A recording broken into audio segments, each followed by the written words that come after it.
Yo, it's your boy Ryan, Northwest Sports Fanatics, back at you with a new video. Today is Saturday, July 19th, 2025, with your boy Ryan and the Northwest Sports Fanatics. Make sure you guys subscribe to the channel, smash that like button either now or on your way out. Donate to your boy if you can, Cash App $ ORIONNWSF, or the YouTube Super Chat right here. We got the Houston Astros versus the Seattle Mariners. First pitch is going to be here in roughly 5 minutes. So let's cue up the music, take a look at the thumb, and let's get into the starting lineups. Happy Saturday, everyone.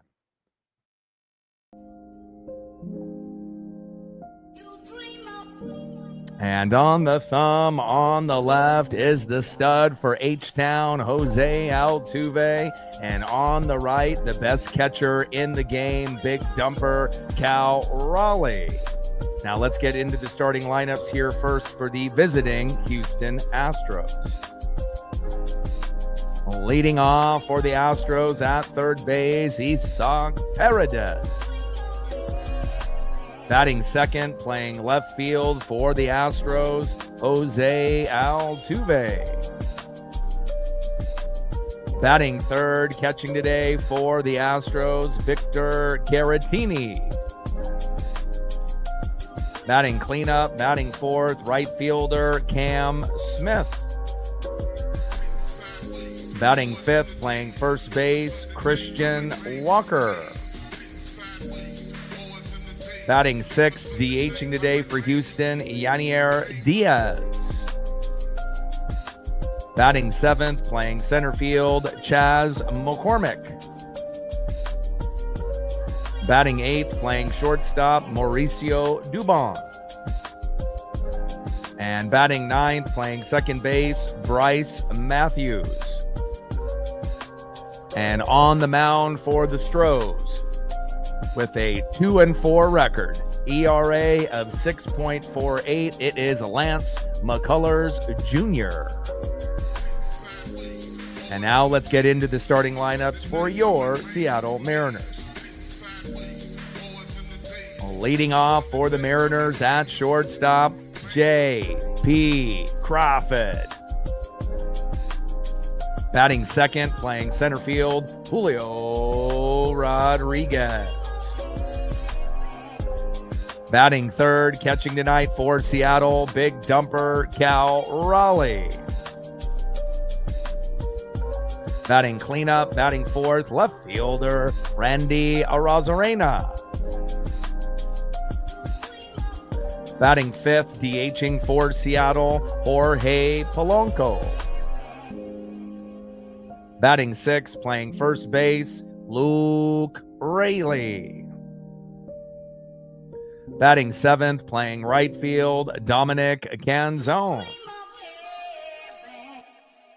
Batting eighth, playing third base, Ben Williamson. And batting ninth, playing second base, Cole Young. And on the mound for the Mariners, with a 3-3 record, in ERA of 3.75, it is Logan Evans. And we're going to be shooting for 20 likes within the first hour, 50 at the halfway point, and we'll be shooting for 100 likes and 100 on the Dono train. Fantastic win yesterday, first game after the All-Star break. And anytime you end up playing a team like Houston, you know you have to strike early and often. And again, we're going to have a great one tomorrow. They finally decided that they're going to go with Brian Wu versus Hunter Brown. So number one versus number one. And it should be pretty exciting tomorrow. But hopefully we can get the job done here with Logan Evans today. KJ in the building, what's good? Megan in the building, what's good? Steph in the building, what's good? All day in the building, what's good? Let's go, baby. In this particular matchup, Lance is normally better than his record. It's a little bit of an off year for him, but for Logan Evans, again, he had a subpar 2.83 ERA, and he's kind of a man like a Jekyll and Hyde. At home, he's electric. On the road, he usually struggles. And so I would assume that we will be able to get the dub today as long as we don't have a meltdown in the bullpen. And I feel that we can get to the magic number of 5 runs, 7 to 10 hits. And if we hit that, we should be good to go. Megan, anything that you want to be able to see based off your dono yesterday, where you had to dono and then you ended up watching some rugby with mom? If you have a photo idea or two that you want me to plug in here before we get into the action, let me know. If there's nothing really on your mind at the moment, you can let me know throughout the broadcast, and then I'll pull something up for you, obviously in between the commercial breaks. All right, we're about to get started here, and we got a global broadcast on MLB Network, and hopefully we'll be able to find a way to get the dub. All day, I appreciate you very, very much. You know, it's hard to be able to find, consistency, when you are trying to establish yourself. And anyone that ends up having a channel that has any type of success on social media, regardless if, the individual wants to admit it or not, you're never doing everything, on your own. Even if you're a solo artist on YouTube or Twitch, you definitely have to rely on the people that support you. And I really appreciate the people that go above and beyond, like yourself, Megan, and a few others. All right, first pitch from Logan Evans to Isak Paredes. Big swing and a miss right down the middle, 0-1 count. 0-1 pitch, takes a strike looking right down the middle to Paredes. No balls and 2 strikes for our boy, Logan Evans. Let's go, Logan. And again, much better player, at home than he is on the road. 0-2 pitch, and in play, grounds out to JP. JP, throw to first, 1 away. There we go, baby. Good start. Next up, left fielder today, Jose Altuve. Now, he may be the most hated player in baseball and public enemy number 1, but one thing I will admit, with Jose Altuve, this guy can play literally any position, probably besides first base and catcher, and as obvious, pitcher. The guy can be at second base, shortstop, third base, left field, center field, right field, and then even though he's on the back end of his career, yeah, he is going to have some games where he's off and he goes 0 for 5, but you could say that for guys like Cal and Julio as well. But the guy is still a very solid player and the leader for this Houston Astro team. First pitch from Evans to Altuve, low and away with the sinker, 1-0 count. 95 miles an hour on that pitch by Logan Evans, and hopefully he'll be able to continue that velocity. 1-0 pitch, fouled off low away with that sleeper by Altuve. 1 ball and 1 strike from Evans to Altuve. And Altuve didn't really have the greatest night, so I would assume that Altuve will have a decent game here today with a hit or 2. And we'll see what happens tomorrow when we end up having Hunter Brown, their number 1, versus our number 1, Brian Wu. 1-1 pitch, low and at the knees with the sinker, 95 miles an hour. 2 balls and 1 strike from Evans to Altuve. 2-1 pitch, low and at the knees with the changeup, 89 miles an hour by Logan Evans. 3 balls and 1 strike with nobody on and 1 out. We're in the top of the first inning here, knotted up at 0.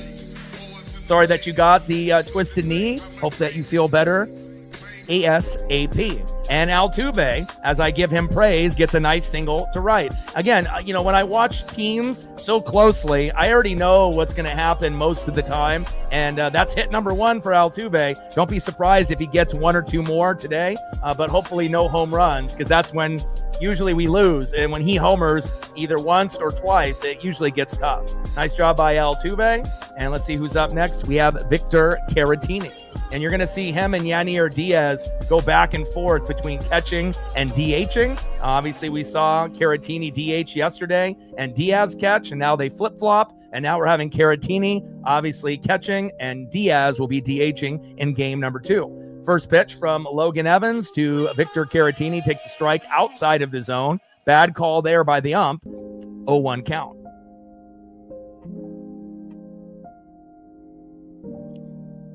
All right, I got you. Give me a few minutes as I get kind of situated, and I got you. How did you end up twisting your knee? Did you have an unfortunate fall?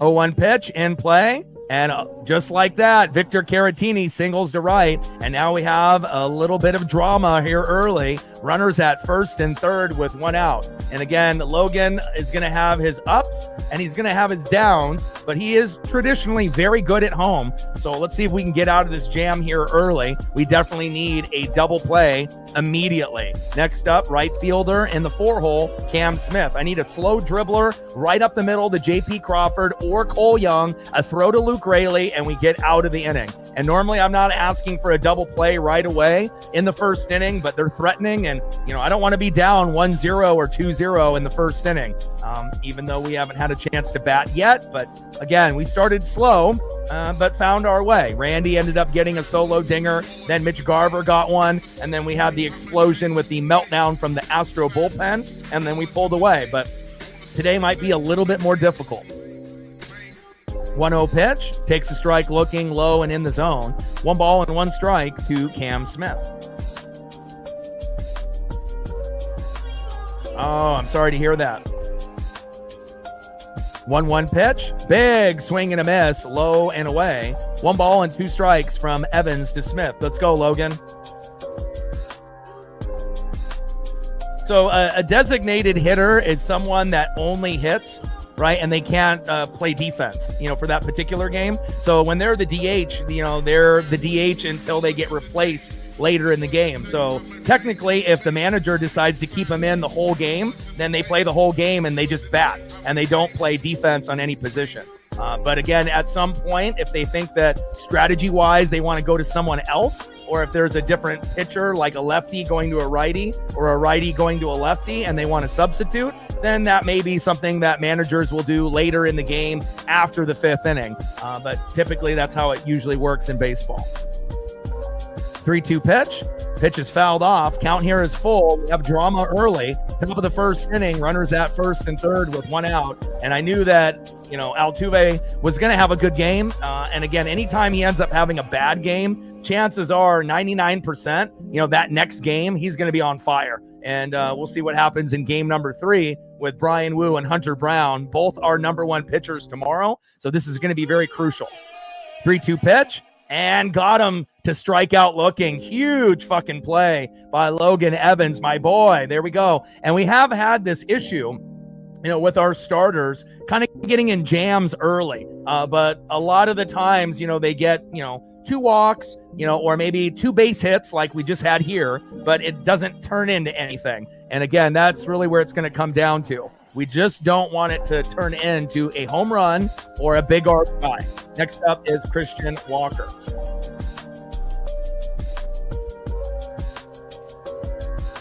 Top of the first inning, runners at first and third with 2 outs. Christian Walker in the box, Logan Evans on the mound. And the heat wave, thankfully, here in the Pacific Northwest has cooled off a little bit. So we're sitting around 79 or 80 for the next maybe 2 or 3 days. And then it'll heat up into the high 80s and to the low 90s. So again, I'm definitely enjoying a little bit of the cooler weather. But, even with AC, have a house or an apartment, if you turn it off at any given moment, it's going to heat up. So it's like if you have it 80 degrees outside, it's probably going to be 80 inside unless you have your AC running 24/7. So top of the first inning, runners at first and third, and we have Christian Walker in the box. Let's go, baby.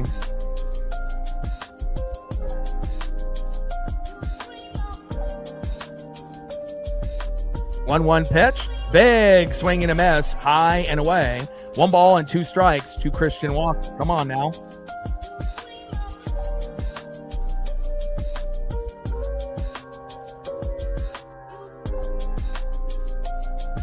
One-two pitch, low and away, misses the strike zone there by about a foot or 2 with that sweeper. 85 miles an hour by Logan Evans. And Caratini steals second. Count now is full.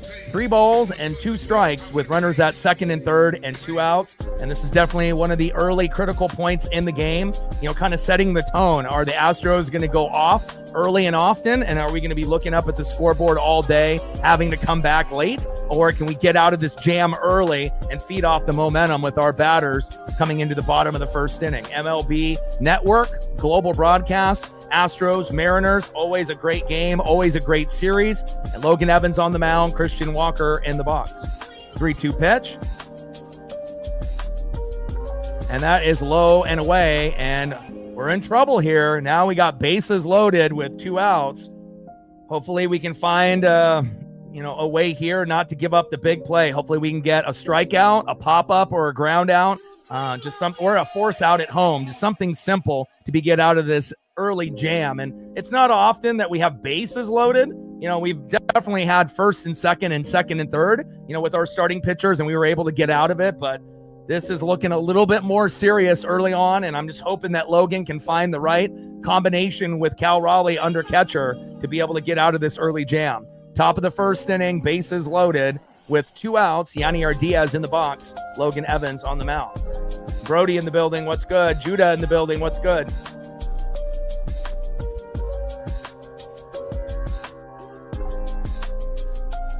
Let him know all day. You're doing a great job. And the nice thing is that, when you have people that know what you want without having to tell them, that makes it even more special. So I really do appreciate the commitment as well as the support. Top of the first inning, 0-0. Astros are threatening on Logan Evans. And again, it's kind of a Jekyll and Hyde with Logan. He's usually lights out at home, and he struggles on the road. He is a rookie this year from the Tacoma Rainiers, a AAA affiliate, just like Emerson Hancock. And again, there's going to be growing pains. But again, we want to make sure we find a way to get out of this jam. And if we're going to give up something, we have to give up a run, just one. Anything above that would be tough this early in the matchup. First pitch takes a strike, looking low and in the zone. 0-1 count. Nice pitch there by Logan Evans.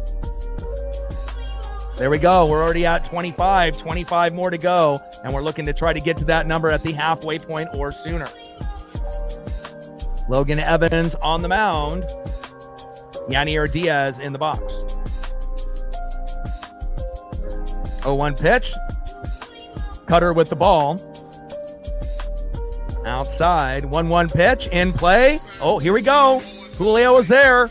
Yes, and we get out of the jam. Thank God. There we go, my boy. And again, it's okay if you end up looking a little shaky early on and then you end up finding your rhythm moving forward. But that could have really been bad. I mean, we could have been down 1, 2, 3, 4, 5-0 early on. And a nice job to be able to get Yanier Diaz to bite on that pitch and to be able to fly out to center. And we end up getting out of that inning unscathed. Nice job.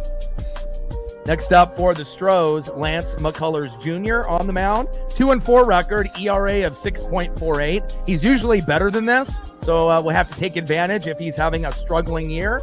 Leading off for the Mariners, shortstop stud, J.P. Crawford. And J.P. Crawford has, been doing some great things lately, and I don't think he's really been able to get the credit that he truly deserves. I don't think a lot of people know this, but J.P. Crawford is batting .339, 17 for 54 during his 15-game hitting streak, and that's the second longest active streak in MLB. So we want to make sure that we keep that going. JP, I love you. Batting second will be Julio Rodriguez. Had a tough day yesterday. I expect him to do better, especially because I have the Julio jersey on today. And batting third, another guy that struggled yesterday, and I assume he'll have a better day today, big dumper, Cal Raleigh. Let's go. Mountain Man in the building. What's good?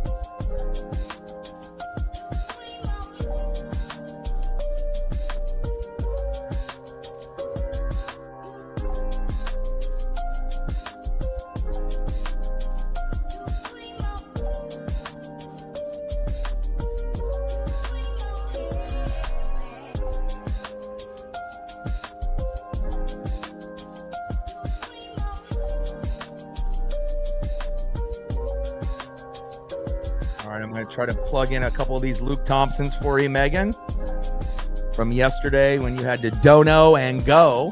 And I always will make sure I make it right for every individual that supports the channel.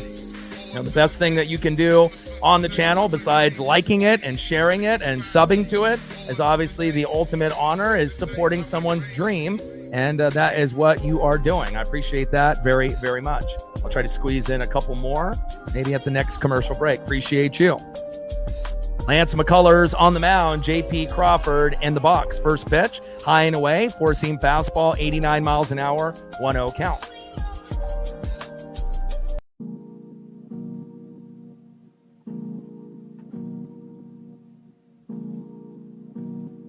What's good, brother?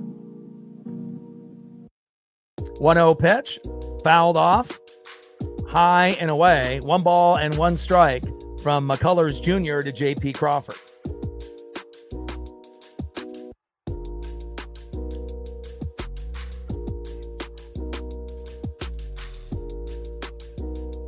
Let's go, baby. Let's go, JP. 1 ball and 1 strike from McCullers Jr. to J.P. Crawford. 1-1 pitch, and JP flies out to right, 1 away.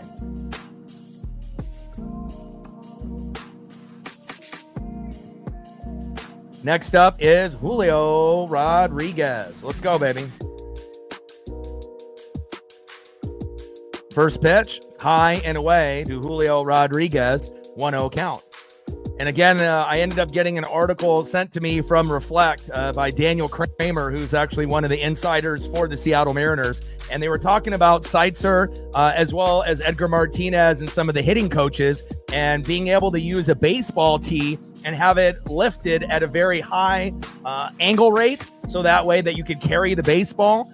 So it makes it a little awkward for swinging, but you're trying to be able to pull the baseball, obviously up, instead of having to hit line drives and grounders, which Julio has been doing a lot lately. And it's nice to be able to see Julio, taking the advice, and he's starting to use the same type of techniques that Cal does in pregame. And again, hopefully we'll be able to get some good results out of Julio in the second half of the season, who typically ends up being a 300 hitter and very productive the rest of the way. 2-1 pitch, fouled off, low and away. 2 balls and 2 strikes to Julio Rodriguez. But again, those simple little, things by, the coaches, whether it's Dan Wilson or Edgar Martinez, or Ichiro coming in and giving his advice, or Seitzer, you want to make sure that you're listening and you're doing everything in your ability to be better. Because at the end of the day, they don't want the players to get worse. They want the players to get better. And again, Julio is really going to be that guy that takes us, to that next level if he can have some consistency. 2-2 pitch, and hits it deep, right field, but stays in play, flies out to right, 2 away. That was a nice hard hit ball there, instead of just having a slow dribbler in the infield like he was early in the season. I would not be shocked later in this game if Julio goes yard. Let's go, J-Rod. Next up for the Mariners, big dumper, Cal Raleigh. Let's go. The home run champ. We need to have him hit home run number 39 and home run number 40. First pitch from McCullers Jr. to big dumper. Big swing and a miss right down the middle, 0-1 count. 0-1 pitch, fouled off, high and away. No balls, 2 strikes to big dumper, Cal Raleigh. Let's go, Cal. We'll take anything we can get. Singles, doubles. But at the end of the day, we're looking for home run number 39 and 40. Let's go, big dumper. The best catcher in baseball. And it's really cool that, we have our very own Aaron Judge and Shohei Ohtani in Seattle. And not only that, we're bringing more eyes to the sport, not only the MLB, but the Seattle Mariners specifically. And that's pretty cool. We still have a long ways to go, record wise, to kind of catch up to some of these other teams. But I like our chances, in the second half of the season. 0-2 pitch. Low and away with the changeup, 85 miles an hour by McCullers Jr. 1 ball and 2 strikes with nobody on and 2 outs. 0-0 here early on a global broadcast on MLB Network. 1-2 pitch, and Cal fouls out to the catcher, and that is the end of the first inning. So again, not the, intense start that maybe the Astros had with getting a few guys on base. But sometimes, it's going to be like that, where we're going to have to kind of, just go through the motions, and hopefully we'll end up having that magical inning at some point in the game. Like if you watched yesterday, we didn't really do anything until Randy hit the home run and got us on the board. Then a few innings later, Garver smoked one 420 feet, and then we were able to, have a little bit of a lead, and then we just had to wait for that meltdown by the bullpen for the Astros, and then we were able to pull away and get that nice victory yesterday, 6-1. So at this point, so far, out of the 4 games, we've won 3 out of 4. And the game that we lost 2-1 in April in 12 innings is a game that we should have won. So again, 3 out of 4. And again, we've been in control most of the matchups here with the Houston Astros. End of the first, 0-0, Stros and Mariners. And by far my favorite series to be able to watch because I know how good they are. Obviously, I love going against the Yankees, even though I know, there's always a chance that we could get swept or only win one. But I like, us being able to challenge ourselves with the great teams, whether it's the Tigers, the Yankees, the Blue Jays, the Astros, or the teams in the National League, like the Phillies or the Mets, or the Dodgers, the Padres, the Giants, the Cubbies, the Brewers, the Cardinals. We want to play up to the competition and not play down to the competition. But so far, so good. And I like our chances here, not only in the second half of the season, but also moving forward in the second half of this matchup. Next up for the Houston Astros in the 7-hole. Cool photo here, diving for a line drive, center fielder Chas McCormick. Whoever took that photo there gets a raise. Batting second, shortstop in the 8-hole, Mauricio Dubon. And batting third, getting his first hit in his MLB career, second baseman Bryce Matthews last night. Let's go, baby. Like, sub, donate, comment, share. If you haven't smashed that like button yet, please do. Help us get to 100 likes before the stream ends. And we're still looking for our first dono on our dono train. First pitch by Logan Evans to Chas McCormick. Big swing and a miss, low and away, 0-1 count. Let's go, Logan.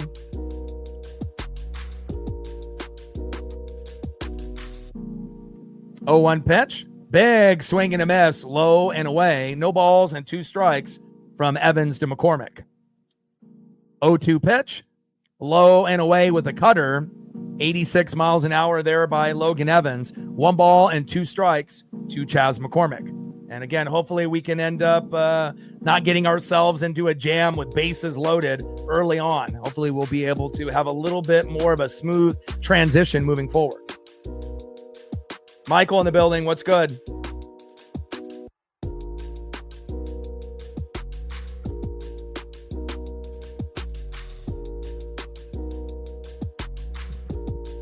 Top of the second inning, 0-0, Stros and Mariners. Let's go, baby.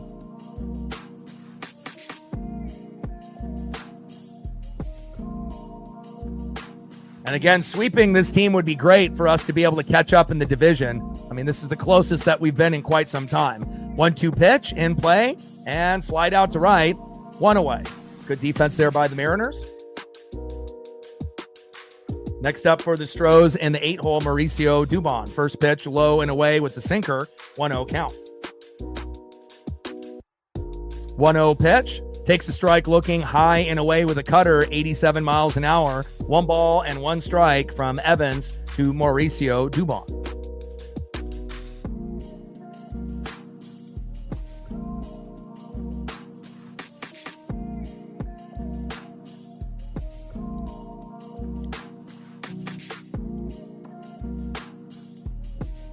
One-two pitch, low and away, misses the plate by about 5 feet there.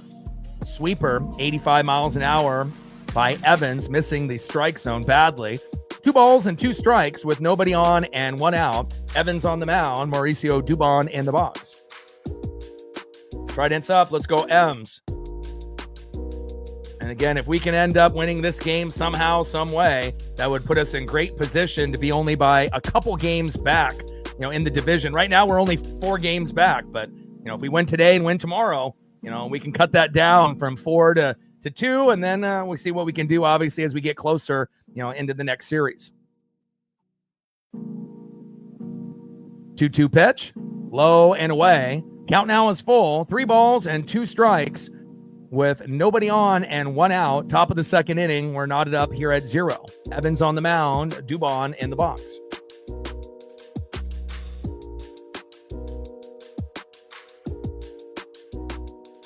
Dubon with that cutter fouls that one off high and inside. Count still is full. 3 balls and 2 strikes with nobody on and 1 out.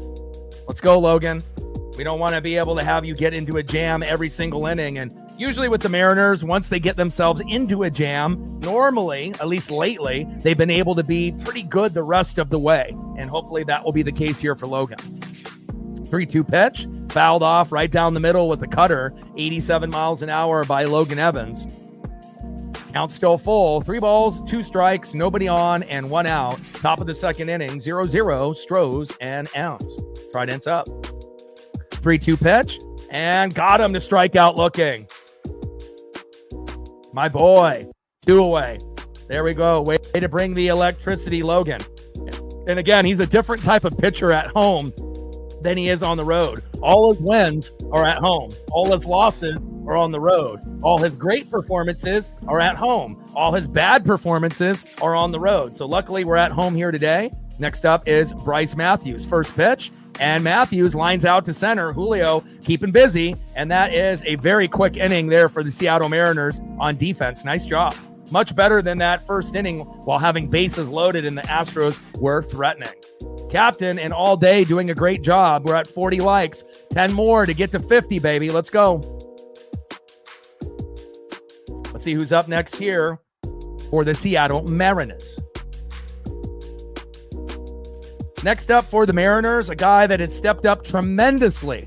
And not only, within June 11th until now, but a guy that we can really rely on when Julio and Cal have a little bit of a slow start in a game. Randy is a guy lately at any given inning can go off for a dinger. And we're so happy that he's playing like the Tampa Bay Ray Randy Arozarena in 2020. Homered yesterday to get us on the board. And really, that's what we need sometimes. You know, when things are looking bleak and things are looking like we're just going through the motions, you need that guy to set the tone, even if it only ends up being a solo jack. Randy is that guy. Leading off for the Mariners here in the 4-hole, Randy Arozarena. Batting second, DHing today in the 5-hole, a guy that feeds off Randy, Jorge Polanco. And batting third, playing first base, a guy that always hustles, regardless if it's offense or defense, Luke Raley. Let's go, baby. Because again, we're going to need production on every level. JP, Julio, and Cal at the top, Randy, Polo, and Raley in the middle, and the bottom with Dominic Canzone, Ben Williamson, and Cole Young. So every, 3 guys, whether it be in the top of the lineup, the middle, or the bottom, we need solid production. And hopefully we're going to be able to get that here today. Let's go, baby. Lance McCullers Jr. on the mound. Randy Arozarena approaching the box. And again, not to be really too intimidated by Lance, 2-4 record, ERA of 6.48, which is not usually what he is. But again, we have to take advantage of any pitcher that might not be having a traditional normal year. First pitch from McCullers to Randy, takes a strike looking high and away. Should have been called ball, but called strike. We'll see if they make up for that. 0-1 count. Let's go, Randy. But I like where we're sitting in the standings right now. We understand that the Blue Jays and Yankees are doing well. The Red Sox have turned their season around. Tampa Bay Rays are above 500. And it's crazy. You got 4 teams in the East in the American League that are above 500, but you only got 1 team in the Central, the Tigers, that's above 500. And then we have 3 teams. Texas finally joined the party, and they're 1 game above 500. So you never know how it's going to go throughout a season, but at least the Mariners have one of the top 10 easiest schedules the rest of the way. They're 10th easiest. It would be awesome if it was first easiest, but again, it's better to be 10th easiest than 10th hardest the rest of the way. So we should be able to catch up to the Astros and pass them at some point. 1-1 pitch, fouled off, low and away. 1 ball and 2 strikes to Randy Arozarena. Lauren in the building, what's good?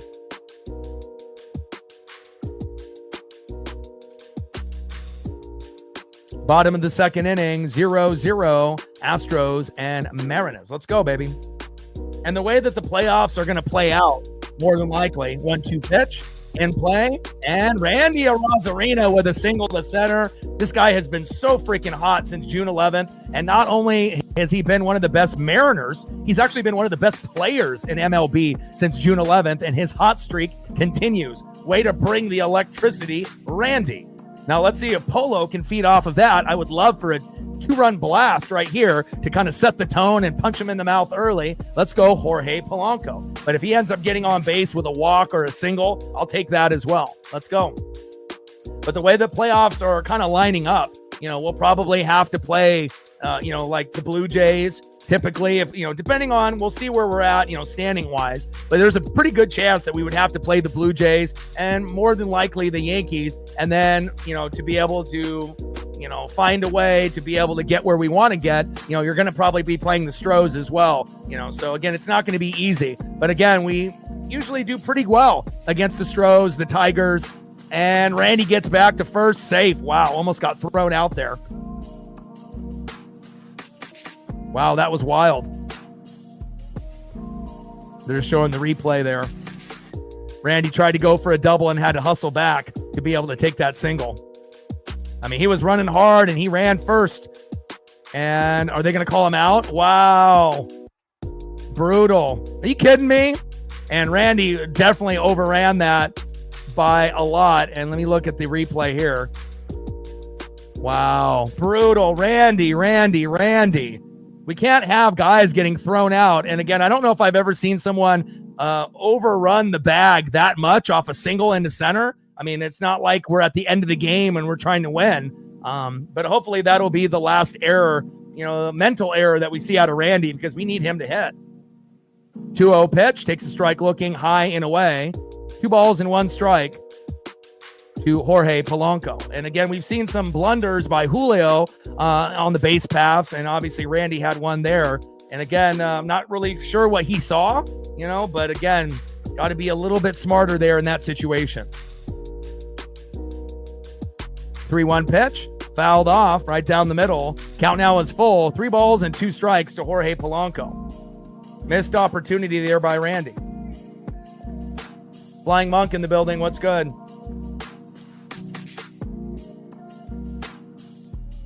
Yeah, and again, I mean, I've seen Julio, overrun, the base pass, but nothing like what Randy did there. Usually Julio ends up being safe, and then he ends up getting thrown out once the next batter is up, and he's trying to decide if he's trying to steal or not, and he's either leaning too hard, off first base, or he ends up running too early and getting thrown out at second. But Polo ends up getting walked on 6-7 pitches there, so we'll take that. And just unfortunate, because we could have had first and second, and this might be the inning where we get on the board. And then if we end up hitting a home run, instead of it being like a 3-run jack, it might end up being a 2-run jack or a solo dinger.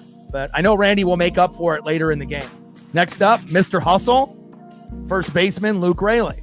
First pitch, low and away, takes a strike looking outside of the zone. Should have been called ball, but called strike. So definitely we're seeing the Stros get a little bit more of the calls in the strike zone early, but we'll see if they end up giving it back to Logan Evans on his end. But quite a few pitches early in these first 2 innings that have been outside of the zone that they've been calling strike, which should have been called ball. 0-1 pitch. High and away with the 4-seam fastball by Lance McCullers Jr. 1 ball and 1 strike to Luke Raley. 1-1 pitch, knuckle curve, low and away. 2 balls and 1 strike to Luke Raley. Let's go, Luke. Jacob in the building. What's good?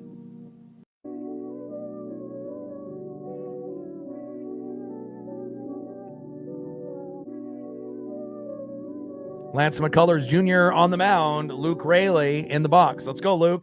We got to make up for that Randy error.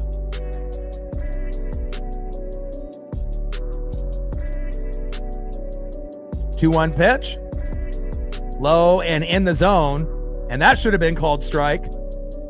3-1 pitch. Change up outside. And there's another walk. Here we go. We could have had bases loaded if Randy just would have been patient. But at least we end up getting Polo on base. Luke Raley gets on base, and again, we'll take walks. And now McCullers is starting to lose a little bit of his rhythm. Next up is Dominic Canzone. Can we get the Dom bomb right here and go up 3-0? I hope so.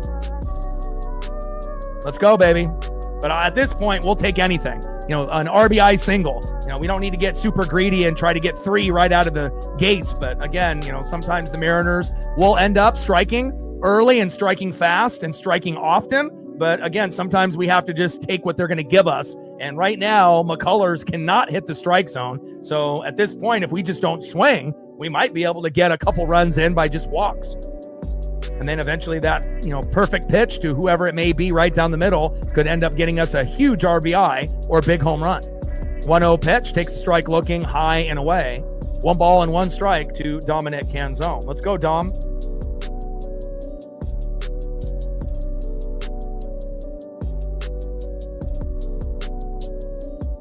Bottom of the second inning, MLB Network Global Broadcast, runners at first and second. Should have been bases loaded, but Randy Arozarena overran first base trying to get a double, trying to stretch a single into a double, and then had to run back to first and got thrown out. But then we got back-to-back walks from Polo and Rayleigh, and hopefully we can get Dom with something special here.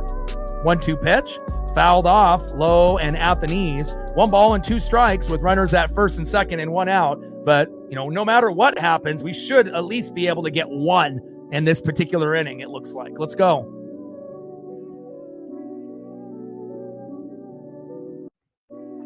There we go. Great start by the fan base here. We got 50, so we got half of the people in the room to smash that like button. The goal is to get 100 likes and 100 on the Dono train. We're halfway there with the 50, and we got at least 50 people, 60 people that haven't done it yet. We get a few of those people. We'll be at 75 before you know it. 2-2 pitch in play. Here we go. And boom, it hit him. I hope he's okay. And shaking it off. Looks like he's all right. We got bases loaded, and you got to think if Randy was on, base, that would have been the freebie run from third, getting hit by the pitch, and it would be 1-0 right now. But I like what we're doing here. And now the bottom of the order has got to step up. Next up is Ben Williamson. Get an RBI single, 1-0 Mariners. You get an RBI double, 2-0 Mariners. You end up getting an RBI triple, 3-0 Mariners. And the best case scenario, a grand salami. Get the mustard and rye bread, grandmama. Let's go. On deck is Cole Young. And both of these young bloods from AAA this year, rookies, have actually done a pretty good job with all things considered. Have they had their ups? Yeah. Have they had their downs? Definitely. But again, it seems like they definitely have turned a little bit of a corner, and I know they feed off each other as well. Hopefully we can get Ben to get on base, and we can end up getting on a early lead, with bases loaded and 1 out. I hope we can get at least 1, but we might be able to get 2 if we're really lucky. Anything above that would be obviously cherry on top. Mike with a dono. Appreciate you. Mike's first dono to the channel. $5 holla. I appreciate you very much. Stacks, racks with a little Cactus Jack. Bang, bang. $5 holla. 95 to go to hit the goal. Let me know if you got a favorite player that you want me to throw up on the stream, and I can do that for you. I can find an HD or 4K photo of your favorite player, past or present. Appreciate Mike for starting the dono train and his first dono to the channel. First pitch, high and inside. Good eye by Big Ben. 1-0 count. Sinker missing that strike zone, even though it was there. 1-0 pitch, takes a strike looking right down the middle. 1 ball and 1 strike to Ben Williamson. Let's go, baby. 1-1 pitch, fouled off. 1 ball and 2 strikes to Ben Williamson. Come on, Big Ben.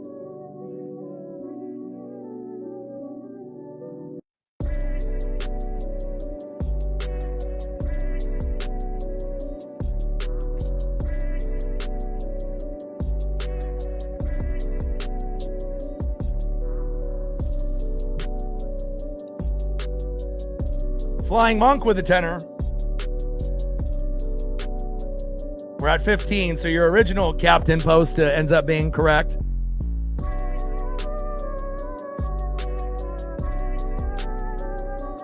Appreciate you, Flying Monk. Bases loaded here in the bottom of the second. 1-2 pitch, fouled off high and away. Keep grinding out this at-bat, Big Ben. Appreciate you. 1-2 pitch, low and away. 2 balls and 2 strikes to Ben Williamson. Let's go, baby. Appreciate you. Stacks. Racks with the little Cactus Jack. Bang, bang. We're at 15, 85 to go. Appreciate you. Let's go, Big Ben.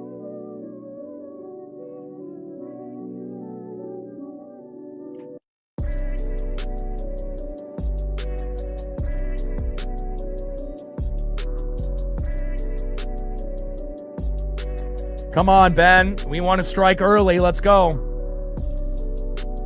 Bottom of the second inning, MLB Network global broadcast. We have bases loaded. The Astros had bases loaded, and we were able to stop them from getting anything. And hopefully that won't be the same thing here for the Seattle Mariners. Let's go. 2 balls, 2 strikes, bases loaded, 1 out. In play, here we go. Then he connects, grounds out to the pitcher, but Polo scores. Bang! 1-0 Mariners. Hell yeah!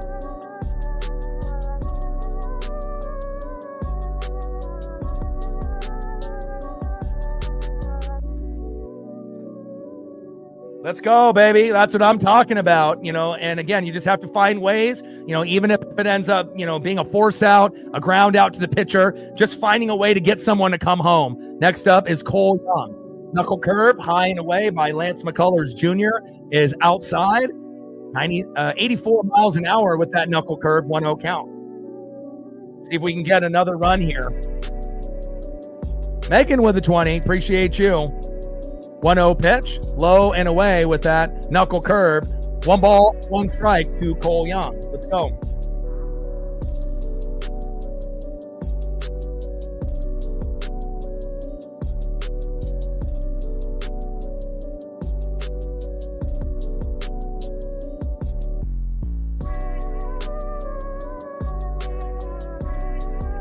One pitch, big swing and a miss, low and away.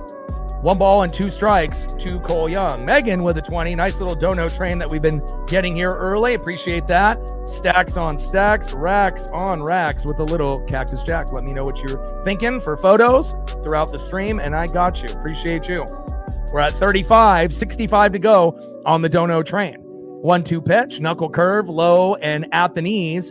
2 balls and 2 strikes with runners at second and third and 2 outs. And the Mariners are one of the best teams in MLB with 2 outs. So again, a lot of teams, feel the pressure once 2 outs happens and they don't really think that they can do anything. But for whatever reason in 2025, when we have 2 outs, we play like we have no outs. And sometimes we can throw up 1 to 5 runs with 2 outs and just go on this massive rally. And I'm not saying that we're going to get 4 or 5 here, but it would be nice to add on at least 1 more if we could.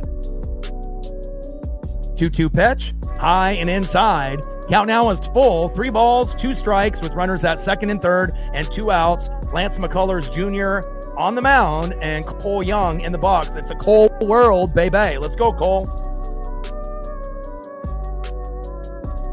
And that is a walk, baby. Hell yeah. Good eye by Cole. My goodness. And you can definitely see Lance McCullers Jr. is having a little bit of a meltdown. Next up, the guy that we would want up right here, J.P. Crawford. Let's go, baby. And like I mentioned earlier, J.P. Crawford is batting .339, 17 for 54 during his 15-game hitting streak. That's second longest in MLB. So if we can get something special here, he homered on Father's Day, and then a few days later, he homered again. I'm not saying a grand salami is going to happen for sure, but how sweet would that be to make it 5-0 early? It would definitely put us in a great position to win. But even just getting an RBI single or even getting walked to make it 2-0, we'll take that. First pitch, takes a strike looking right down the middle, 0-1 count. 0-1 pitch. Low and at the knees. 1 ball and 1 strike to J.P. Crawford. Let's go, baby. Let's go, J.P. Let's keep that hit streak alive, baby. 1-1 pitch, fouled off. 1 ball and 1 strike to 1 ball and 2 strike to J.P. Crawford.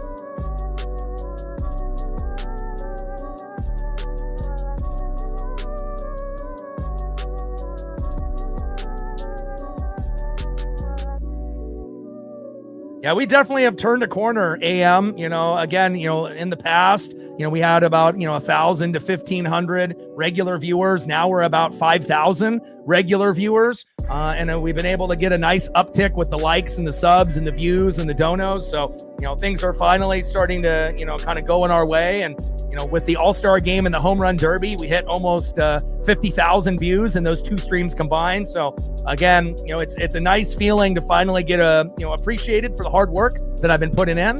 And I know that it will continue. And JP strikes out.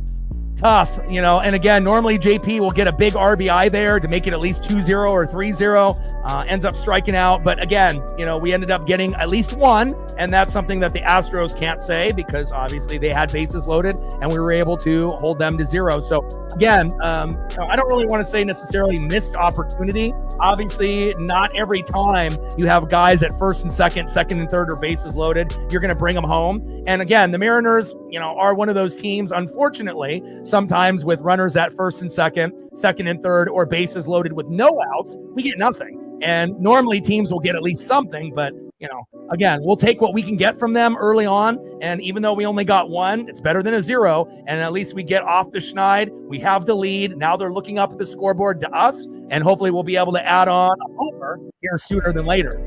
Let's go, baby. Let's go to the top of the 3rd inning, 1-0 Mariners.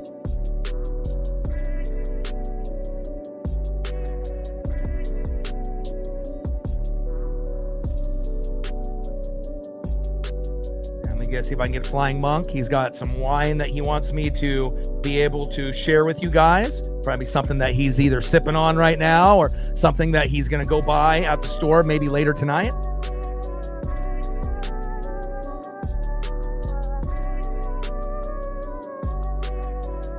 The Compton Pinot Gris.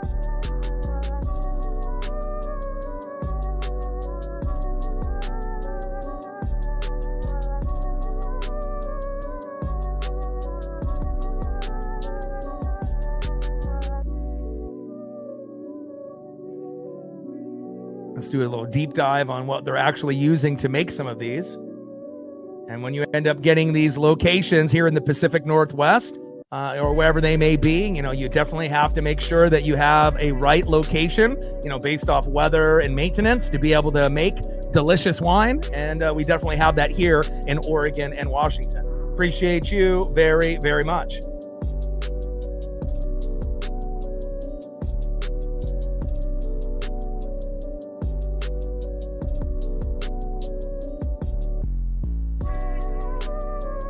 Next up here in the top of the 3rd inning, Isak Paredes. First pitch, takes a strike looking right down the middle, 0-1 count.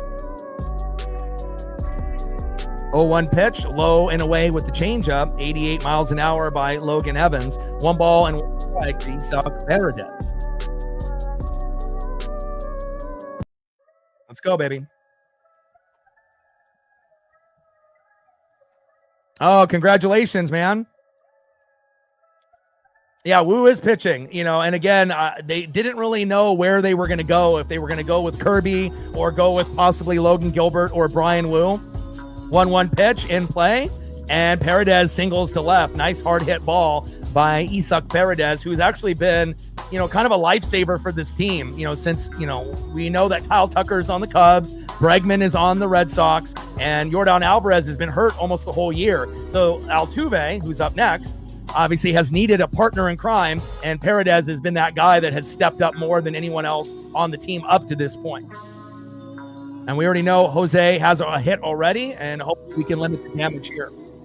And congratulations on the new job. And again, just try to be able to make it, as often as you can. And obviously all day we'll be able to step up, with some of the mod duties when you're working and whatnot. But again, looking forward to tomorrow's broadcast, which will be at 1:10 Pacific. And it's going to be the number 1 pitcher for the Astros, Hunter Brown, number 1 pitcher for the Mariners this year, Brian Wu. So I like our chances tomorrow, and we'll see where it goes.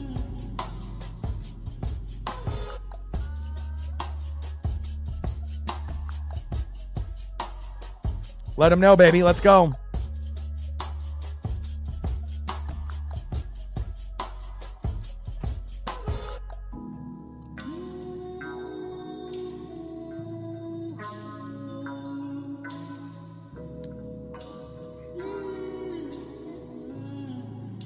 Yeah, Paredes is injured. Hopefully he didn't tear anything, but he's limping pretty bad.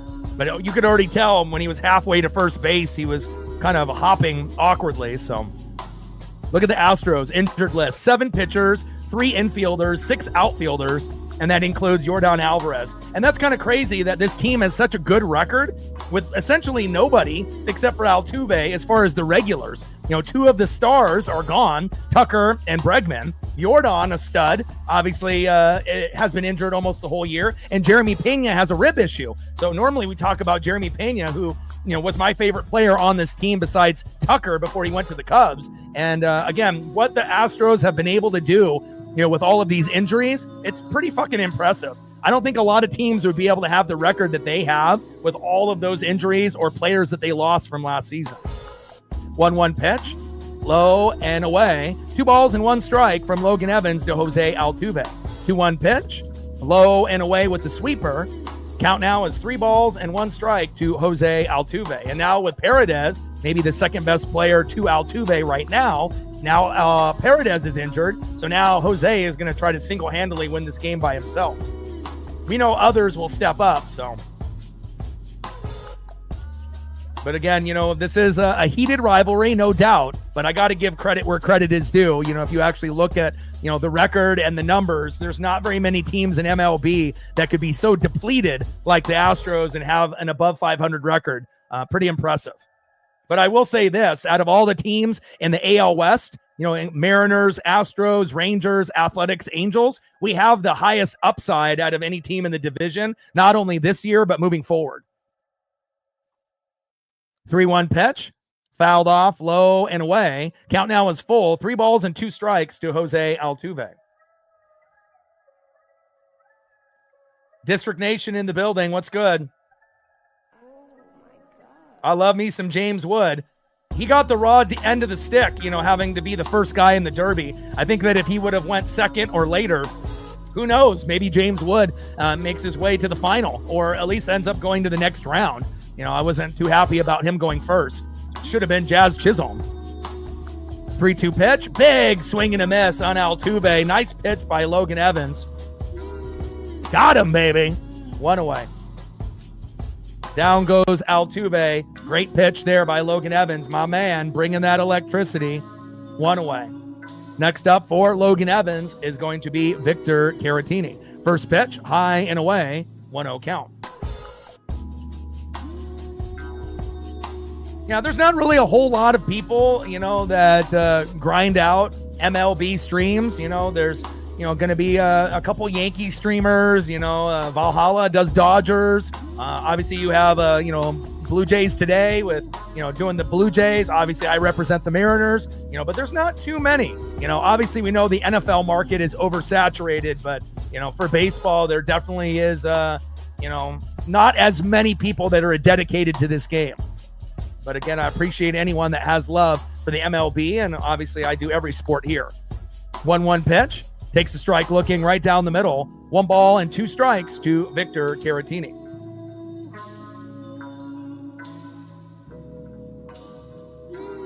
Caratini in the box, Logan Evans on the mound. And they may not be able to keep all of their great players, Juan Soto, Bryce Harper, Trey Turner, and now you have James Wood. But that's a pretty good track record, for amazing players. And some of those guys are going to be Hall of Famers when it's all said and done. So, again, you might end up having all of them in the Hall of Fame at some point. So, again, they know how to develop talent. It's just about keeping the talent there. And Strasburg never really panned out to his full potential based off injuries, but I did like him when he was playing. 2-2 pitch. Fouled off with that curve. 2 balls and 2 strikes from Evans to Caratini. Top of the third, runner at first with 1 out. Seattle Mariners up 1-0 here on MLB Network on a global broadcast. We ended up winning yesterday 6-1. It ended up being a little bit of a slow start before Randy homered, and then we got a Mitch Garver 420 blast that smoked it into the outfield. And then we started to go on a nice run after that with a meltdown by the bullpen for the Astros. And hopefully we don't have a meltdown of our own here tonight. 2-2 pitch. High and away. Count now is full. 3 balls and 2 strikes to Victor Caratini.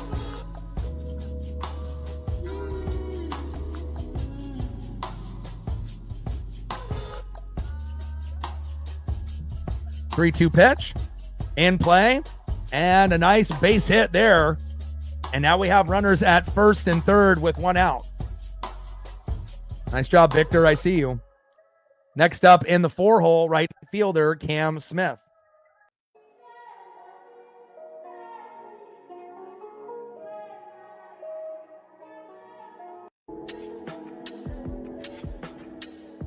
0 for 1 with a K. And this is going to be, a critical point in the matchup. Hopefully we can find a way to not tie it up here, but there it is.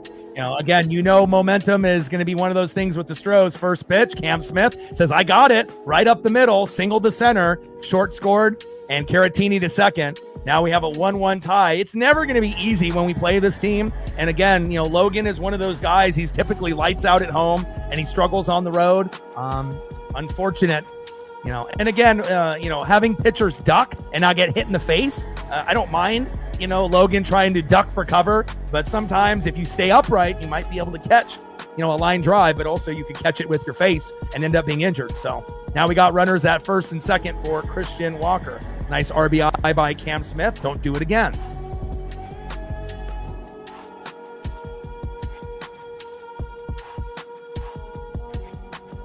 Barb in the building. What's good? Top of the third inning, 1-1.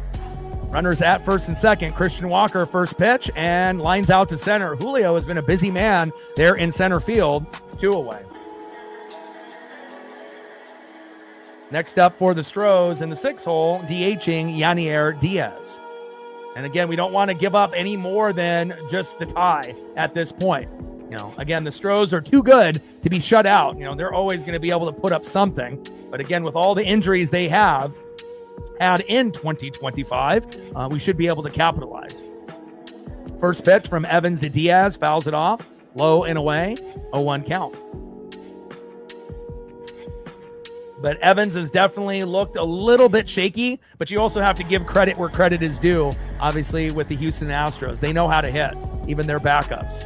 And nothing out of JP so far. He's got a 15-game hit streak, which is second in MLB, but so far he's 0 for 2, Elijah.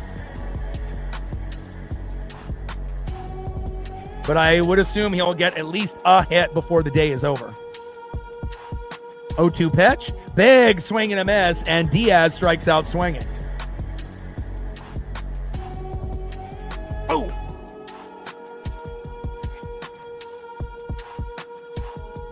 Nice job by Logan Evans. And again, he's not going to be perfect. He's a AAA pitcher. He's better than Emerson Hancock, but by far he's the worst pitcher on the staff just because he's young. He's a rookie from AAA, and again, he's great at home and he's usually rough on the road, at least so far in his rookie year. And again, it's 1-1. We could be down by 4 or 5 right now. So it is what it is. Let's go to the bottom of the third and let's take the lead. Next up for the Mariners, 0 for 1, Julio Rodriguez. I got your jersey on today, Julio. Let's get it done, baby. Trident's up. Batting second, the home run derby champ, big dumper, Cal Raleigh. 0 for 1. Let's go 1 for 2. Trident's up. We're looking for home run number 39 and home run number 40, baby. And batting third, who ended up having a single, went 1 for 1, but overran the play and ended up trying to stretch a single into a double, ran back to first. By the time he was already at second or almost there, had to turn around and got thrown out. Don't do that again, Randy. We need to make sure that we capitalize. And if you just think if Randy would have stayed at first, maybe the game is 2-1 right now. But again, I know he'll be able to make up for it. He's been one of the hottest hitters since June 11th. And obviously we know JP Crawford has a 15-game hit streak. Randy Arozarena has been hot as of late as well. Let's go to the bottom of the third. We're knotted up at 1. Like, sub, donate, comment, share. If you haven't smashed that like button yet, please do. Help us get to 100 likes and 100 on the dono train. And for the individuals that donated after, let's see here, we already got Flying Monks on there. Mike, if you want anything, let me know. And Megan, you as well. And I can, implement those in between the commercial breaks at any given time. Let's go. 35 more likes to get the goal. Let's go, baby. And again, viewership has definitely been going in the right direction, which is great. Let's go a quick little recap. We've gained, how many subs have we gained? 3 subs so far already, which is great. And we've been gaining usually about 5 to 15 every stream. The All-Star game and the Home Run Derby, it was like 15 to 30 apiece. So we'll take that. And we're only 46 away from 21,100. And again, at the beginning of the season, we were averaging about 1,000 to 1,500 regular viewers. We're at 4,500 right now. We'll be at 5,000 in a couple days. So we're definitely going in the right direction there. Every age group from 13 to 17 to 65 and up is represented greatly. We've been able to bring the female audience up from 5% to 15%, which is fantastic. 85 for the dudes, 15% for the ladies, and I appreciate that. And then obviously we've been getting views all over United States, Dominican Republic, Mexico, Venezuela, Canada, Japan, Philippines, Nicaragua, Puerto Rico, Taiwan, Australia, New Zealand, and many, many others. So if you are watching from one of those countries, I salute you. Appreciate you very, very much. First pitch to Julio Rodriguez from Lance McCullers Jr. Takes a strike looking inside, 0-1 count. 0-1 pitch, and there we go. Julio Rodriguez said, hey, if O-Doggy Dog is going to wear my jersey, I better get a hit. And Julio does. Nice job, my boy. Julio with a single. Next up, it's your turn. Big dumper, Cal Raleigh. Let's go. Let's go, Cal. We're looking for home run number 39, baby.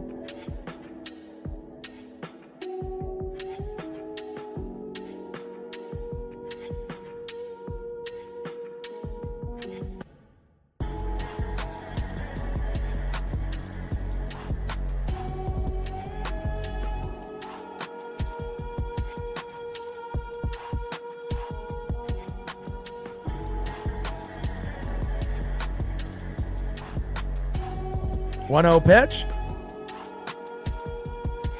Outside. 2 balls and no strikes to big dumper Cal Raleigh. Let's go, Cal.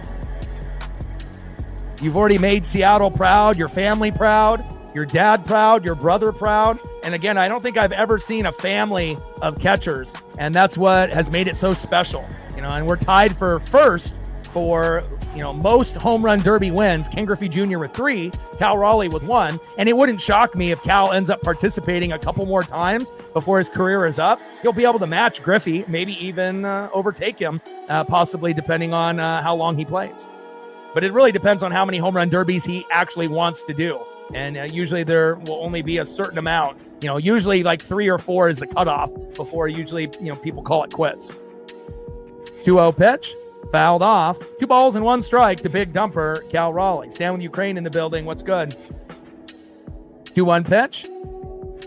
Big swing and a miss. Low and away. 2 balls, 2 strikes to big dumper. Let's go. 2-2 pitch. Low and at the knees. Count now is full to big dumper Cal Raleigh. Let's go, Cal. Trident's up. Let's get it, baby. We'll take singles. We'll take doubles. We'll take triples, but we're looking for home run number 39 and home run number 40, baby.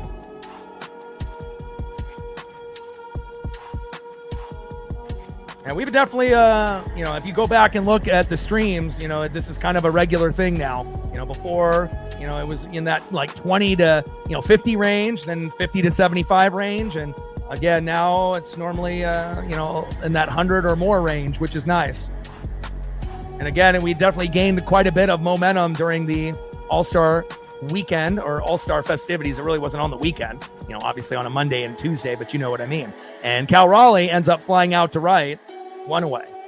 But we ended up getting our 2 highest views, on the channel of all time during the Home Run Derby, as well as the MLB All-Star Game. So we ended up getting over 25,000 views on the Home Run Derby and over 16,000 on the actual MLB All-Star Game. So almost 50,000 views just on those 2 streams alone, and we're definitely feeding off that momentum. First pitch to Randy Arozarena, who can get us the lead here. Pitches inside with the sinker. 1-0 count. Let's go, Randy. 1-0 pitch. Takes a strike looking high and inside. 1 ball and 1 strike to Randy Arozarena. And he's been electric since June 11th, and hopefully he'll be able to get on base again, but not overrun the bag like he did in his first hit. And that way that we can actually maximize our potential against a very good Houston Astro team that has been injury prone in 2025.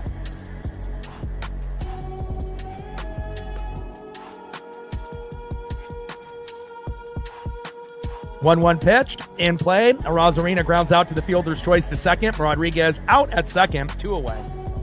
Yeah, but district also, it's about work ethic, and about, it's about talent. It's about work ethic. It's about your voice. It's about your thumbnails. It's about your consistency. Not many people have grinded out as much as me, and again, I've been doing this for 13 years. I highly doubt you've been doing it that long. And again, this is my 9th year on YouTube. So, I've done over 2,500 videos just since 2017, which is essentially like me working every day for like 6 years straight. So again, if you end up putting in the effort and you put in the time and the energy and you consistently get better and better, good things will happen. But the reality is, if we're being honest, not everyone is going to be on the same talent level, with their voice and to be able to call the game. And just like some people are going to be better making thumbnails than others, it really has to be a total package, but if you put in a lot of hard work and again, a lot of passion and grind, good things will happen. I mean, I'm a good, case of it. I'm sitting at, a sub count where most people would be content, over 21,000, but my long-term goal is 100,000. So, if we're talking about my journey, I'm like 1% into my journey, and I've been doing this for 13 years. So 9 years on YouTube. Next year will be 14 years of streaming 10 on YouTube. So, as long as you don't quit and you keep grinding, good things will happen. 1-1 pitch, low and at the knees. 2 balls and 1 strike with a runner at first and 2 outs. 1-1 Astros and Mariners. Yeah, I mean, if you started a couple weeks ago, you can't expect to be, at the same spot as anyone that's been doing it for a long period of time. So 2-1 pitch, fouled off right down the middle. 2 balls and 2 strikes with a runner at first and 2 outs. Plus, calling baseball games isn't easy. You really have to know the players, the stats, the analytics. I usually watch, and read, about 4 to 6 hours a day on top of doing the streams. So again, if you put in the time and the energy and the effort, that's something that you're going to have to do. Obviously, I'm kind of a cheat code compared to everyone else that's a streamer. I ended up doing phone sales, for about half of my life with really high-end companies where, these cutthroat jobs, you didn't hit your goal, you would be fired within the week. So, some people, are blessed with certain types of gifts, but again, work ethic is something that everyone can do. It's just about the discipline that you have moving forward. 2-2 pitch. Low and away. Count now is full. 3 balls and 2 strikes from McCullers Jr. to Jorge Polanco. Appreciate that, Barb. It was the 4th of July giveaway from last year when I went to the game against the Orioles. In play, and Polo gets a nice single to center. Here we go. Runners at first and third with 2 outs. And I love this team this year with 2 outs. It feels like at any given moment, something big can happen. Next up, Mr. Hustle, Luke Raley. Runners at first and third with 2 outs. Let's see if we can get an RBI single to make it 2-1. Best case scenario, he ends up hitting a 3-run blast and we go up 4-1. Let's go, Luke Raley. Mike with another 5-er. Appreciate you. Second dono to the channel. Stacks, Racks, Cactus Jack, bang, bang. We appreciate you. And I like your profile pic of the pup. Obviously, my pup is probably the most important thing in my life besides this channel. I dedicate my entire life to my pup's happiness. And again, when you can end up, really diving in and, giving everything that you got for someone other than yourself, whether that be a dog or another person, it definitely does reflect on who you are as a person moving forward. 1-0 pitch, low and at the knees. 2 balls, no strikes from McCullers Jr. to Luke Raley. And obviously McCullers is having a meltdown here. I'm not sure if he can hit the strike zone. 3-0 pitch. That should have been a walk. Come on, man. That's 6 inches off the plate. 3 balls and 1 strike to Luke Raley. The Astros are definitely getting more of the calls in the strike zone than the Mariners. I've counted at least 5 bad calls within the first 3 innings, that they've given, to the Astros, calling balls strikes and strikes balls, especially if it ends up leading to a walk or a strike 3, and then they go 1 more pitch, and then they end up getting something to go in their favor. Something's got to give. And if you're going to call it that way for McCullers, call that same shit for Logan Evans. 3-1 pitch, fouled off, low and away. Count now is full. 3 balls, 2 strikes with runners at first and third and 2 outs. We're knotted up at 1. Global broadcast here on MLB Network. Not JT in the building. What's good? Yeah. Well, I've been full-time for 3-4 years at this point, but again, it's a lot of hard work. MLB Network Global Broadcast. We're knotted up at 1. Astros and Mariners. Runners on the corners at first and third. In play. Here we go. Luke Raley with the hustle. Nice base knock to right. Go, go, go. Randy Arozarena safe. Polo to third. 2-1 Mariners. Let's fucking go. Boom. Boom. Boom. Boom. Let's go. That's what I'm talking about, baby. Hell yeah. 2-1 M's. Trident's up. Next up is Dominic Canzone. Let's go. Let's go, Dom. Make them pay.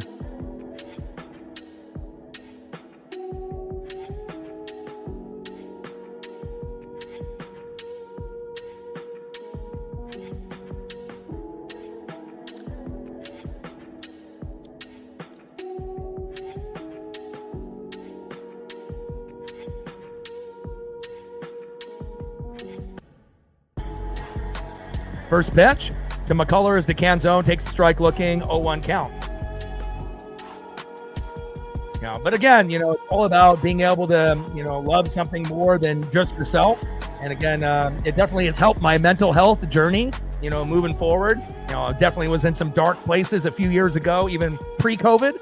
But again, right now, I'm not really eating fast food. I'm walking 5 miles a day, 7 days a week. I've done that for 2 years, believe it or not, on top of this channel, and it's a lot of effort. But knowing that I'm making a difference, in my pup's life, it definitely has made a difference on my life as well. I couldn't imagine walking 5 miles every day, 7 days a week by myself. So it definitely has helped both of us. 0-1 pitch, low and away with that knuckle curve. 1 ball and 1 strike to Dominic Canzone.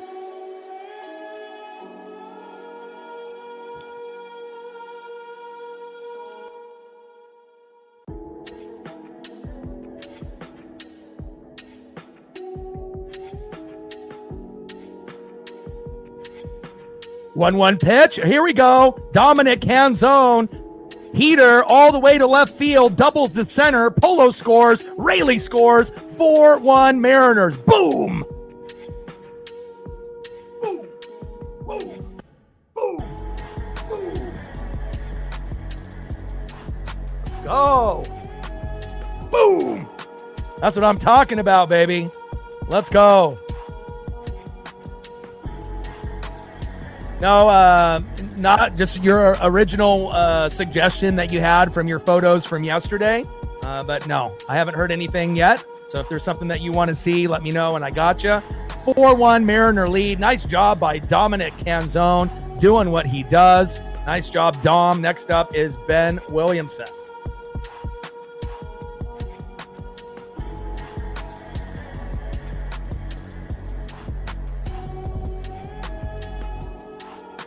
Trident's up, baby. Let's go.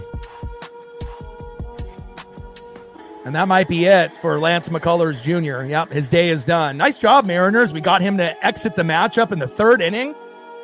This is looking good. And again, we have Hunter Brown, their number 1 pitcher tomorrow, against our number 1, Brian Wu.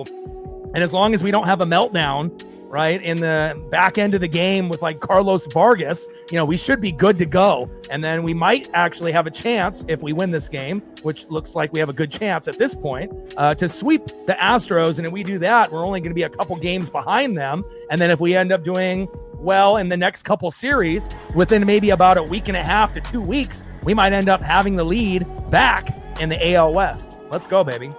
Trident's up. Let's go, M's.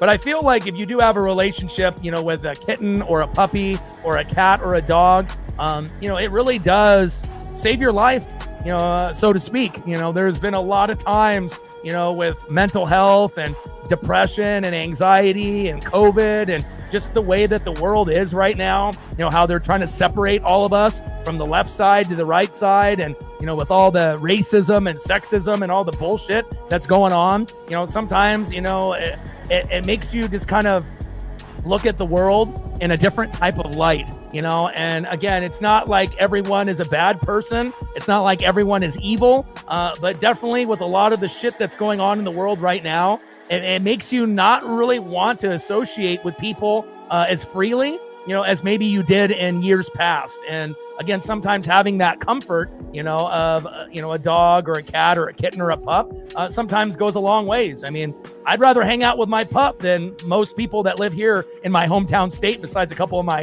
you know, really good friends or my best friend, Justin. But, you know, I know that some of y'all can relate. Bottom of the third inning. And next up here is Ben Williamson. Let's see if Big Ben can add on for the Mariners. First pitch, fouls it off high and inside by Okert. 0-1 count.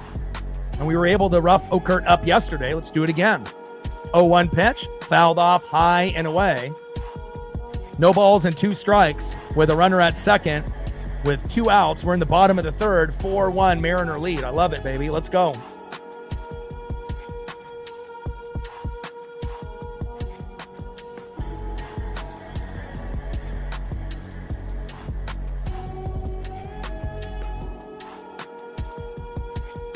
And again, I don't think people will really realize how special that relationship is until it actually happens to you. You know, you'll see those people that post, you know, photos of their dog or cat. And, you know, if you don't actually have that same kind of relationship, you're never going to get it until it happens to you. And then when it happens to you, you know, when you're at a dark, low place and then you end up having someone that rescues you and helps you out, you know, mentally, you know, it's something that words can't even describe. Facts. 1-2 pitch. Fouled off right down the middle. 1 ball and 2 strikes from Okert to Williamson.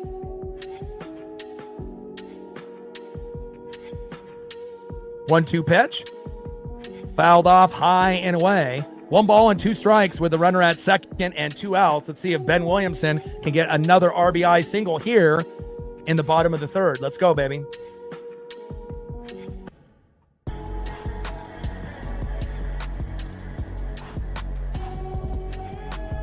Not JT in the building, Sarah in the building, Lauren in the building. What's good? Trident's up. 1-2 pitch, fouled off. 1 ball and 2 strikes with a runner at second and 2 outs.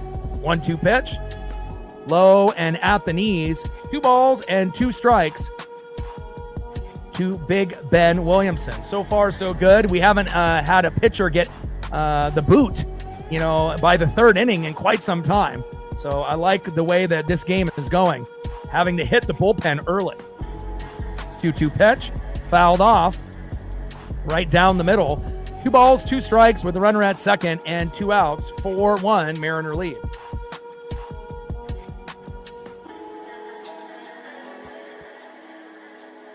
And again, if we can end up getting on a really good hot streak, again, the last time we had that pivotal kind of, you know, season-changing game, it was against the Astros at the beginning of the year. You know, where we won the first game, we lost the second game 2-1 in like 12 innings, which we should have won, but we blew it at the end. And then we ended up being down 5-0 in game 3 in the 8th inning, and it looked like it was over, right? And then we ended up scoring 7 runs combined in the 8th and the 9th, and we won 7-6. And then we ended up winning 9 consecutive series in a row after that. So, you know, the Astros, you know, are one of those teams where if you can beat them, you know, it can give you that leapfrog moment and that, you know, groundbreaking moment in the season where you can end up kind of taking off.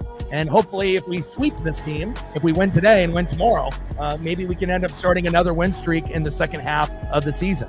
Facts. Sarah with a 5er. Appreciate you. 2 balls and 2 strikes to Big Ben Williamson. Stacks. Racks with a little Cactus Jack. Bang, bang. Appreciate you.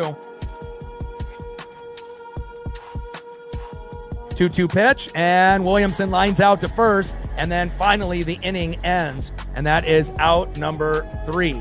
End of the third inning, 4-1 Mariners. Let's do a quick recap here for anyone that's just coming into the room. So Logan Evans ended up having bases loaded. Astros were threatening in the first inning, but we ended up holding them to nothing. And then Ben Williamson later in the second inning grounded out to the pitcher, but Polo scored, making it 1-0. Then Smith singled to center for the Stros. Short scored because Paredes got injured running to first. It ended up being a 1-1 tie.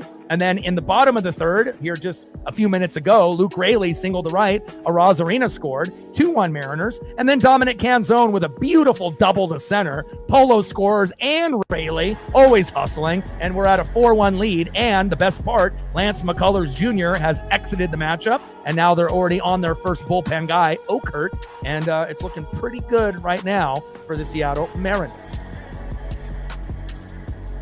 Miles in the building, what's good?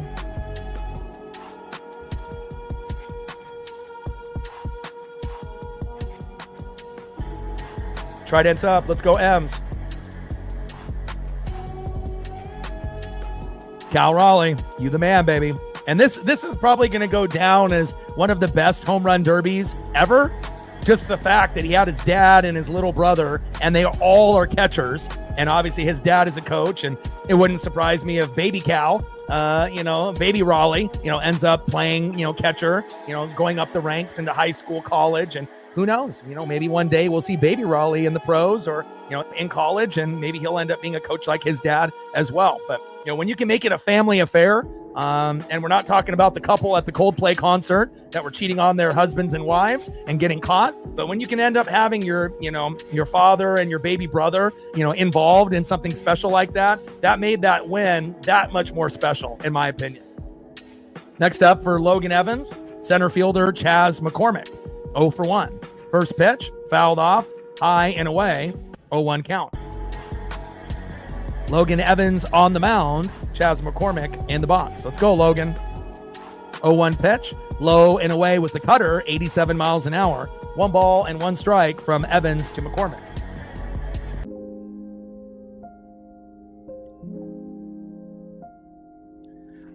Bro, the shit is crazy because, I was reading up on it. So the guy is the CEO of the company. She's an HR, top dog, right? And so obviously she's fired many, many people for the same exact thing. So obviously, kind of a hypocrite. And then on top of that, the woman that is the head of HR for that guy's company is actually married to another CEO of another company. And they just bought a house 5 months ago. The harsh reality is people suck. And regardless if you're married or not, people cheat like it's no one's business. And it's just kind of sick, and again, it's just, one of those things where people are never satisfied with what they already have, even if it's a really good thing. And again, when you end up going to a concert where there's always a chance where, people could see you, that's on them. And, good for them to get caught, and whatnot. Obviously, it's going to lead to, a big divorce settlement, probably for both, I would assume, and whatnot. But crazy stuff, man. And again, it's crazy how things can blow up on the internet overnight. 1-2 pitch, low and away. 2 balls and 2 strikes from Evans to McCormick. 2-2 pitch, low and away. 3 balls and 2 strikes from Evans to McCormick.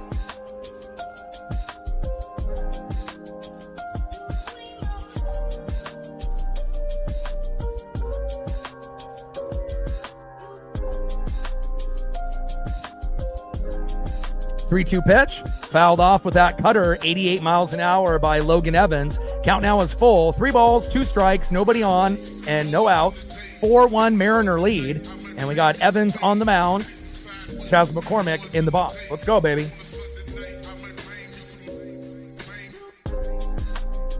And 3-2 pitch, and McCormick strikes out looking. There we go, my boy Logan Evans. Way to be, my guy. And again, if Logan can end up getting this dub, he's going to have all of his wins at home and all of his losses on the road. We just got to be able to get Logan to pitch like he does at home on the road, moving forward. And again, an update on Bryce Miller. Sounds like he's still not going to be ready until the end of this month, beginning of August, but they don't want to rush him. And I imagine once Bryce is healthy, I imagine Logan Evans will be the individual that goes down to AAA, even though he deserves to have a spot on the team. But, they're going to give Bryce a chance, and I'm okay with that. We got to see if we get the good Bryce or the injured Bryce, but I definitely have missed Bryce Miller. Next up is Mauricio Dubon. First pitch, takes a strike looking right down the middle, 0-1 count.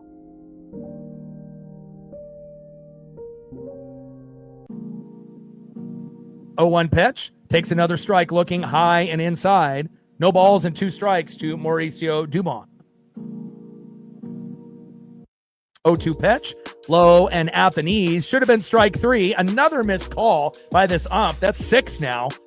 Man, it's like, it feels like there's like 1 or 2 every inning where it's like it could be strike 3, or like that, it could end up being that key pitch, and then the ump doesn't call it, and then the batter ends up getting the at bat more in their control at that point, where Dubon already should be out, and now with 3 balls in a row, now we're sitting at a 3-2 count instead of strike 3 when it was 0-2. And again, that's what irritates me the most about umps. We need the ABS. We need the robot umps. We need the screens in the background, so that way that these umps aren't, ruining games. And again, it's like, I get it. The strike zone is going to be different for every pitcher, but for that to turn into a walk when it was 0-2 and it should have been strike 3, and then it turns into a freebie, that's the type of shit that irritates me.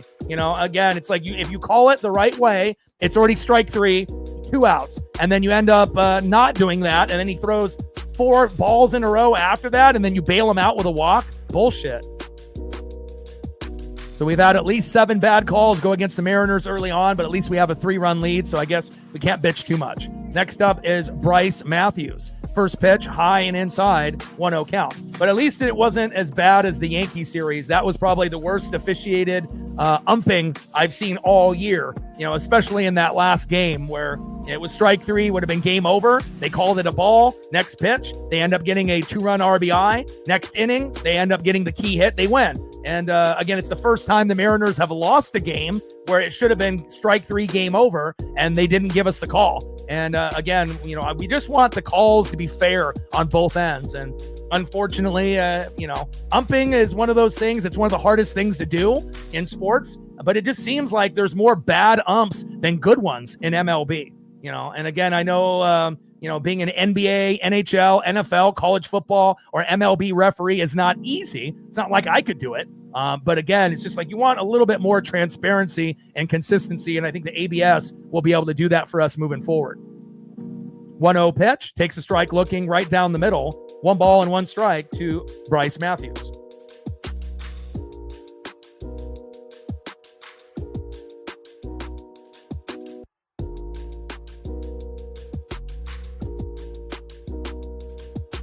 Sarah with another $5. Appreciate you. Every dollar counts. Stacks. Racks with a little Cactus Jack. Bang, bang. Appreciate you. Thank you so much. 1-1 pitch. In play. And Matthews flies out to center. 2 away. And Paredes, who's probably the second best player, on the team to Jose Altuve, considering Yordan Alvarez and Jeremy Pena are injured. Paredes got injured today, and now you have Short in the box, and we'll see what he can do.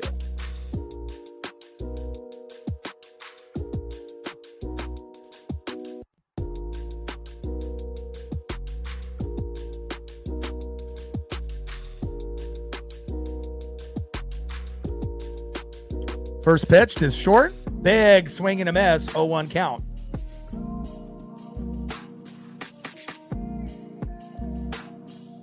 Oh, 1 pitch, right down the middle with the cutter this time around. Big swing and a miss to Zach Short. No balls and 2 strikes from Evans to Short.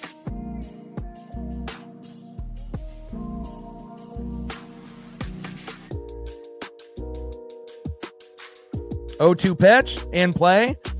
And flied out to the shortstop, J.P. Crawford, and that is out number 3. Great job, Mariners.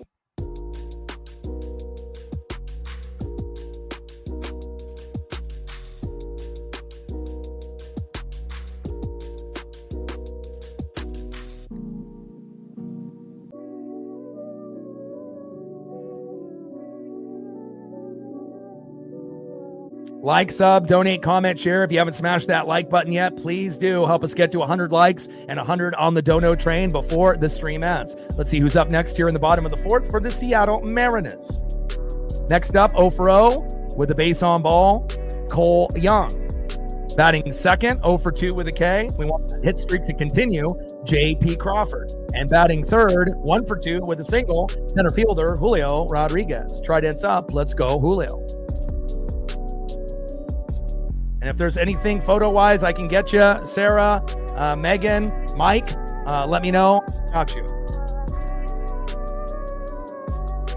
All right, 90 likes, 10 more to hit the goal. And once we hit a hundo, let's try to get to 125. And again, it's just that slow, natural progression, going from 20 to 30 people, 30 to 50 people, 50 to 75, 75 to 100, 100 to 200, and then so on and so forth. But again, we're definitely hitting a nice stride. And, the better the Mariners do throughout the year and moving forward in the years to come, the better the channel will do. Same thing with the Oregon Ducks and all the other teams that we end up streaming here on the channel.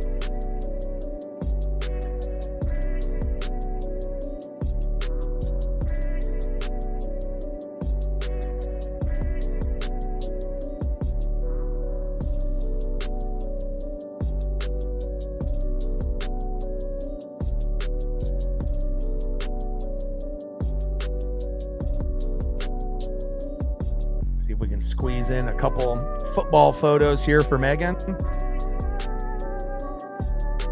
And again, with the throwbacks, we're going to have the Seahawks and the Buccaneers wearing their throwback unis.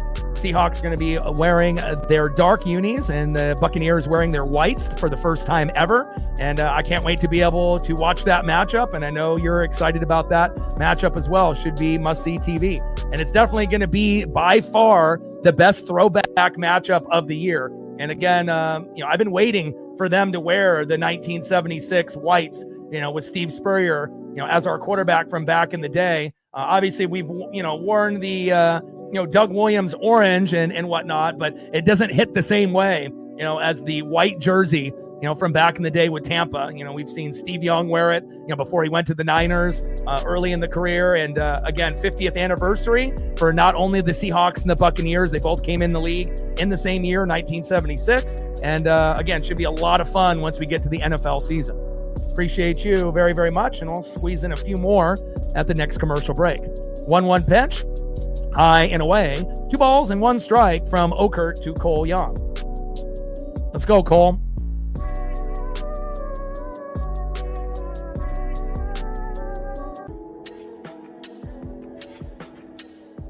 Two pitch, and Young strikes out swinging, 1 away.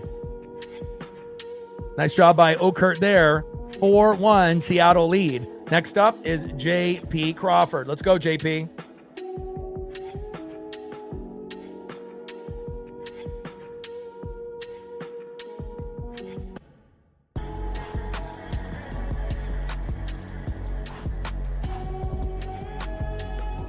Bottom of the 4th inning, 4-1 Seattle. Let's go, baby.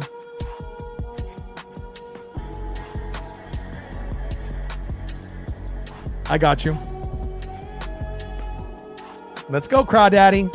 First pitch, low and away, 1-0 count. And we want to make sure that that hit streak continues. Like I was mentioning earlier in the broadcast, we know how good Randy has been, within the last month. And JP has been slowly but surely under the radar, batting .339, 17 for 54 during his 15-game hit streak. And that's the second longest in MLB. And we need him to get at least a hit here today. And I believe he will. It might come down to his last at-bat if he doesn't get one here, but still has a good chance. 1-0 pitch, low and away. 2 balls and no strikes from Okert to JP. 2-0 pitch, big swing and a miss. Right down the middle, 2 balls and 1 strike to J.P. Crawford. Come on, J.P. Lock in, baby. 2-1 pitch.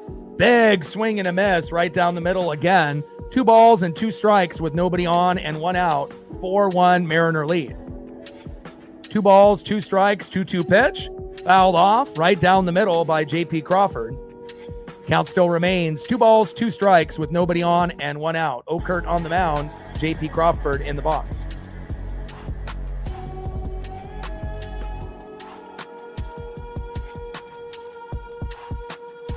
Yeah, nothing wrong with being a Rams fan. More than likely they're going to win the division this year. Very solid team. And again, we'll see what the Niners and Hawks do. And we assume the Cardinals will do nothing like they typically do every year. Kyler will be good at some point, but then when Call of Duty comes around, usually there'll be a a time and a place where they kind of hit the wall and, they shit the bed and, the other teams get better and, they end up kind of sitting in last place like they typically do. But for the Seahawks, it's going to be a rebuilding year, more than likely. Niners lost a lot of pieces, so, Rams are in a good position to win the division. But again, injuries could change everything. And JP strikes out, 2 away. Come on, JP. Looks like we'll have at least 2 more at-bats for JP. It'll be a 5 at-bat night since we were able to get that nice rally early in the matchup. All right, next up is Julio Rodriguez. Let's go, J-Rod. First pitch, high and inside with the 4-seam fastball, 1-0 count.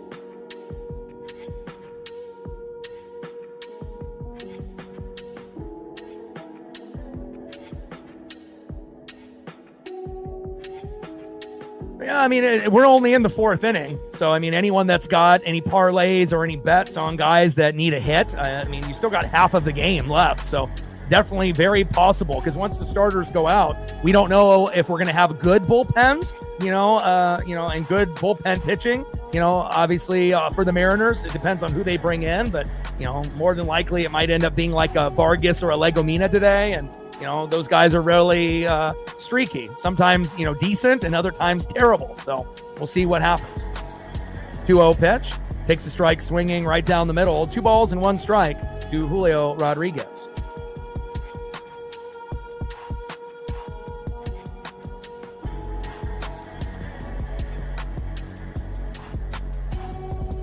Crawford does not have a hit yet. He has a 15-game hit streak in play, and I believe, he'll be able to get a hit. I mean, he might only go 1 for 5 today, but I think he'll be able to get at least 1. And he's got at least 2 more at-bats, even though he's 0 for 3 so far. 2-1 pitch. Takes a strike looking in the zone. 2 balls and 2 strikes to Julio Rodriguez.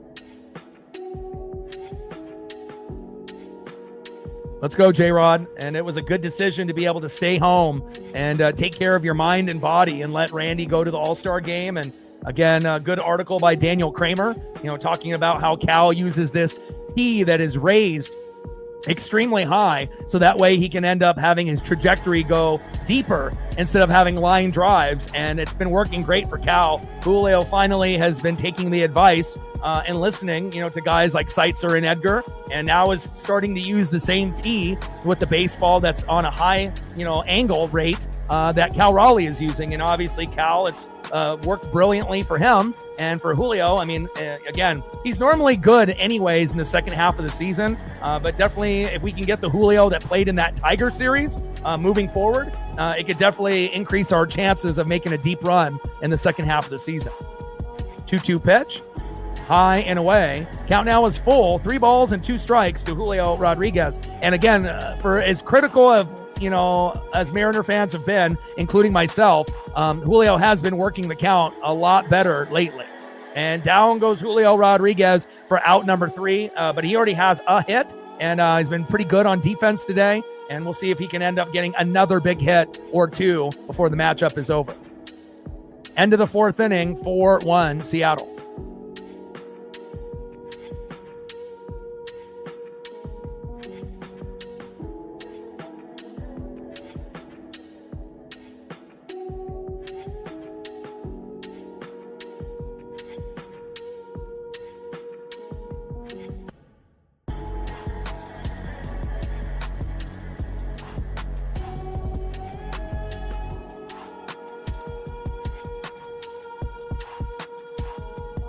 See if I can grab a couple more Luke Thompsons here for you if possible. I'm not sure if they'll format, but we can try.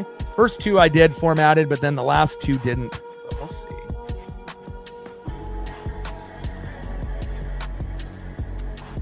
So first 2 formatted, last 3 did not. We might have to pivot here. Let me see. Let me try one more. I was gonna say that name seemed familiar because I've watched Bridgerton in the past, and I was like, oh, that's him. Is he doing the narrating for your event for the Back to the Future musical thing there in Australia? Is he one of the individuals that's going to be a part of the show?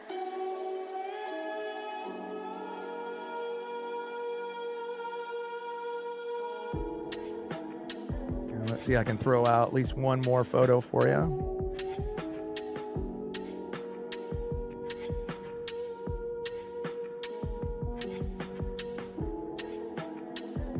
Next up here in the top of the fifth is Jose Altuve. Appreciate you. Like, sub, donate, comment, share. If you haven't smashed that like button yet, please do. First pitch from Logan Evans to Jose Altuve, fouled off, high and inside, 0-1 count.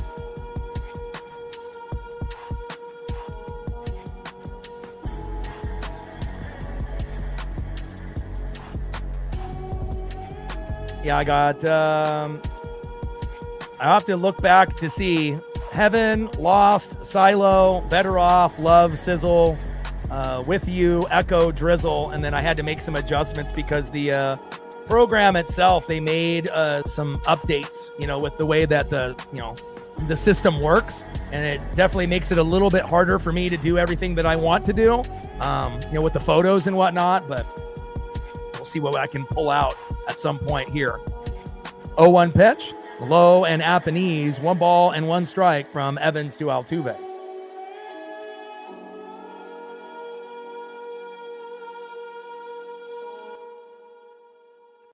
One pitch in play and a nice hit by Jose Altuve. Like I mentioned, he didn't have a very productive day yesterday, and I predicted that he would have a good day today. And just like that, Altuve with another hit on the board for the Houston Astros. But at least it's not home run, so I can live with that. Next up in the 3-hole is Victor Caratini.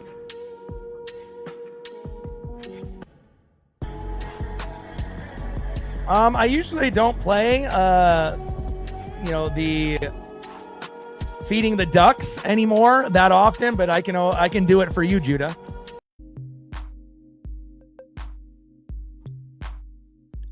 And then we'll see if I can go through the track list, because I don't have the Amnesty not JT in the track list at the moment, so I'd have to go back and look through the original file. And at this point, with everything that I got going on, I don't know if I have that screen available, but I'll take a look in between the commercial breaks if I can find it. Top of the 5th inning, 4-1 Seattle lead. Jose Altuve, most hits career versus Seattle. He's number 3. Cal Ripken, number 1 with 261. Michael Young, 259, number 2. Altuve tied with Wade Boggs with 236. Jose Altuve, a thorn in our side. 2-1 pitch, high and away. 3 balls and 1 strike from Evans to Caratini.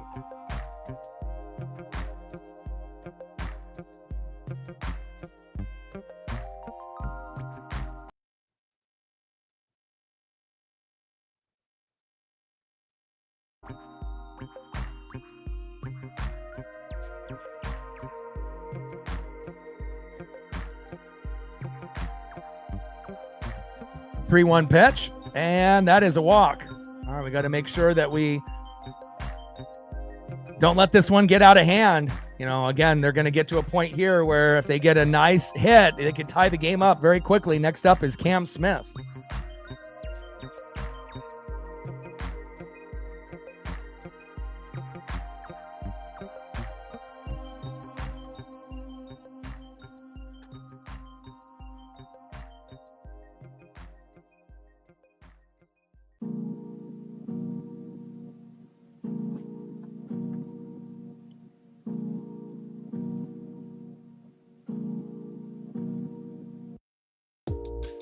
It's hot as hell in here. Gotta turn a fan on. Give me a sec here.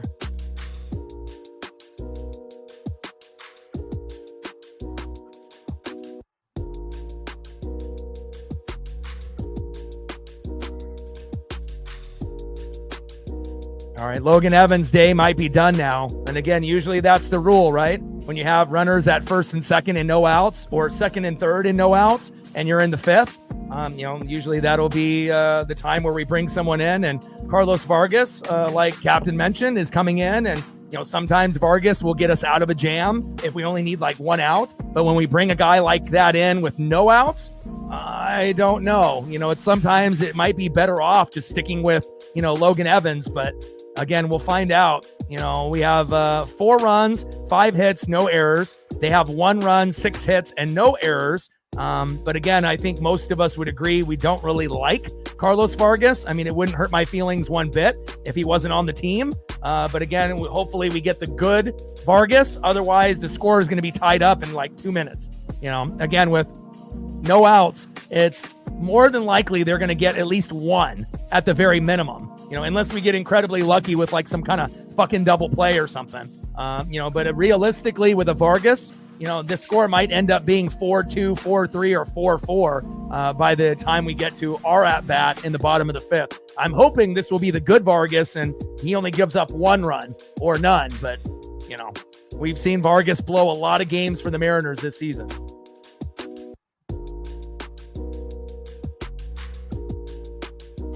Yeah, not really the smartest decision, though, Judah. I mean, if you were here every day on every single stream and watched what Vargas has done for us, not a good player. Again, he's young and he's all over the place, and again, he can't really hit the strike zone. It's, a very wild pitcher. And again, when you have a wild pitcher that can't hit the zone, that doesn't really make a recipe for success. So I would rather go with a Logan Evans, and to go and try to find a way to dig himself out. Because again, if he gives up a run, who cares? He's done a good job up to this point. But if you bring in Vargas and he gives up a 3-run blast or something of that nature, we don't want this game to be tied up. So we'll see where it goes.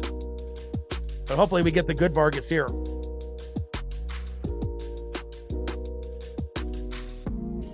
And I wouldn't say the starter is cooked. We're not talking about the Boston Red Sox and your team, my guy. I mean, we got better pitching than you guys. We can still find a way to get outs, even if we have runners at first and second with no outs. And there we go. Nice little force out at second, throw to first. Got him, baby. Double play. And just like that, Vargas gets the hit that we need. And next up is Christian Walker. Man, we got incredibly lucky there. I mean, the chances of us getting a double play there, not very likely, but we found a way. But obviously here, Christian Walker, that something's good going to happen. And just like that, first pitch to Christian Walker in play, and that's going to lead to an RBI. Single to right, Altuve scores 4-2 Mariners. Next up, for 2 with a K, Yanier Diaz. First pitch, fouled off, low and away, 0-1 count. But I think a majority of the fan base agrees with this statement right here. I could live my whole entire life without seeing Vargas on the team ever again.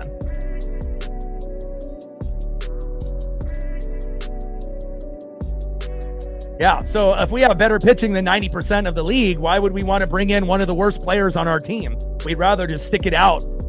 Again, now if it was a player like Emerson Hancock, then yeah, maybe, make the substitution. But if it's Wu or Gilbert or Kirby or Miller, if he's healthy, or Logan Evans, sometimes you can roll the dice.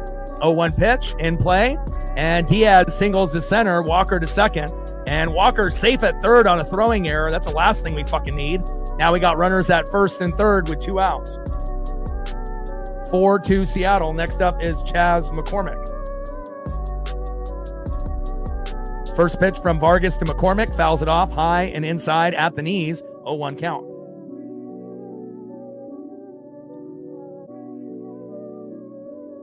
But even if we have, better pitching than 90% of the league, if it does get to a situation where, the pitch count is high or the guy just can't hit the zone, even if that ends up being like Logan Gilbert or Brian Wu, sometimes you do have to make the tough decision to pull. But if you are going to pull an elite player, you got to bring in an elite player like Brash or Bizardo. You can't be bringing in the fucking Legominas and the Vargases. And when you do, sometimes it works out, but most of the time it fucking doesn't. Top of the 5th inning, 4-2 Mariner lead. 0-1 pitch in play, and McCormick grounds out to the fielder's choice, and that is out number 3. And we only give up 1. And honestly, I think if we would have, kept Logan Evans in the game, the score still would have been the same. I think he would have given up maybe a hit, and they would have gotten an RBI, and I think the same score. I don't think it would have been still 4-1. I think that he would have given up the same hit, and I don't know. I would rather see Logan Evans, try to, do the best that he can in tough situations so he can learn. But again, at least it worked out to a certain degree. I mean, at least they didn't tie the game up. They gave up a run, but, it could have been worse. All right, let's see if we can get that run back here in the bottom of the 5th. Next up for the Mariners, 0 for 2, big dumper, Cal Raleigh. Batting second, 1 for 2 with a run, left fielder Randy Arozarena.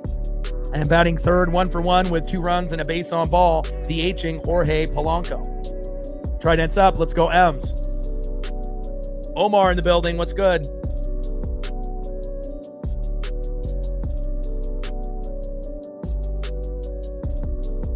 And I'm still looking for that big blast. All right, we only need 2 more likes to get to 100, and we have at least 36 people in the room that haven't done it yet. So if you are one of those 36 people in the room that haven't hit the like button, we get 2 of you to do it. We're at 100, and then we can go to our next goal of 125. Let's go. Bottom of the 5th inning, 4-2 Mariners. Trident's up. Let's get it. And Okert is out, and Gusto is coming in. We're looking for home run number 39 for Cal Raleigh. Let's go. Trident's up.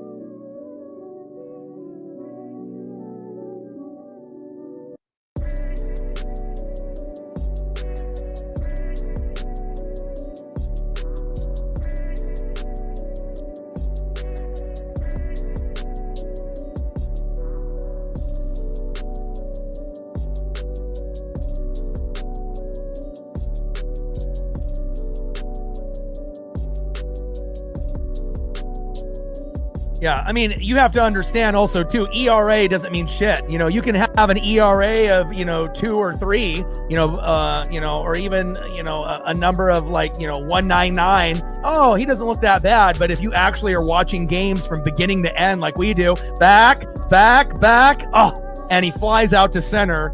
I was thinking that might be number 39, 1 away. Down goes Cal Raleigh, but it's about the blown saves and the blown opportunities, and also not only the blown saves, but also giving up runs, almost every single time. And it's typically not just 1. It's usually 2, 3, 4, and sometimes we lose the game. We've had games where, we were up 1-0, we brought him in, and then we lose 3-1, and when you have that happen, you don't want to see that guy ever again. So, it's one of those things that, we could really care less. Fucking Vargas could have an ERA of 1.50. Still don't want him on the team. Not worth it. I mean, he's a young blood, but he pitches really wild. And again, that's not what we need on the team. 0-1 pitch, takes a strike looking high and away. No balls and 2 strikes from Gusto to Arozarena. Yeah, but again, he might be probably the most disliked player on the Mariners right now. I mean, obviously we had others like Taylor Saucedo, but he's in AAA now. Trent Thornton was fucking terrible. Gave up 5 home runs in the first 15 games, and he's been kind of on or off. Legomina and Snyder are not really good either. I mean, if it's not Brash, Bizzardo, or Munoz, or Gabe Spire, everyone else is kind of ass, if we're really being honest. We have to kind of hold our breath if it's anybody but Brash, Bizzardo, Spire, or Munoz. And even with those guys, sometimes those guys fuck up, but not as often as the rest. And, everyone else is, fucking up on the regular. 2-2 pitch, high and away. Count now is full, 3 balls and 2 strikes to Randy Arozarena. 3-2 pitch, big swing and a miss. Down goes Randy. Nice punch out there by Gusto, 2 away. Come on, Randy. We need that home run for you at some point in this matchup. Let's go. Next up, DHing for the Mariners, Jorge Polanco. Let's go, Polo. First pitch, low and away, 1-0 count.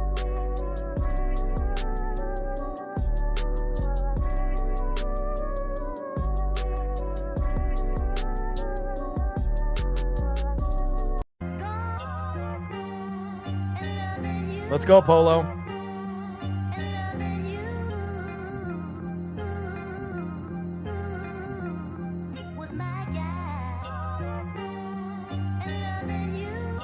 And that's the problem, too, is that, with the team and the way that it's built, we don't really get a chance to see Brash, Bizzardo, Spire every day. So it's like we're stuck, using these other guys that aren't really good, for, most of the series. And even if we have a 1, 2, 3 run lead, we don't feel safe when those guys come in the game. It's like we almost anticipate them fucking up, and the game ends up, being tied, or it ends up, cutting into the lead that we, worked so hard to build up. 2-1 pitch, low and at the knees. 3 balls and 1 strike with nobody on and 2 outs. 4-2 Seattle lead. Let's go, Polo. Bottom of the fifth on MLB Network, global broadcast. Mariners hanging on to a 2-run lead, but it'll all depend on who we bring in the pen after Vargas to determine if we can hang on to this win or not.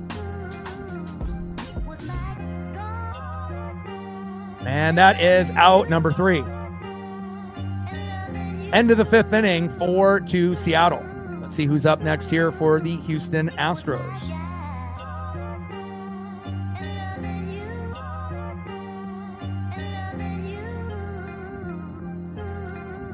Next up for the Stros in the 8-hole, shortstop Mauricio Dubon, 0 for 1 with a base on ball and a K. Batting second, 0 for 2. Second baseman got his first MLB hit yesterday, Bryce Matthews. And batting third would have been Isaac Paredes, but he got hurt, so it'll end up being 0 for 1 with a run, Zach Short.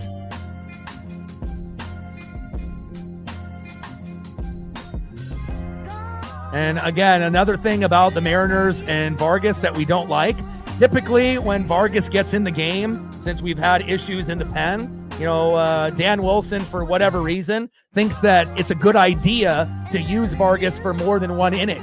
And again, when we see that from Legomena, Snyder, Trent Thornton, Vargas, it makes us kind of throw up in our mouth, because it's like, it's bad enough that we have to use him once, and then you're throwing him out there again. So again, he gave up already a run, but, again, if the right batter comes in the rotation, in that particular inning, I mean, it could very easily be a 5-4 Astro lead if you have a shitty guy in the pen. So we'll have to hold our breath here, and hopefully we end up getting some better individuals out there. But I assume that they're going to go with Vargas again in this next inning, since he didn't have very many pitches. He had 6. So we'll see how this goes, but hopefully during the trade deadline, we can end up getting a couple guys, either starters from other teams, or other bullpen players from other teams to replace some of these shitty guys, and we can add on, with Brash, Bizzardo, Spire, and Munoz, and actually get guys closer to that level of talent rather than the guys like Vargas, Legomena, Snyder, Thornton, and that type of guy. First pitch from Vargas to Dubon, low and away, 1-0 count. Shep in the building. What's good?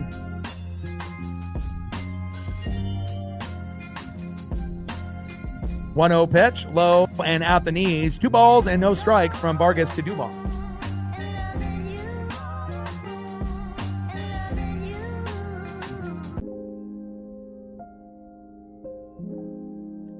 Yeah, man, Shep, it's been rough for you. No doubt about that. But again, I always enjoy your company. And again, you just got to be able to, keep yourself busy, and hopefully, good things will line up for you. And I believe that they will. If you're a good person, bad things happen to good people all the time. But again, if you are a good person, regardless if you're in a good financial situation or not, definitely karma has a way to be able to work its way out and find ways to help good people. So I do truly believe that things will slowly but surely get better for you. 2-1 pitch. Takes the strike, looking right down the middle. 2 balls and 2 strikes from Vargas to Dubon.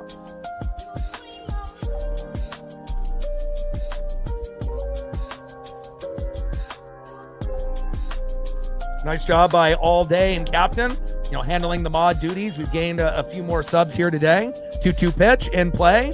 And Dubon rounds out to the shortstop. JP throw to first. 1 away. We gained 5 more subs.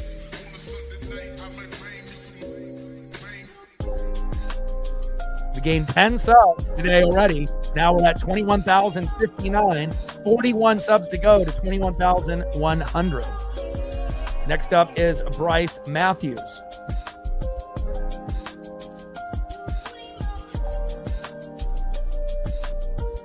Doing good, bro. Just doing the regular thing, cutting back, obviously on the drinking, eating healthy, exercising, and walking 5 miles a day, 7 days a week for the last 2 years with my pup, which has definitely been good for my mental health. I haven't had a bad day in, years, if I'm being real. But if I didn't have my pup, there probably would be some dark moments for me. But, overall, the channel is doing great. Paisley's doing well. My mental health is good. And again, I just feel bad for everyone that, is struggling or having some issues. And we see Vargas with a wild pitch, and obviously Matthews is on the ground. He's acting like he got shot. He's just like laying there. So we'll see what happens here. And we know Vargas tends to pitch high and inside. And again, you know, when you pitch that high and inside, you know, you run the risk of hitting someone in the head, in the jaw, you know, on the elbow, the forearm. And that's another reason why I don't like Vargas. You know, he's so wild that, you know, he ends up maybe not even intentionally, you know, trying to hit a guy, but obviously right there, you know, Bryce Matthews is trying to bunt, and he literally almost hit him in the head and took his head off. And that could have definitely started a fight right there, because again, he's leaning in with the bunt, and then the ball is coming in at his neck and his face. Pull him, you know, and again, they won't. But again, if they would have, you know, brought guys out of the dugout and fought, I wouldn't have shocked me right there. You know, it's like Vargas needs to realize if a guy is, you know, showing bunt and he's leaning forward, why are you throwing at his neck or in his head? You know, whether the ball slipped out of his hands or not. But he goes to first. But again, another reason why we don't like Vargas. You know, again, it's like he's going to put us in a position to, I mean, we're not afraid to fight. I mean, we've fought the Rangers, we fought the Angels. You know, if you need to fight, sometimes it ends up breaking out some good emotion for the team. But, you know, that was a situation that could have been avoided. And now Short gets hit by a pitch. He's hit two guys in a row. Pull his ass. I mean, him single-handedly going to lose the game for us. We're up 4-2. He's already hit back-to-back guys. Pull him. And, of course, Dan Wilson's an idiot, and he won't. Jesus Christ. Hits him right in the back. Pull him. What are you doing, Vargas? I mean, again, we are, you know, huge rivals with the Houston Astros. But again, you know, you're going to cause a fight, you know, with this team that doesn't need to happen today. I mean, if it ends up, and again, with him doing what he did, now we have a chance on their end that they might intentionally throw at Julio or Cal or, you know, someone like that and injure them. And this is the reason why you don't have a player like Vargas on the team. Now it's getting really chippy out there, where now you're getting the dugout screaming at each other, and it feels like a fight is about to break out. And I'm kind of shocked that the Astros haven't, you know, unloaded, you know, their dugout and their pen and tried to go on an all-out brawl, you know. And again, that might be the thing that the Astros need, you know. But again, this could definitely have been avoided. And the first one almost hit him in the head when he tried to bunt, and then he ends up hitting Short right in the back. And that second one looked intentional. You know, we're like, what are you doing? Like, we don't even like you. If you know, we don't even want you on the team, Vargas. What the hell are you doing? And now he's beaned back-to-back players. And you know, if I'm the referees, toss him. You know, get his ass out of the game. If that's the only way that we're going to get him out, if Dan isn't going to pull him, eject his ass. You know, get him out of there. I don't want to see any Astro players hurt. Yeah, you know, I don't like the Astros whatsoever, but I don't want to see any of their players get hurt. And on top of that, now the Astros are mad, and now they're going to try to injure our players because Vargas is an idiot. Nice job, Carlos, you fucking moron. Idiot. Pull his ass. I hope they eject him. And that might be one of the only times that we talk about really wanting to have someone get ejected from your own team. But clearly, you know, this is not who we are as a team. You know, again, you know, we'll retaliate if we need to. But again, Vargas, I don't know what the hell he's on today, but, you know, he's potentially going to cost us this game. And knowing Altuve, it wouldn't shock me if he hits a 3-run homer here and we end up being down 5-4 because Dan Wilson's an idiot and thinks that Vargas pitching 2 separate innings is a good idea. Not a good idea. And I hope that he doesn't hit a 3-run blast, because that would be terrible. I want us to win this game. But things are starting to go sideways here in the top of the 6th. 0-1 pitch, low and away. 1 ball and 1 strike to Jose Altuve.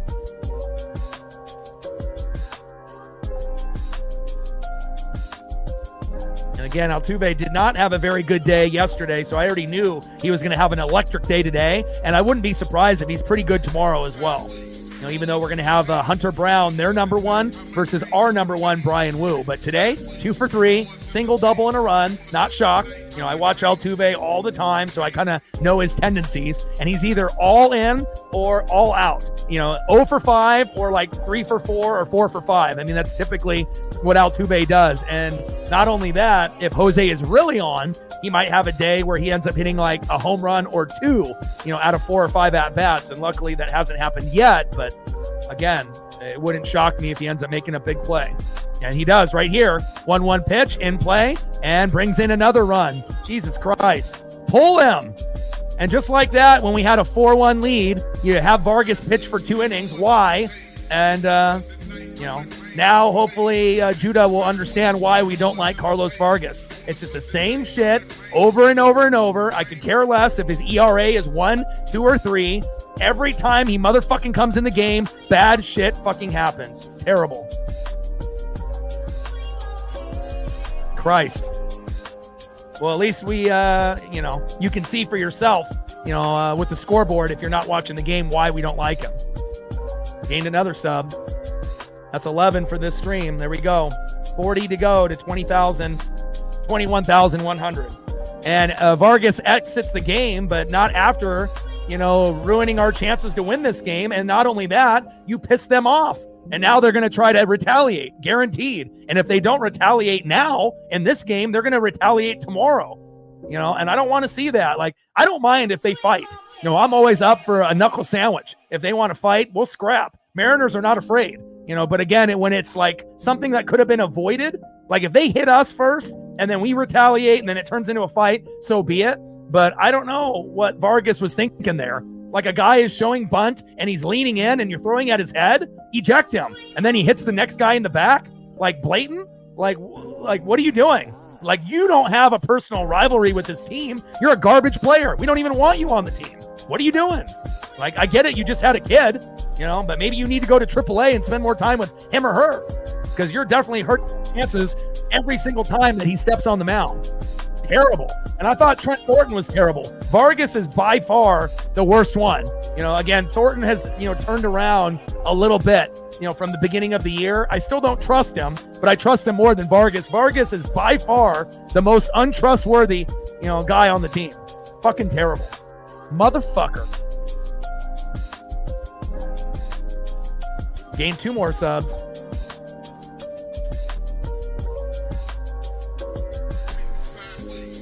And the crazy thing is, this is probably the first time in like 2 years where like we're being the instigators. Normally someone does something fucked up to us, we retaliate, then it turns into a fight. We're never the aggressor. We're never the person that tries to throw at someone's head or throw at someone's back and trying to injure them, or, that's not who we are. But I guess Carlos Vargas thinks that he's the ultimate heel, like in wrestling. And again, that doesn't work for us. Unbelievable. Got another sub.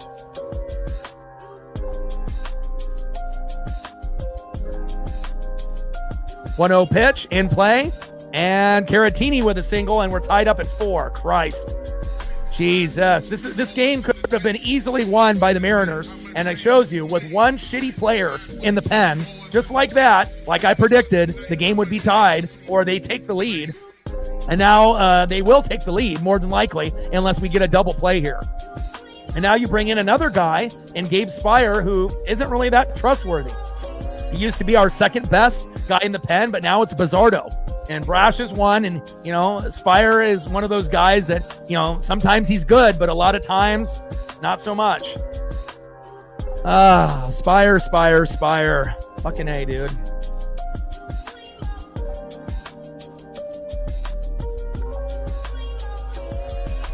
And again, if they just would have went with Bizzardo or Brash, maybe we're still up 4-1 or it's 4-2, but why did you have Vargas pitch at all? And then let alone, why did you have him pitch in the inning after that?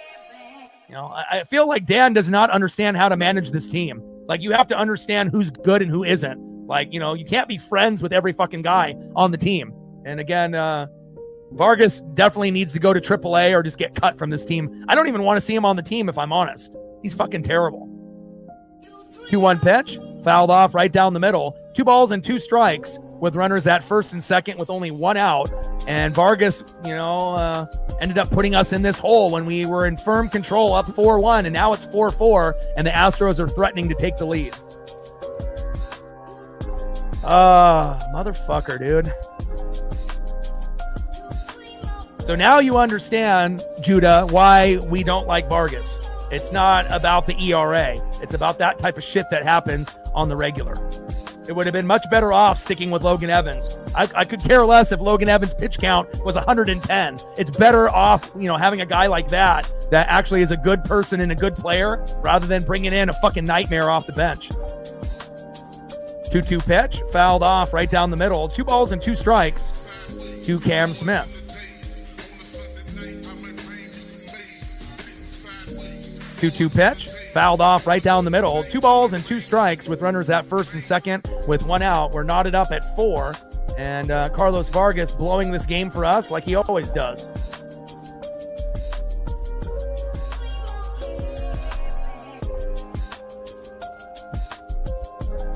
Two-two pitch, fouled off right down the middle with that sinker. 2 balls and 2 strikes with runners at first and second and 1 out. And it'll take a miracle for us to be tied, here with Spire on the mound unless we can get a lucky double play. But he's got to hit it in between second and third, and we got to be really quick about it.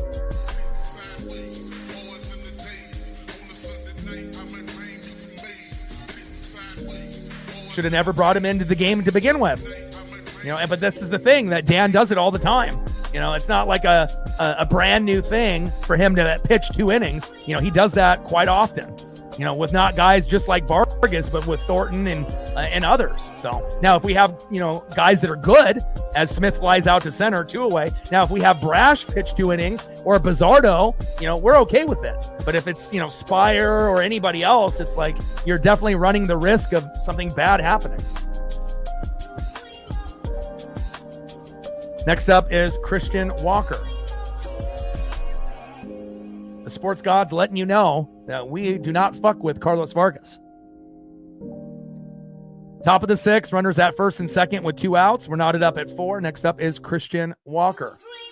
Come on, Gabe.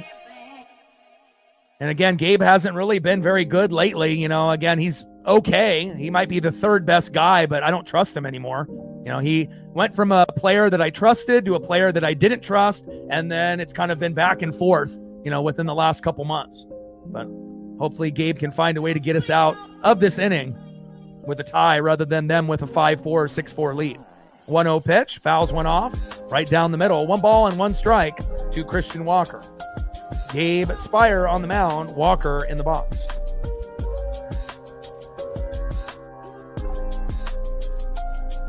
Oh, I don't know about that, K. Toddy. I appreciate the compliment. I think Aaron Goldsmith is great. He, as far as a guy that's under, 45 years old, someone that is young, he's got an incredible voice, in my opinion. I know some people didn't like Dave Sims and some of the other guys that we've had in the broadcasting crew.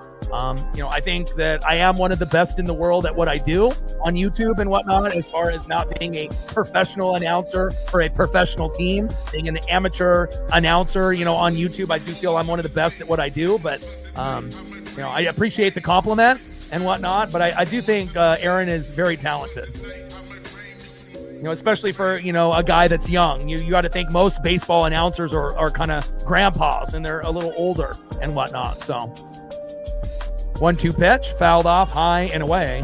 1 ball and 2 strikes with runners at first and second and 2 outs. We're knotted up at 4 here on MLB Network. Yeah, but also I've been told that since I was a young kid, even before podcasts were a thing. When I was in high school, people said that, you got a TV radio voice. So I got to, obviously give the credit to my mom and dad for blessing me with the unique voice. And obviously it helped me with phone sales, where I did that for big companies for like 20 years. So it gave me the skill set on knowing how to talk to every single person of every single age, of every single race. Again, I've obviously used that skill set and transformed myself here on YouTube. Top of the 6th, runners at first and second with 2 outs. 1-2 pitch, fouled off, high and away. 1 ball and 2 strikes with runners at first and second and 2 outs. But I do appreciate the compliment. I definitely put everything that I got into every single, stream that I do. And it definitely takes a lot of effort and energy, but definitely very blessed by the good genetics from my mom and dad. But definitely a lot of hard work on the side. I'm watching film and, reading articles and vlogs and blogs, and I'm putting in, 3, 4, 5, 6 hours a day on top of the stream. So, got to be very involved on what's going on, not only with the Mariners, but the league as a whole. 1-2 pitch.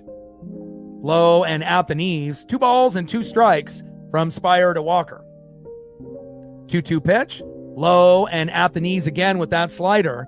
3 balls and 2 strikes with runners at first and second and 2 outs. Spire on the mound, Christian Walker in the box.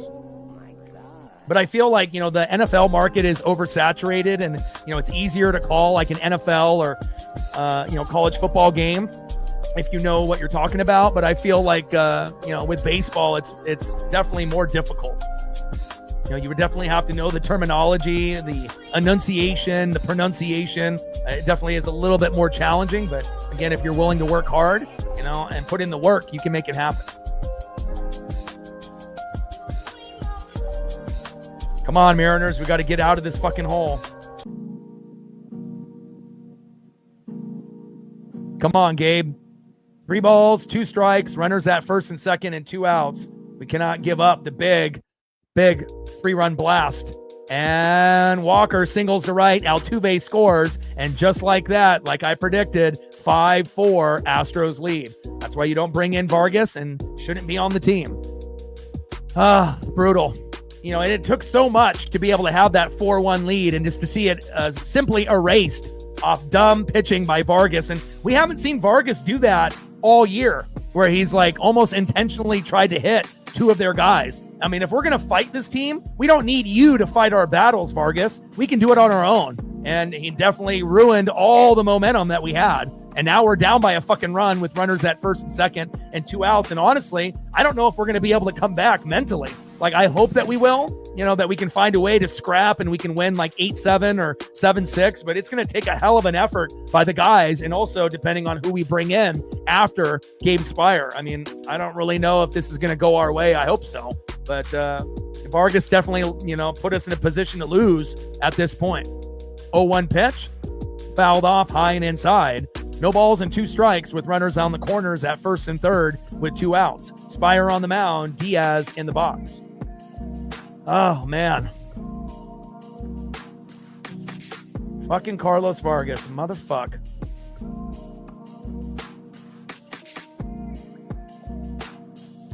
Yeah, I always make time. Again, if you would have told me a couple years ago that I would be walking, 3 times a day, 5 miles a day, 7 days a week for 2 years in a row, I would say you're fucking crazy. But again, it's, my pup, is an American Staffy, which is kind of like a pity. So like they need exercise. So there is no, I don't feel like it or I don't want to. It's like, I know she needs it and I know I need it myself as well for my mental health. So, and it also allowed me to appreciate the outdoors, which I feel with everyone in social media on their phones and on their computers. Like sometimes you need to be able to get outside and, enjoy nature. Facts. And we got a stolen bag by Walker. Great. Now we got runners at second and third here with 2 outs. And Astros are proving that they can also get a nice rally with 2 outs as well. 1-2 pitch, low and at the knees. 2 balls and 2 strikes from Spire to Diaz. And of course, when we know we have the good Gabe, he mows him down. But when Gabe is off, he's all over the place. Not as bad as Vargas, but again, Gabe used to be our second best guy in the pen. Now, I'm not sure if he's even number 3. He might be number 3 by default, but he's nowhere near Brash or Bizzardo. Facts. 2-2 pitch, fouled off high and away. 2 balls and 2 strikes with runners at second and third and 2 outs. Astros retaking the lead because Carlos Vargas is a fucking idiot and beaned 2 guys in a row, 1 at the head and 1 in the back. And again, the Astros are definitely laughing all the way to the bank. And now they have a 1-run lead and they're trying to capitalize on that. And hopefully we can get Yanier Diaz out. Otherwise, we're going to be down by 2, 3, or 4 momentarily.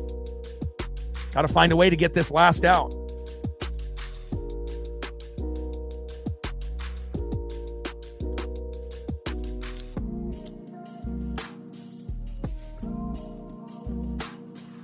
2-2 pitch. High and away. Count now is full. 3 balls and 2 strikes with runners at second and third and 2 outs.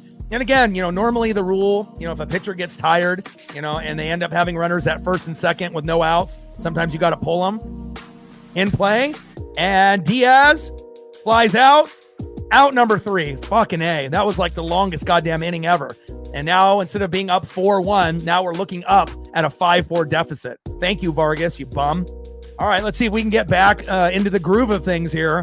And again, it won't shock me one bit if we get nothing like the next 2 innings. Sometimes there's going to be like that, period of time where you have to reflect on the bullshit that happened. Now, I hope we tie the game up right here in this inning. But again, based on past history, it wouldn't shock me if, we don't get anything for a couple innings. And then, in the 8th or the 9th, maybe we get something at that point. But definitely Vargas did not put us in a good position to win.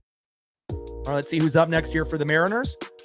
Next up, Mr. Hustle himself, 1 for 1 with a run, RBI, and a base on ball. It is Luke Raley. Let's go, Luke.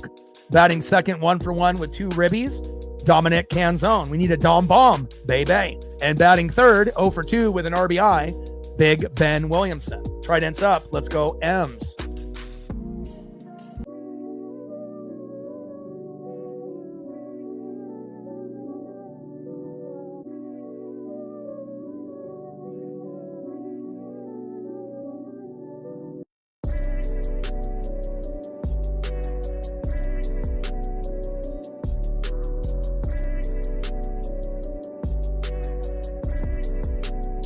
But Evans went out because it was, in the 5th, and he had runners at first and second and no outs. And usually if you got runners at first and second with no outs, or second and third and no outs, and it's the 5th, you typically have to pull them, regardless of pitch count, because that next batter or 2 might end up doing damage. But again, if you're going to pull a guy, you have to make sure you bring in someone good. Like a Brash or a Bizzardo. And what did the Mariners do? The opposite. Brought in our worst guy in the pen, and it cost us.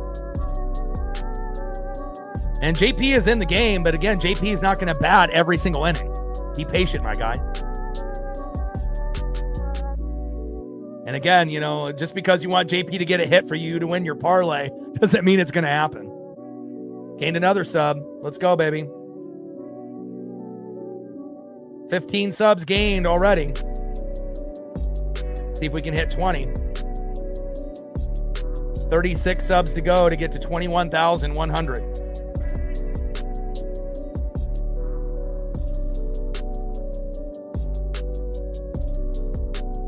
All right, Donovan Solano up next. He's pinch hitting.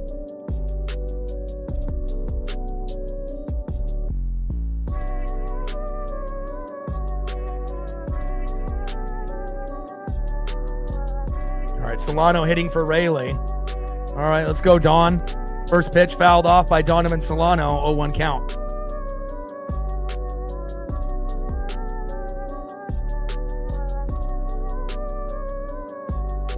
Sosa on the mound for the Astros, and Solano in the box. And again, we need a meltdown by the Astros like they had yesterday. We had our own meltdown with Vargas here today, but we need to make sure the Astros have a meltdown of their own.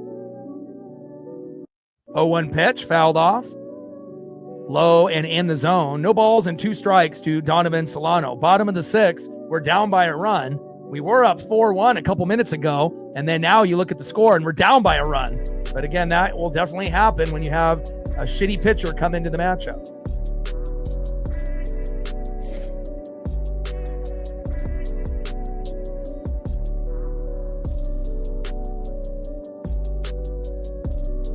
But we still got time. We still got, 3 innings after this. We'll see how it goes. 0-2 pitch. Big swing and a miss. Down goes Solano. 1 away. And obviously they had him pinch hit because we ended up having a left-handed pitcher that entered the matchup. And again, another thing, it's like if you got a lefty pitcher, let me go with a lefty hitter instead of a guy that may or may not get something as a righty, but again, that's the mindset of every team in MLB. They end up switching pitchers and it ends up being a lefty. Then all of a sudden we got to go with a righty lineup. Like, I don't know about that. And obviously they're not doing that here with Dominic Canzone. So if you were going to have Solano hit for Rayleigh, why are you not substituting someone for Canzone like Dylan Moore for that type of mindset? I mean, I'm glad they're not, but, make it make sense. But again, you can't really predict what Dan Wilson's going to do. Kind of unpredictable. And he doesn't really make the right decisions. He might be better than Scott Service, but not by much. 0-1 pitch, takes a strike swinging low and away. No balls and 2 strikes to Dominic Canzone. Come on, Dom. 0-2 pitch, low and away with the slider. 1 ball and 2 strikes from Sosa to Dominic Canzone. Come on, Dom. We need a Dom bomb, baby.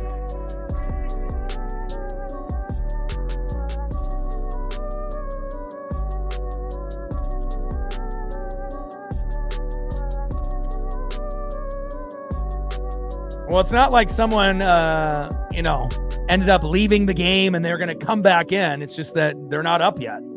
Again, it's like you're not going to be able to see a player hit.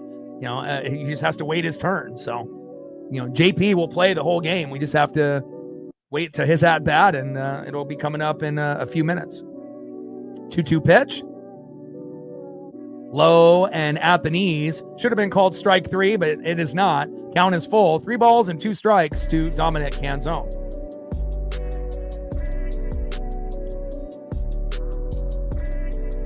Yeah, Evans ain't coming back in.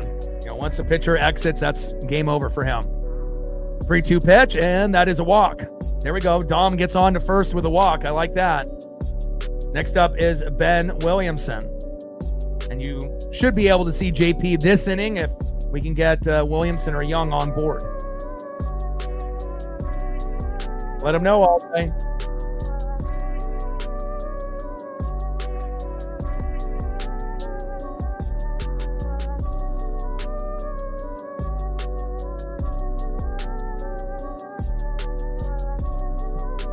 First pitch from Sosa to Williamson, low and at the knees, 1-0. Bottom of the 6th, 5-4 Astro lead. And again, I haven't really seen Vargas, normally he's just, pitching wild, but not going after hitters and trying to intentionally hit them and hurt them.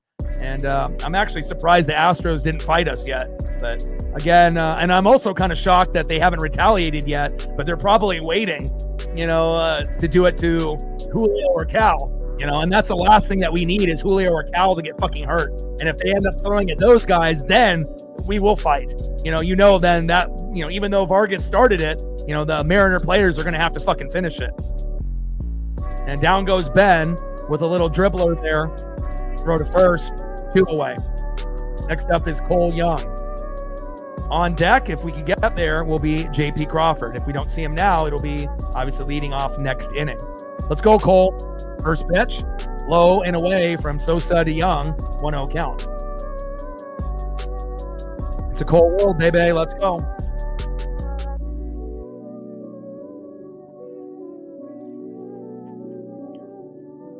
One-0 pitch, high and away. 2 balls and no strikes from Sosa to Young. I don't know if it's our biggest weakness, Pablo. I mean, it's one of the top 5. Again, because there are going to be times where Dan does do, good things, but there's also going to be times where you scratch your head and you're like, why? But also we just need better players, in the pen.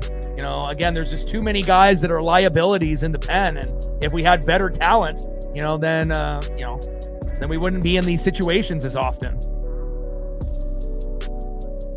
1-0 pitch, high and away. 2 balls and no strikes to Cole Young. Bottom of the 6th.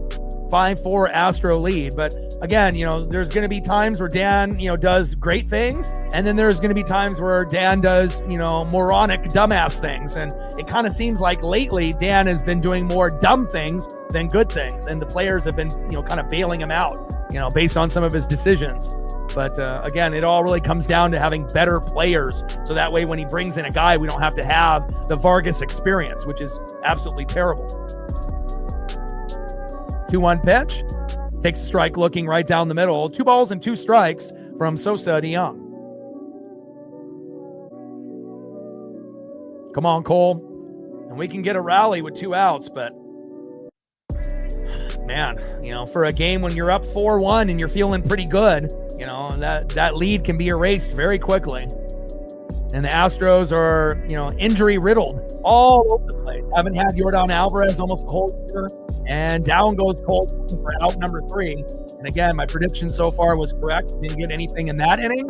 And I would highly predict, we'll see, if we can get something in the 7th. But usually when you have a meltdown, it takes an inning or 2 to get back on track for whatever reason.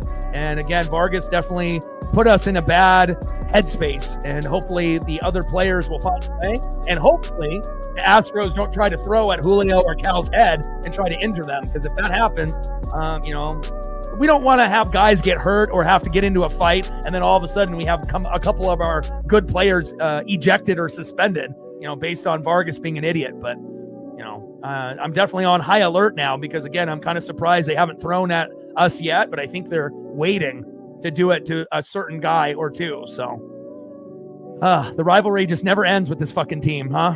All right, let's see who's up next here in the top of the 7th for the Astros.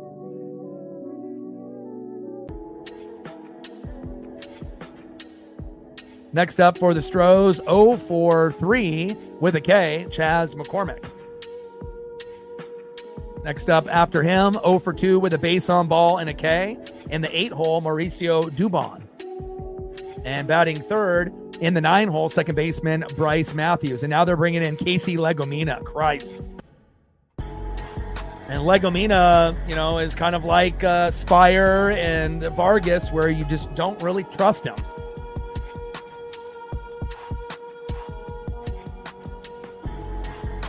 Yeah, and I don't even want Vargas on AAA. I don't want him to, ruin those guys down there. I would just fucking cut him. Point blank, period. Get rid of him. But obviously that won't happen. All right, Mariners, it's going to take a lot to come back from this game. I know we're only down a run, but you have to understand baseball is also mental. It's not just physical, and again, when you end up getting your heart ripped out, and obviously as every Mariner fan knows, when Vargas enters the game, more times than not, it feels like he's going to blow the game for us. And 90% of the time he does. But again, Spire really wasn't good either. And again, it's like we just need better players. It's like, we only have Brash and Bizardo and Munoz, and we only see those guys like once a week, and again, it's hard to be able to win games when you have a lead, and then you have to go with all of the others, the Snyders, the Vargases, the Legominas, the Thorntons. Those are the guys that fucking cost us games besides Dan Wilson. Sometimes the guys aren't hitting, and again, we're not getting, home runs, or we're not getting, RBIs, but, we're going to lose more games because of the bullpen than anything else. Besides maybe Dan Wilson's decision-making. Facts. 0-2 pitch to McCormick, fouled off, high and inside. No ball, 2 strikes from Legomina to Chas McCormick. 0-2 pitch, and there we go. That's the good Legomina. Strike swinging. That's strike number 3, 1 away. There we go. Sacramento, Oakland A's, yeah. I don't know. I wouldn't even want him on the A's, because then if he was there, then he would throw at us at that point too. Maybe send him to the National League so we wouldn't have to see him. First pitch from Legomina to Dubon, takes a strike looking right down the middle, 0-1 count. $50 more to reach the goal. Where are we at on the likes all day? We already broke 100, correct? Trying to hit 125 now. 0-1 pitch, fouled off, high and inside. No balls and 2 strikes from Legomina to Mauricio Dubon. But, managers are not a dime a dozen. They're hard to find. 0-2 pitch, big swing and a miss, and back-to-back Ks by Casey Legomina. This is the good Legomina so far, and it would not surprise me if he strikes out the side and strikes out Bryce Matthews. Let's go. If you were able to strike out McCormick and Dubon, you can definitely do Bryce Matthews. 117 likes. Great job all day. 8 more to get to the goal. And then once we hit 125, obviously we'll be shooting for 150, but we'll probably run out of time before that happens, unless this game goes into extra innings, which it possibly could. I mean, at least we're only down a run. I think if we were down 2 or more, it might be just, good night. But only down 1. We might be able to find a way to catch up in the 8th or the 9th. I hope that we get something here in the 7th, but, in the past, when we end up having, our hearts ripped out, usually there's a couple innings of nothing. And then we have to figure it out, at the very, very end. But, hopefully we get something in the 7th. But, and again, we're going to have a good lineup too. We're going to have JP, Julio, and Cal. So, we need those guys to step up. So 2-1 pitch. Takes a strike swinging right down the middle. 2 balls and 2 strikes from Legomina to Matthews. Come on, Casey.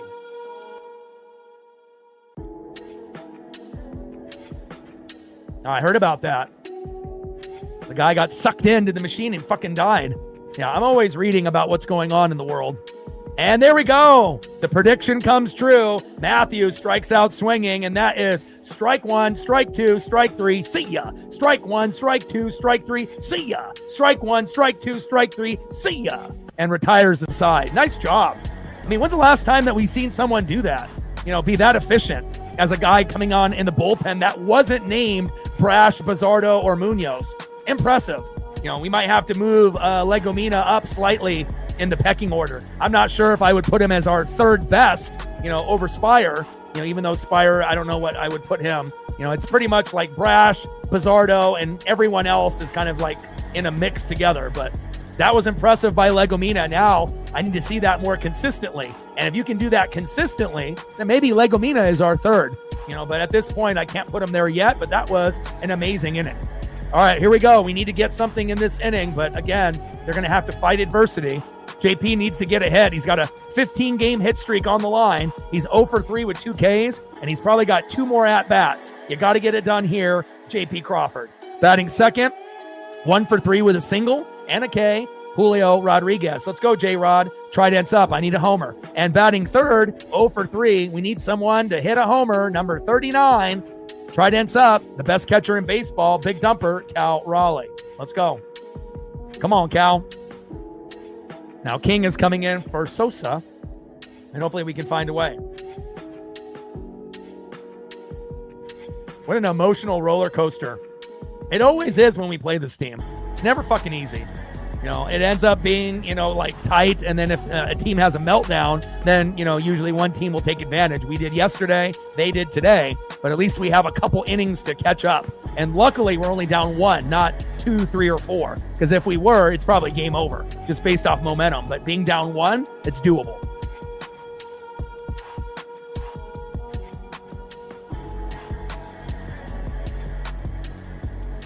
First pitch to JP Crawford from King. Takes a strike looking right down the middle. 0-1 count. Let's go, Crawdaddy. We need you, baby. Let's keep that hit streak alive, baby. Bottom of the 7th, 5-4, Astro lead. 0-1 pitch, low and away. Sweeper misses the plate by 5 feet. 1 ball and 1 strike to JP Crawford. Come on, JP. Philip with a $2 holla. Appreciate you. Rally coin. I appreciate that. Let's go. Stacks. Racks with a little Cactus Jack. Bang, bang. Thank you so much for your support, Philip.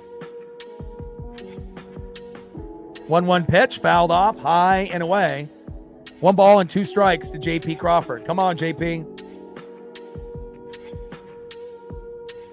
1-2 pitch. Fouled off. High and away. 1 ball and 2 strikes to JP Crawford.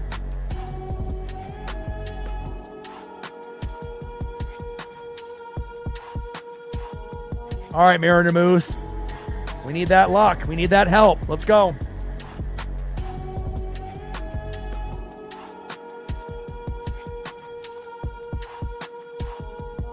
Yeah, I mean, there's not very many good managers in baseball, Andrew. You know that. It's not like the NFL has like a rotating circle of guys getting fired, and then you can always promote an offensive coordinator, defensive coordinator, or a guy from college. You can't do that in the MLB. It's harder to find good coaches in other sports. Again, in the NFL and college football, you can find them. But like in the NBA, the NHL, and the MLB, it's definitely a little bit more difficult. And again, it's like out of 30 teams in the MLB, let's be honest, how many managers are actually good managers? Like 5?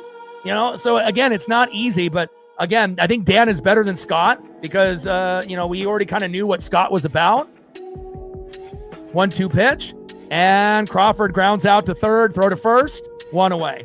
And JP will have one more at bat to keep that 15-game hit streak alive. Next up is Julio Rodriguez. But I think with Dan, it's about the decision making on who he's bringing in, and then also understanding how bad they are. And again, it's like, I know that we only have certain arms that will be able to go, right? And there's going to be, certain decisions that have to be made, but there shouldn't be any situation on planet Earth that Vargas pitches 2 innings. He's already our worst player on our team, let alone, I don't care if he pitched 6 pitches in that 1 inning.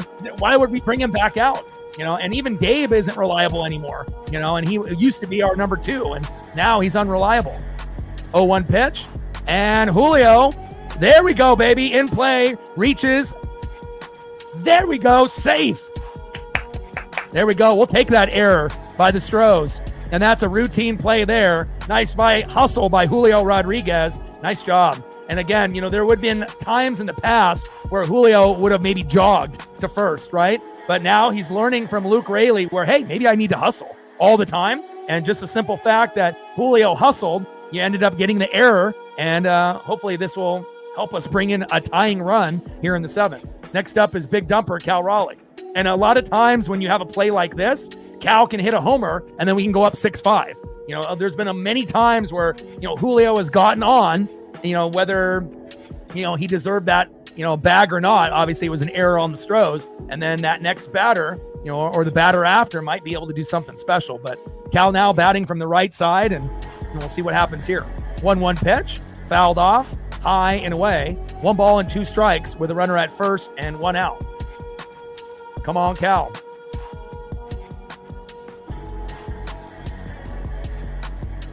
Let's go, big dumper. We're looking for home run number 39. Let's go, home run derby champ. Let's get it.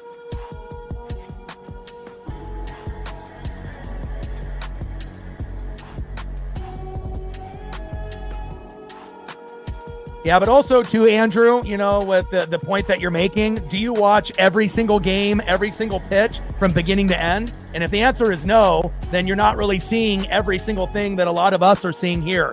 And Cal Raleigh, 1-2 pitch in play and grounds out into the double play. And my prediction was correct. Not getting anything in the 6th, not getting anything in the 7th, but hopefully in the 8th or the 9th, we can find a way to get 1, and then we can find a way maybe to win 6-5 in extra innings. But I don't know why, that typically happens, but, I have a pretty good memory. And usually when we have a meltdown, even with the best part of the lineup, JP, Julio, Cal, even with those guys up, when you end up having a meltdown by Vargas, it usually takes a couple innings to get, over it. And I wish I was wrong about that prediction and we would have tied the game, or Cal would have homered there and we take the lead. But, you have to go back on history, and history repeats itself. And again, you have to understand, for people that watch occasionally, or they're watching, a little bit here and there, you can have an idea of how things are going. But, I'm watching every single game, every single pitch, even when we're getting blown out, when people can walk away and go run errands or do whatever they want, and we're down 10-0 in the 5th inning,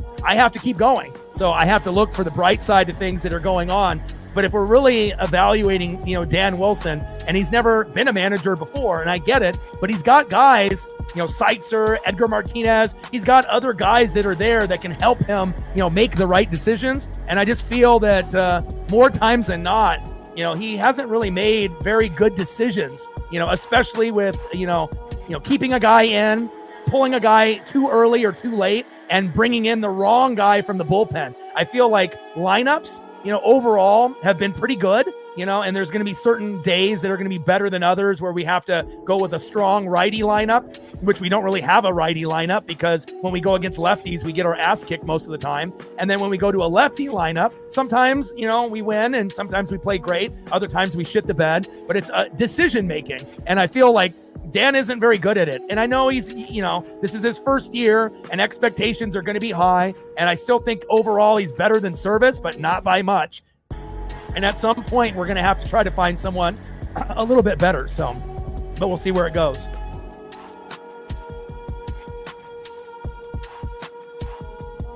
See, number one, you don't watch baseball because we didn't destroy the Yankees. They swept us. So obviously you don't even know what you're talking about. And the Astros are still one of the best teams in baseball. So if you actually knew your facts, we went to the Bronx and we got swept. But game 3, we got a bad call that should have been strike 3, game over. They got next pitch, got an RBI, goes into the 10th inning, and we lose. So, and then we ended up scoring 35 runs and we swept the Tigers. So you need to get your facts straight if you come into this room and act like you know what you're talking about. Come on, Michael. Is this the first time you've watched baseball? Come on, my guy. Get your facts straight. 1-0 pitch. Takes a strike looking in the zone, low and away. Trent Thornton in the game against Zach Short. 1 ball and 1 strike from Thornton to Short. Yeah, Kate Cotty, there was a really good article by Daniel Kramer, who's one of the, kind of the insiders, for the Mariners. And obviously there's like a batting tee that Seitzer and Edgar suggested that Cal use so they can have a higher trajectory for homers. So you can be, hitting upwards. 2-1 pitch, and Short grounds out to second. 1 away. And it's helped, obviously, Cal in, not hitting so many line drives. And Julio finally agreed to use that. So hopefully that'll be something that will help him develop instead of hitting those, little slow dribblers in the infield that he was doing at the beginning of the year. But traditionally, in the second half of the year, he's normally a 300 hitter. So, and that's, been pretty consistent, for his rookie year, and then obviously his second year, third year, and now obviously in his fourth year. First pitch from Thornton to Altuve, takes a strike swinging right down the middle, 0-1 count.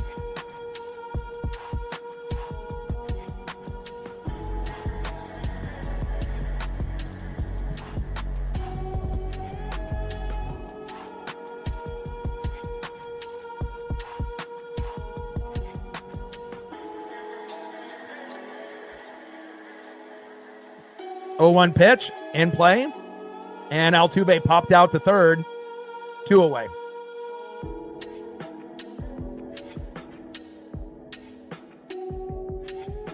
Next up for the Astros, catcher Victor Caratini. And we've actually won every game so far this year against the Astros, except for game 2 at the beginning of the year that we lost 2-1 like in 12 innings. And that was a game that we should have won, but the bullpen kind of blew it at the end. But we've won every other game up to this point. And again, in a couple years ago, the Astros dominated us, but that was when we were a shitty hitting team and, we couldn't even bat as a team over 220.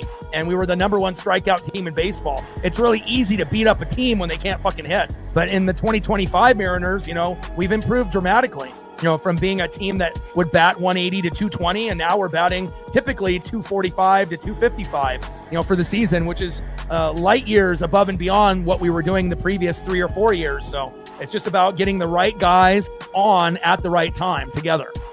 0-2 pitch. Pitch is low and at the knees. Inside with that cutter by Thornton. 1 ball and 2 strikes from Thornton to Caratini.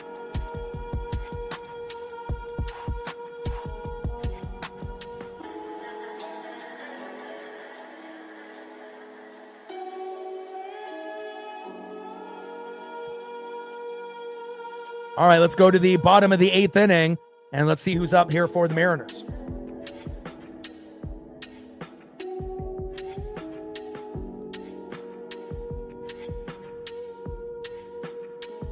Next up for the Mariners, 1 for 3 with a run and a K. 4-hole hitter, left fielder, Randy Arozarena. Batting second, 1 for 2 with 2 runs and a base on ball, Jorge Polanco. And batting third, 0 for 1 with a K, Donovan Solano. Oh, baby. Let's go, baby. We need a rally.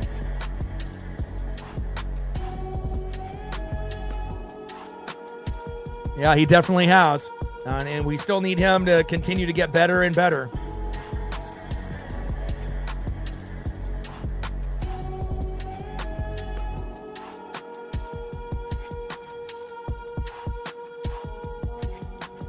I mean, it's possible, Christine. The Astros have had a lot of injuries. And for them to still have the record that they have is very impressive.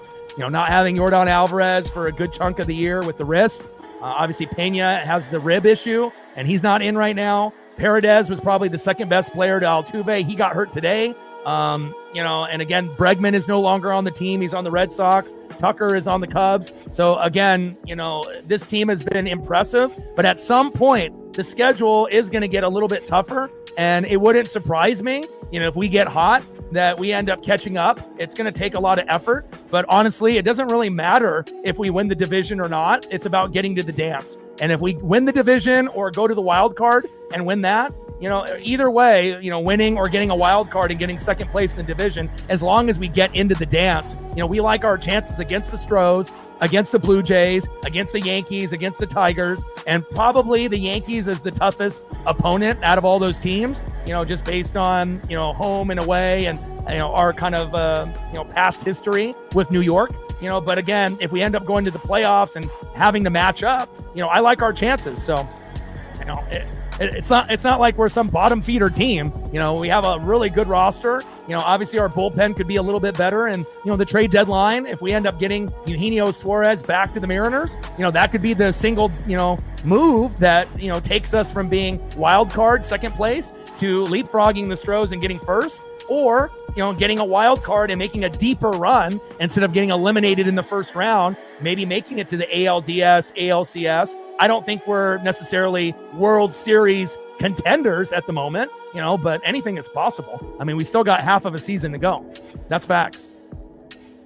Next up is Randy Arozarena. 1-0 pitch, takes a strike looking right down the middle. 1 ball and 1 strike from Abreu to Randy.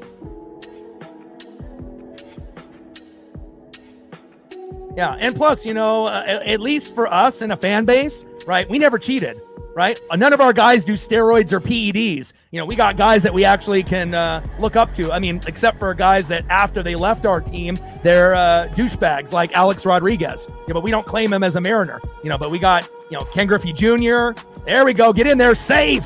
Nice job. Double by Randy. But we got guys like Ken Griffey Jr., Randy Johnson, Ichiro, Edgar Martinez, Cal Raleigh, right? Brian Wu, Logan Gilbert, and Julio Rodriguez. So, yeah, maybe we're the only team that's never been to a World Series, but based on how we're lining up, with the draft the last couple years and the development of our players, if we just get a couple more, bullpen guys to match up with Brash and Bizzardo and Munoz, and then get a little bit of depth at first base for Solano, third base for Williamson, and right field for Dom, that could be the difference, from us making a deep run. And again, honestly, I really do feel that, in the next 20 years, there's a good possibility that that record of never going to the World Series will end. And there's no guarantee that we would win the World Series. Like if we ended up going to the World Series, let's say in the next 10 years, and we play the Dodgers, we could easily get swept or win like 1 game and lose in 5, but again, if we keep building, there is a chance that some magic could happen. And again, if anything, it shows how hardcore we are as a fan base. How many fans could root for a team, with all their passion and might for 20 plus years, knowing that you have no chance of making the postseason? I mean, I don't think there's very many fans that would be able to handle that. 20 years plus of not making the playoffs, but still being, that same type of energy level and a passionate fan. We're built different out here in the Pacific Northwest, and again, it may take us a while to get good, but when teams are good in Oregon and Washington, once we hit that point, we're championship good. We may not win it, like the Huskies when they played the Wolverines, but we can get there, and again, at some point, the Oregon Ducks are going to win a natty as long as Dan Lanning stays there. And I truly believe, regardless if it's with Dan Wilson or not, the next guy, the Mariners will make a World Series in the next 20 years. It's just a matter of when. Polo on the 1-2 pitch in play and flies out, but Randy tags up and he is safe at third. 1 away. Here we go. Time to tie the game up. Next up is Donovan Solano. We just need an RBI single, and we'll be tied up 5-5, baby. Let's go.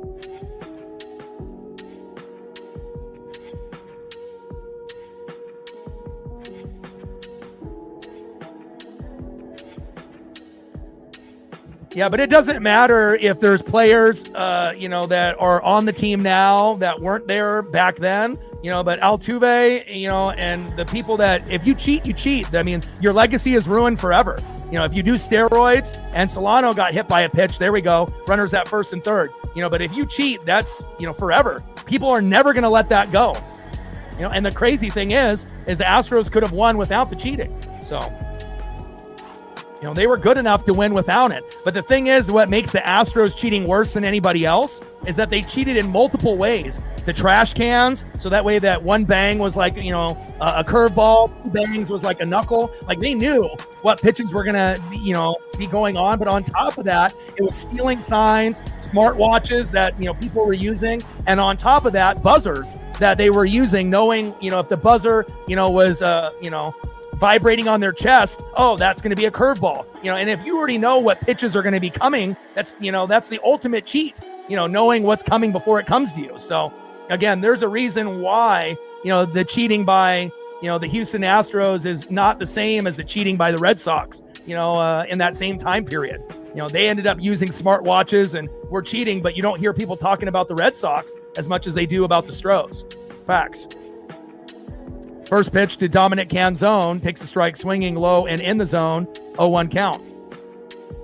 And Demo steals second. Here we go.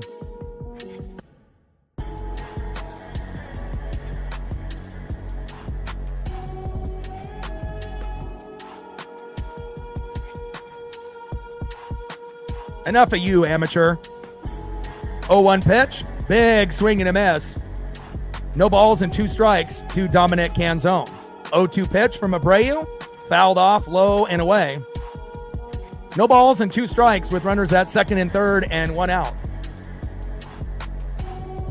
I mean, again, some people, are going to understand the game, and others, it's like talking to a 5-year-old. You're just not going to get anywhere with certain people. Certain people are going to be a good fit for this channel, and others, are not. That's facts.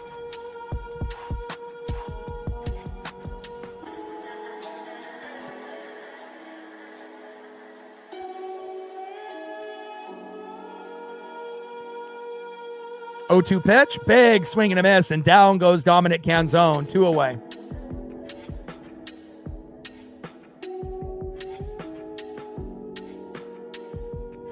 Monkey Kung Fu is looking for someone to match.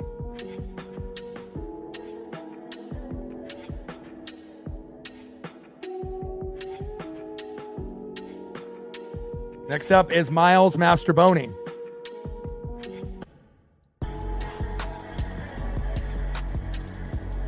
This is going to be the best position that we are probably going to have because we might not get anything in the 9th.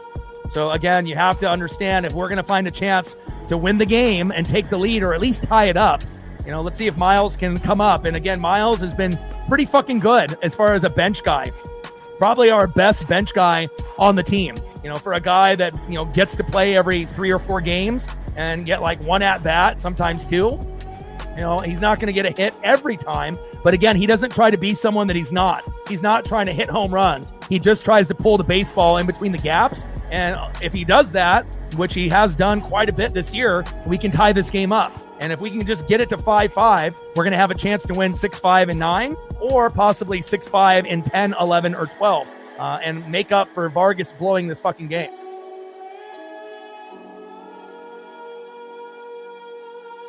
All right, Flying Monk with a 20. Appreciate you. Thank you, Flying Monk. So Flying Monk is going to start it, and Monkey Kung Fu is going to match. Thank you, Flying Monk.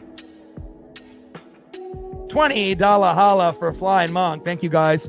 And Arozarena scored on a wild pitch, baby. Let's go. Let's go. And that's exactly what we fucking needed. We remember Gabe Spire had a situation like that where he had a wild pitch and then it brought in one. And now the momentum is back into the Mariners' favor and we're tied up at 5. Let's go. And like I said, it usually takes a couple innings after a meltdown to catch up. And I said that we weren't going to get anything in the 6th or the 7th, even with JP, Julio, and Cal up in the 7th. I was right. And look at this, 8th inning. We found a way. It might have not been pretty, but we found a way to get another run with a wild pitch. Randy scores 5-5. So even if Miles doesn't get the RBI here, we're going to find a way. Let's go. Let's go. Hell yeah. K. Toddy with a 20.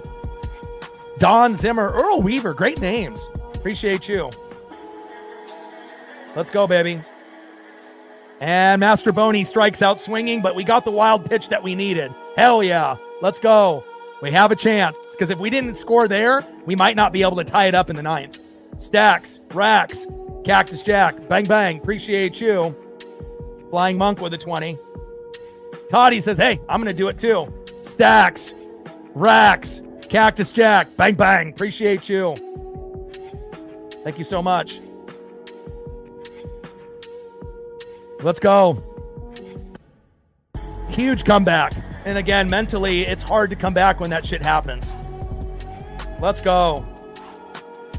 And Monkey Kung Fu joining the party.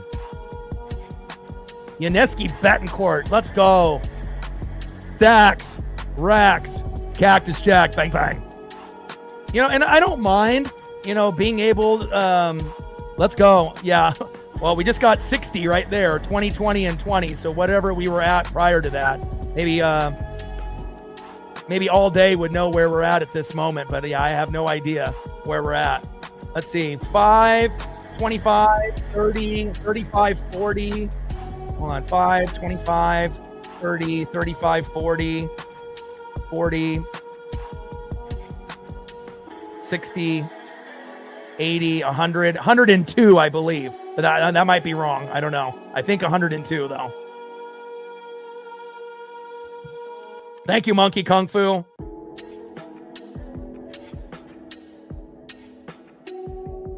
No, 112, because then we had Flying Monk with a tenor at the very beginning there. 112. I'm going to go back and look here real quick. So 30, 35, 55, 60, 65, 70, 70, 90, 110. Yeah, 112. We're at 112 right now. Yeah, 112, Captain. 112 all day. All right, let's go to the top of the ninth, and let's see who's up next. Next up for the Houston Astros, 1 for 4 with an RBI and a K, Cam Smith. Batting second, first baseman Christian Walker. And batting third, DHing 6-hole hitter Yanier Diaz. Let's go. And like I was mentioning earlier, I don't mind, having interactions with other teams and other teams' fans, but definitely there's going to be certain individuals that are going to be a better fit for this channel. If you end up having chat etiquette and you can end up, being respectful, and we can end up, actually having a normal combo. But, there's going to be certain fan base fans. It's just not going to be a fit here, and again, I'll let things slide to a certain degree, but I have a certain type of, responsibility to the others that are in the room to make sure that we handle things accordingly. So we got Andres Munoz in the game here. Great to see him. 1-1 pitch, low and at the knees. 2 balls and 1 strike from Munoz to Smith. And even though we weren't able to get anything out of Master Boney there, that wild pitch was good enough. Let's go, Munoz.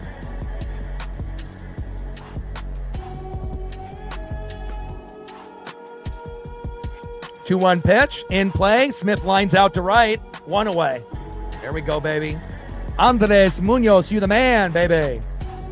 Next up, Christian Walker. 2 for 3 with 2 RBIs and a base on ball. Top of the ninth, 5-5 game, global broadcast, 1 out. And hopefully we can find a way to win this in regulation or win it in extras. Let's go.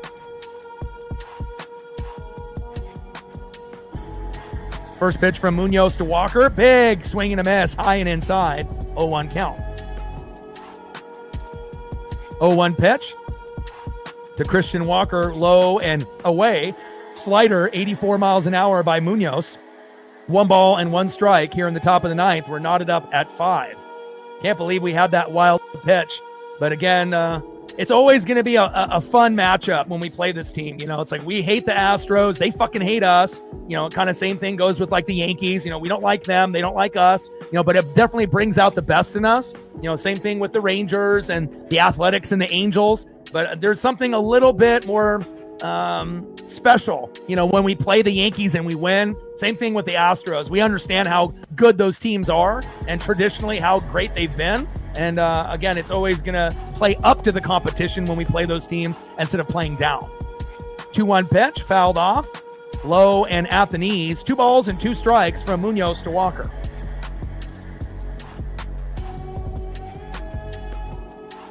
Marcos in the building. What's good, brother?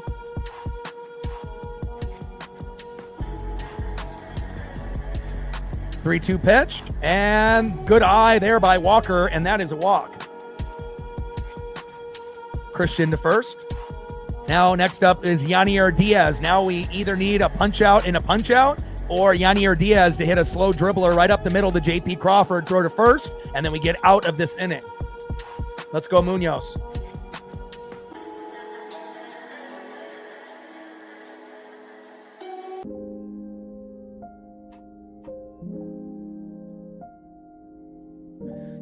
I've met a few, not a lot, intelligent Astro fans, but really with Astro fans, it's like one or two ways. It's either deny, with the cheating and the scandal and acting like it never happened, and not really being very, workable, as far as having an actual adult conversation.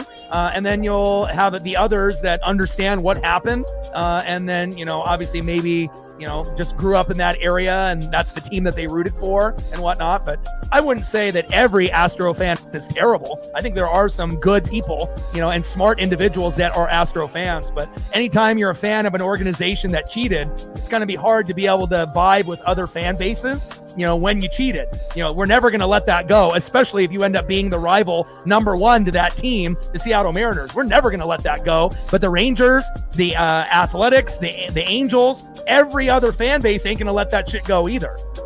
We're still talking about it today because that's how big it was.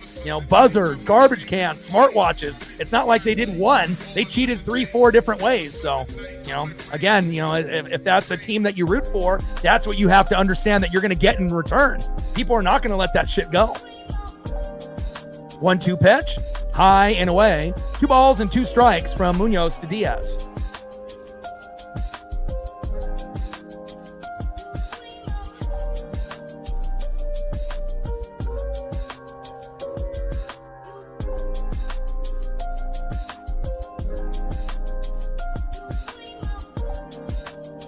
Two pitch, fouled off, low and away.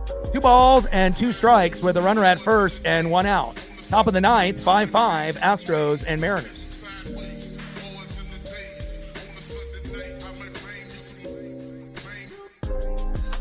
Yeah, but unfortunately, a lot of the fan base cannot, handle the give back and whatnot. So, and again, even though our team, has never been to a World Series, at least we've never cheated, and again, we don't have any PEDs or steroids or any scandals, just hard work.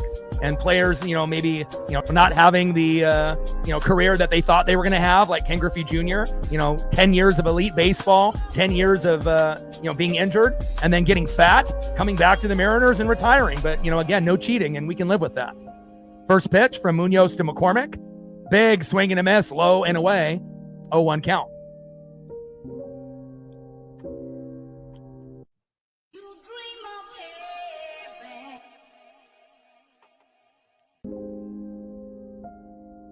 Top of the ninth, 5-5, Astros and Mariners.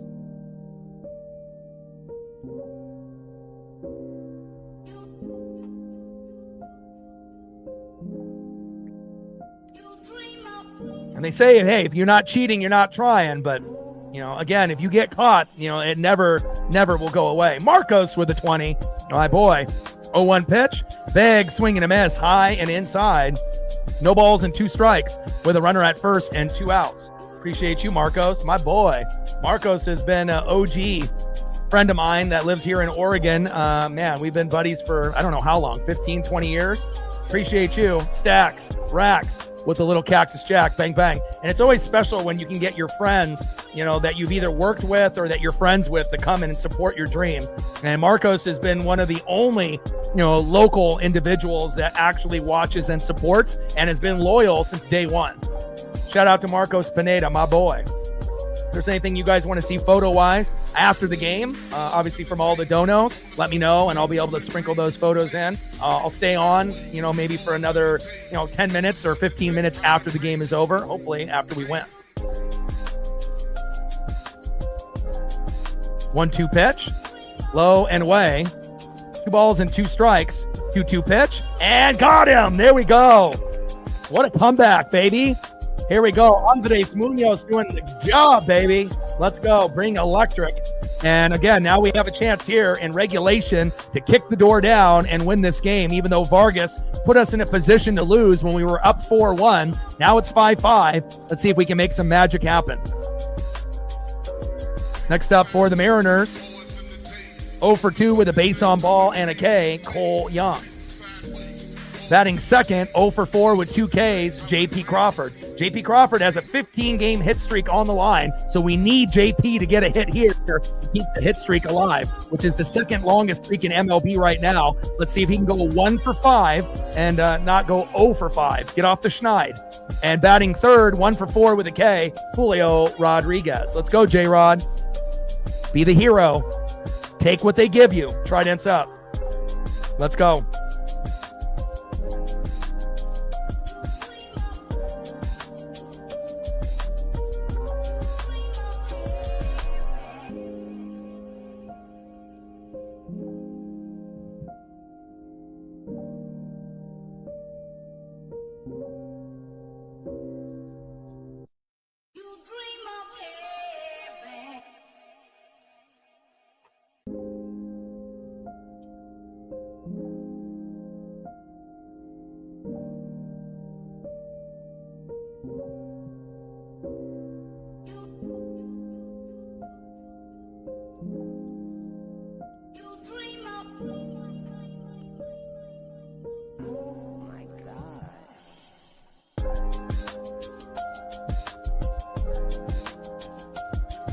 Let's go, baby. Let's find a way. Might be a little difficult here, to win in regulation, but it feels like we kind of got the momentum back, and hopefully we can find a way to win this. Let's go. Tomorrow we play at 1:10, so we got the number 1 pitcher for the Astros, Hunter Brown, and they're going against our number 1, Brian Wu. So again, if we can find a chance to win, this game here, either in regulation or in extras, I like our chances tomorrow. Now, is Hunter Brown a great pitcher? Yes, he is. But again, Brian Wu is, pretty damn good himself. So, I like our chances tomorrow, and hopefully we can find a way, even if it only is a 6-5 victory. Let's find a way to try to win this. Again, it's going to be tough against Hader, though. 0-1 pitch, big swing and a miss, low and away. No balls and 2 strikes to Cole Young.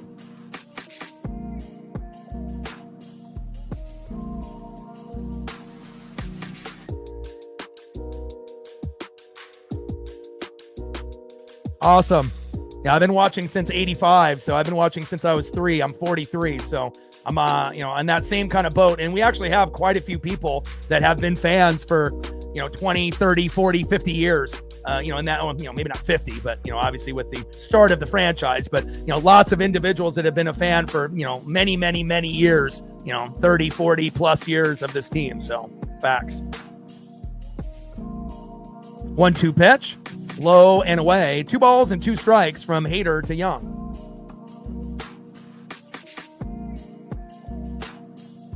And that's a nice thing about the channel. We'll have people that are going to be in that, 18 and under, but we got a lot of fans that, are in that, 20, 30, 40 range, but also 65 and up. We got quite a few of those as well. 2-2 pitch, in play, flies out to left, 1 away. All right, JP, time to be a hero. Let's go, baby. We want to make sure that hit streak stays alive, and this is your last at-bat, potentially, unless it goes into extras. On deck, Julio Rodriguez. Let's go.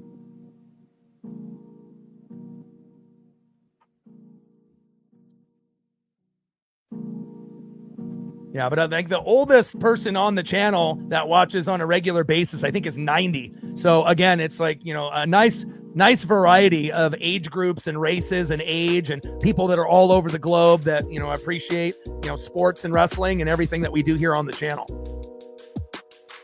First pitch, big swing and a miss, high and away by JP, 0-1 count. 0-1 pitch, high and away with that sinker missing by Hader. 1 ball and 1 strike to JP Crawford. 1-1 pitch, high and inside. 2 balls and 1 strike.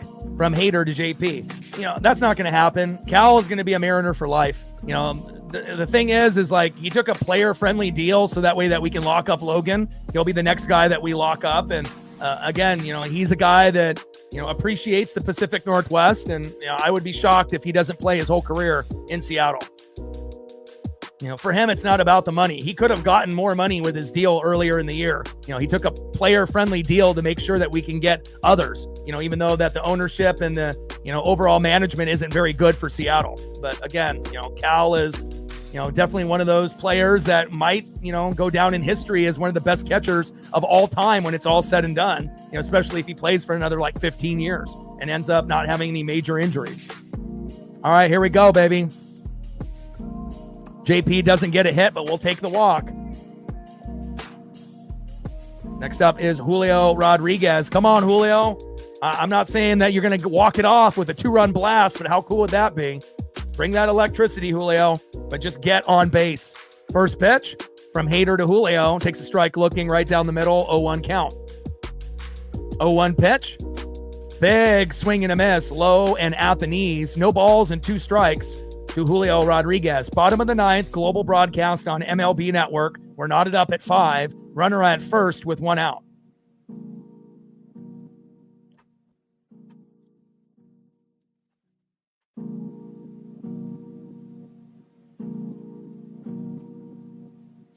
We don't really do, a whole lot of boxing or UFC. That is something that we did, a little, back in the day, but I try to, watch as much as I can. But obviously it's kind of a busy schedule for me to be, following, everybody in the MLB, and every single sport. And then, not only that, WWE and NASCAR. But no, I haven't heard of him. 0-2 pitch. Low and at the knees. 1 ball and 2 strikes from Hader to Julio. We're in the bottom of the 9th. We're knotted up at 5. We were up 4-1. Then Vargas came in and fucked everything up and blew the game for us. And then ended up being 4-3. Gabe Spire came in and ended up being, a 5-4 lead for the Astros. We luckily got a wild pitch. 1-2 pitch in play. And fielder's choice. Crawford out at second. 2 away. All right, we need someone to play like we know they can. We need home run number 39, and if we can get that perfect pitch right down the middle, we can recreate this moment right here like we had in the home run derby. Cal Raleigh, first pitch, takes a strike swinging, low and away, 0-1 count. Come on, Cal. Come on, Cal. We need home run number 39, baby. Tridents up. Let's go. Hader on the mound. Big dumper in the box.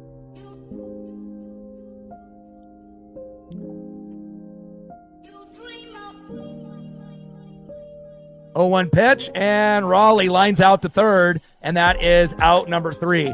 We're going to be going to extras, folks. And again, it kind of felt like if we had any chance of tying it up, more than likely this was what was going to happen, and hopefully we can find a way to win 6-5 in the 10th, 11th, or 12th inning.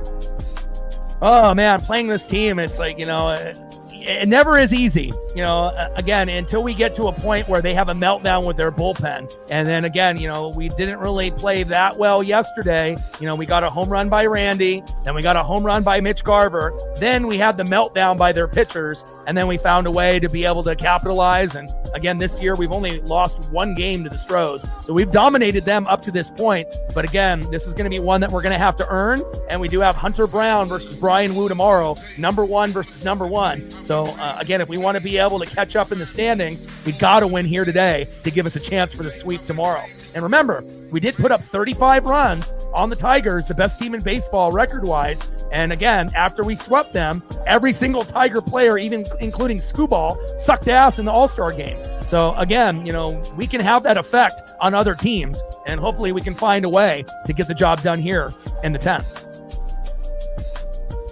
No swing-offs here like we had in the All-Star game. Next up, 0 for 3 with a base on ball and 2 Ks, Mauricio Dubon. Batting second baseman in the 9-hole, Bryce Matthews. And batting third, unless they end up having another individual come in, Zach Short, who came in for Isaac Paredes, who ended up getting hurt while running to first a few innings back.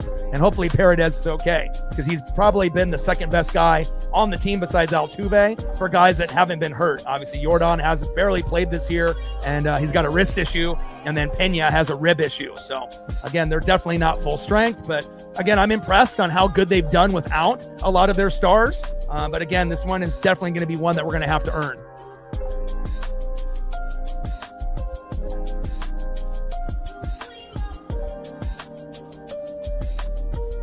Brown and Wu, 9-4 versus 8-4, 2.43 and 2.75 ERA, 137 Ks, 34 walks for Brown, 109 Ks, 21 walks for Wu. It's going to be fucking electric tomorrow. And obviously I will be streaming that as well. All right, baby, let's go. Like, sub, donate, comment, share. If you haven't smashed that like button yet, please do. Let's see if we can get close to 150 likes before the stream ends. I don't know what we're at on the dono train. I think 132. And let's see if we can get to 2 before the game is over. Top of the 10th, Ghost Runner at second, and we got Matt Brash in the game. Okay, that's someone we can get behind. Oh my God.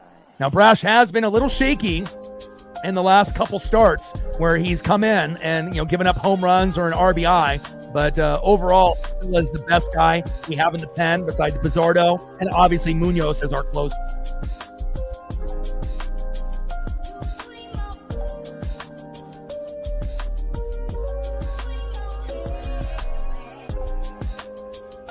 Wow, hard hit ball right there, right out of the gates. And that's not exactly what you want to be able to see. Master Boney, you got to make the play, my guy. Now we got runners at first and second after that hard hit ball by Mauricio Dubon. Come on, fucking Miles.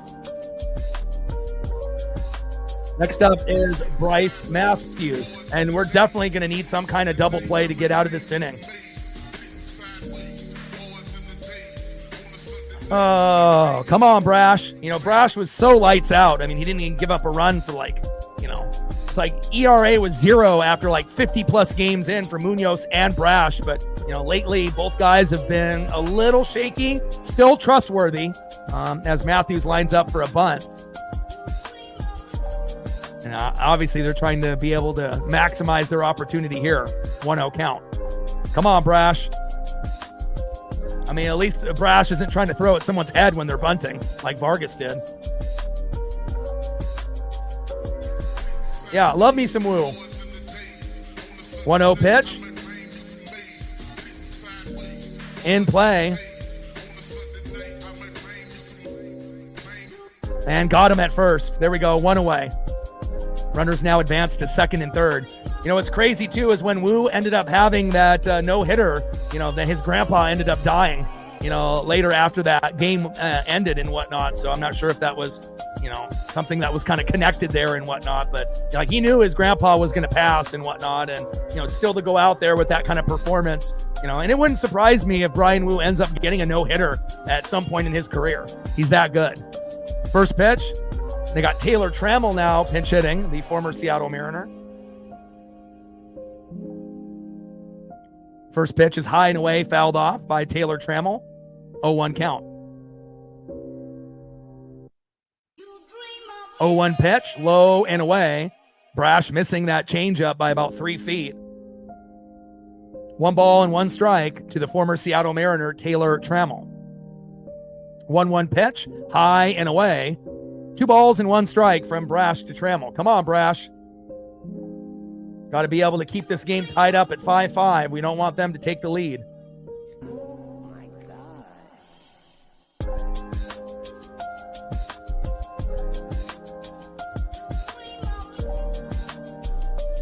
2-1 pitch, high and away. And right now, Brash is pitching like Vargas. Can't even hit the fucking strike zone.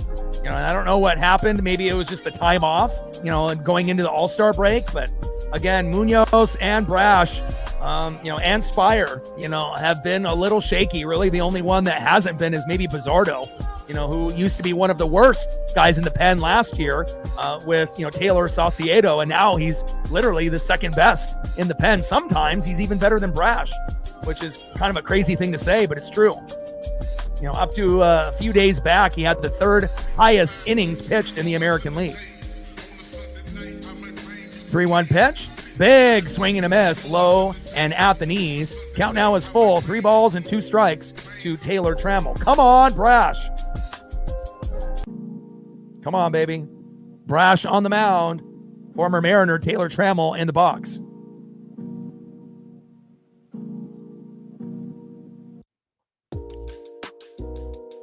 Come on, baby. Find a way here. Top of the 10th inning, 5-5. Fuck! And a big hit by Taylor Trammell. Sack fly. McCormick scoring from third. 6-5 Stros. Fucking A. Next up is Jose Altuve, and we got to make sure we get him out. We can't let them score any more here. Altuve already having himself a fucking day, 3 for 5. And again, when you end up typically having an 0 for 4, 0 for 5 day for Altuve, typically, based on his history, he goes off in that next game, and he definitely is going off here. First pitch, high and inside with that sinker by Brash, 1-0 count.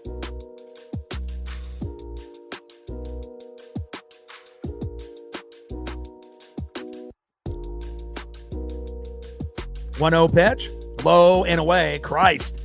Come on, Brash. 4 feet off the plate, low and away. What is this, Carlos Vargas? Fuck.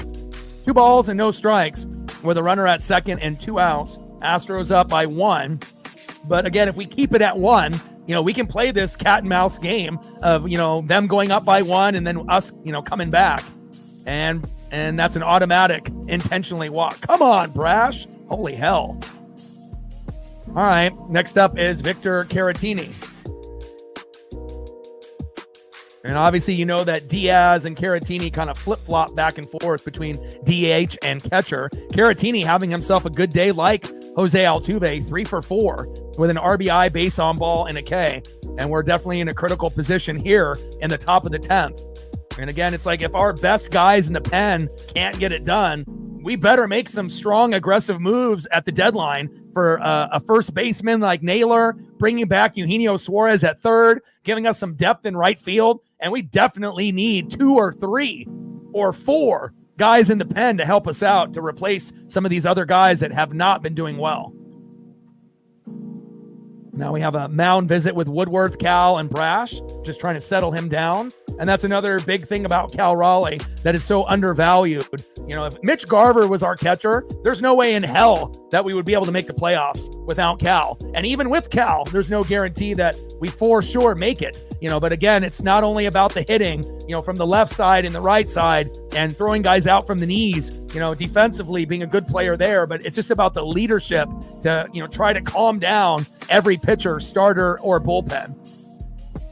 First pitch from Brash, inside to Caratini, 1-0 count. 1-0 pitch, takes a strike looking high and away. 1 ball and 1 strike from Brash to Caratini.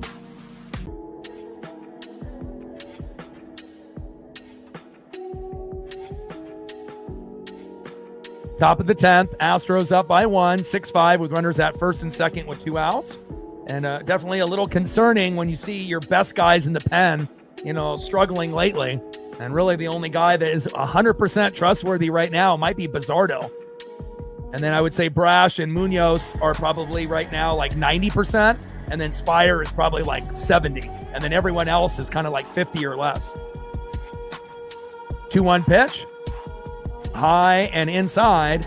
Count now is 3 balls and 1 strike from Brash to Caratini. And when Brash is on, it strikes. It's not all of these crazy pitches inside and outside. So you definitely can tell Brash is not his normal self here.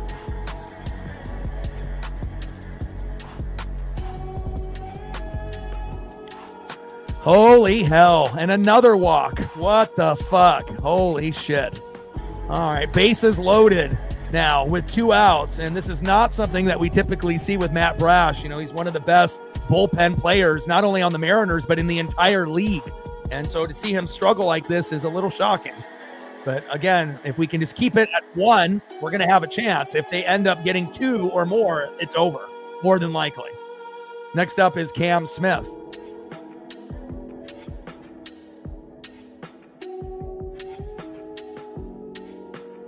First pitch, high and away from Brash to Smith, 1-0 count. Come on, Matt. Settle in, baby.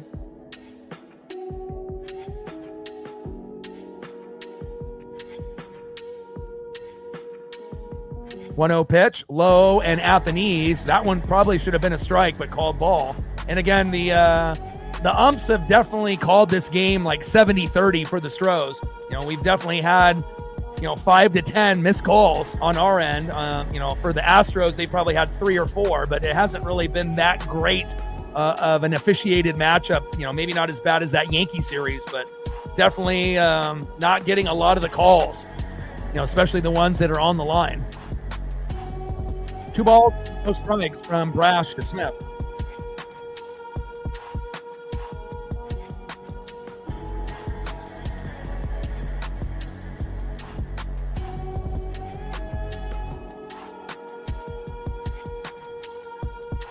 Two-0 pitch, takes a strike looking right down the middle. 2 balls and 1 strike with bases loaded and 2 outs. Mariners down by 1, and we have to keep it that way if we have any chance of trying to win this game. But again, Vargas kind of put us in this bad position, and we're going to have to ask for a miracle to try to win this.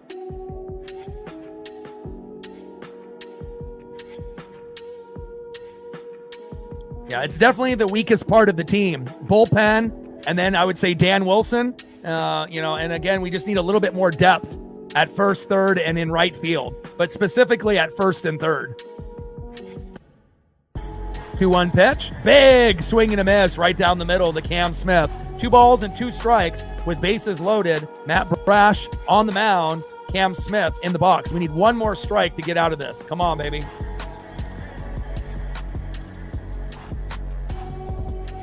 And there we go. It wasn't ideal. We wanted to keep it at 5-5, but we find a way to get that last out. And now we have to find a way to see if we can tie it up here in the bottom of the 10th. All right, let's see who's up for the Mariners and see if we have any fucking chance. All right, first up, 2 for 4.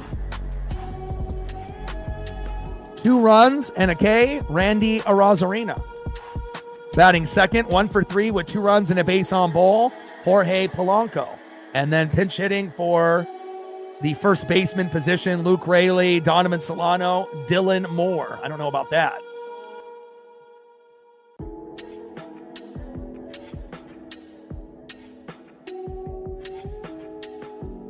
But you never know.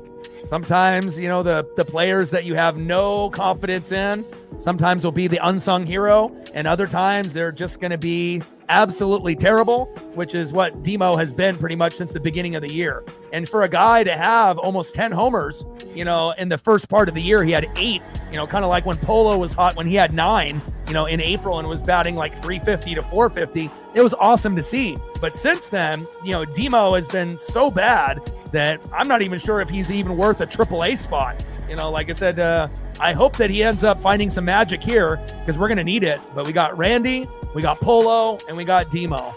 We're going to need a miracle. It's not going to be easy here.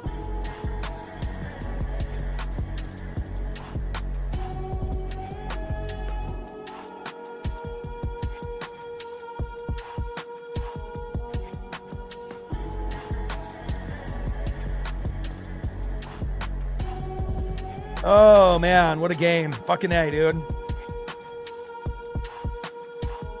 We need some love. Like, sub, donate, comment, share. I don't know what we're at on the likes. I know we've gained quite a few subs as well. Where are we at now?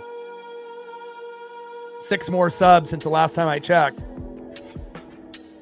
I think we've gained over 20 today. 31 subs to go to get to 21,100. All right, come on, Randy. I mean, Randy might be the best guy to get us a chance to tie this up. Him and Polo with home runs. That's a lot to ask, but you never know. Randy has been very, very good this year, especially since June 11th. First pitch. And Hader is still in there. Son of a bitch. I was hoping that they would replace him, but of course they didn't. Low and at the knees, 1-0 count. Now we just have to hope that Hader has a fucking meltdown and does not hit the strike zone.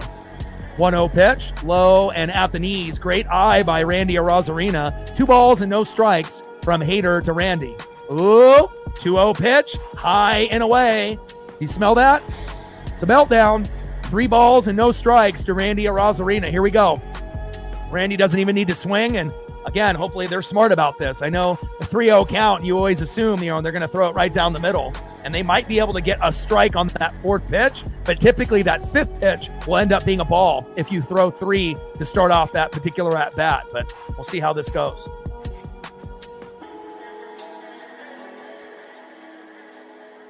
Let him know, Judah. 5 more likes to 150. Let's get there.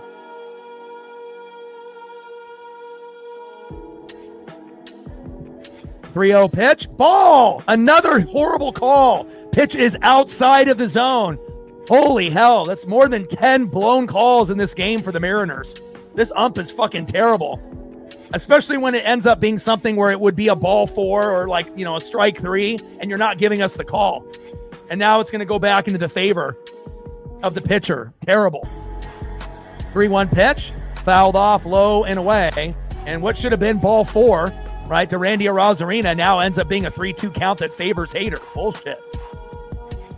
Sick and tired of shitty-ass umping. Bring ABS in now. Give me the robots. Give me the screen. I'm sick and tired of losing fucking games or getting ripped off by these terrible umps. Fuck, man. 3 balls, 2 strikes. And there we go. At least that karma ended up working in our favor, and Randy finally gets walked. I mean, there should have not even been 2 more strikes to even make that somewhat interesting. Here we go. All right, runners now at first and second. We have a very good opportunity now for Jorge Polanco. Let's go, baby. Let's go, Polo. Because I don't know how much faith that we have in Dylan Moore. So we got to try to get it done here.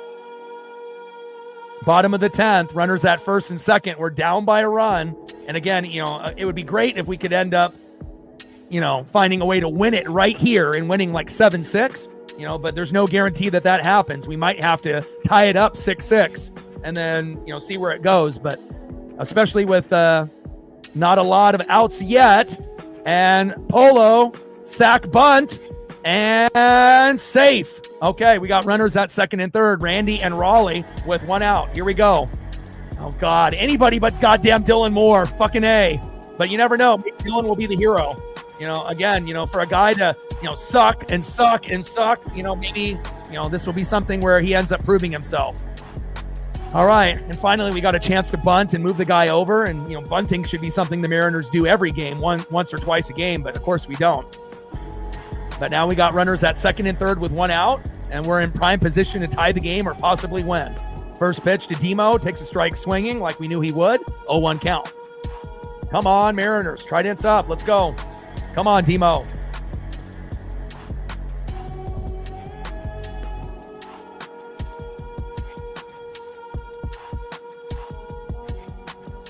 Hader on the mound. Demo in the box. 0-1 pitch. Big swing and a miss again. No balls and 2 strikes to Dylan Moore. Come on, Dylan.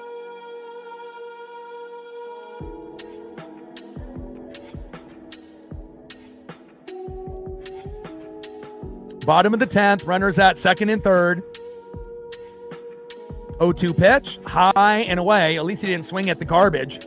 Demo is, in his last 50 at-bats, I can't even tell you how many strikeouts he has. It's insane. So, again, I did go to the game on the 4th of July, and he did hit a home run in that game. I don't know how the hell he did it, but again, you never know what might happen here. 1 ball and 2 strikes with runners at second and third and 1 out. Come on, Demo. I don't think anyone even expects him to homer. I just need a RBI single. Just tie the game up, Demo, please. Bottom of the 10th, Global Network broadcast on MLB Network. Astros 6, Mariners 5. Runners at second and third with 1 out. Hader on the mound and Demo in the box. And did Demo just get hit right there? Or did it hit the bat? That was a very awkward play there. I'm not sure. Are they going to review that? What happened there? And I think they're going to review that here. Because Demo threw the bat down and started shaking his arm like he got hit by the pitch. And now they're going to have a discussion. Now you got all 4 umps lined up together. Let's watch this again. Hader, slow motion.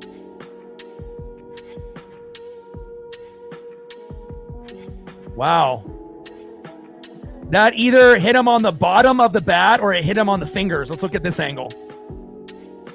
Oh, it hit him. It hit him. It hit him. Yes. Yes. It should have been right there. It hit him, but Moore grounds out to the pitcher. Raleigh scores. And even though that should have been bases loaded there, I can't believe, let's see right here. It hit him. It hit him. But anyways, he grounds out to the pitcher. Raleigh scores, and we're tied up at 6. Let's go. We got the run. Wow, crazy. What a wacky play there. Boom.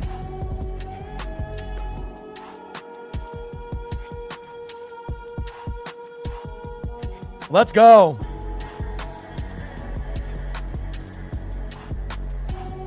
Wow, crazy kind of sequence there too, because you couldn't really tell in the first angle if it hit the bottom of the barrel of the bat or if it actually hit him on the hand. But once they showed those other angles, it looked like it actually hit him, on the fingers in the hand and whatnot. But either way, we ended up getting the run to come home.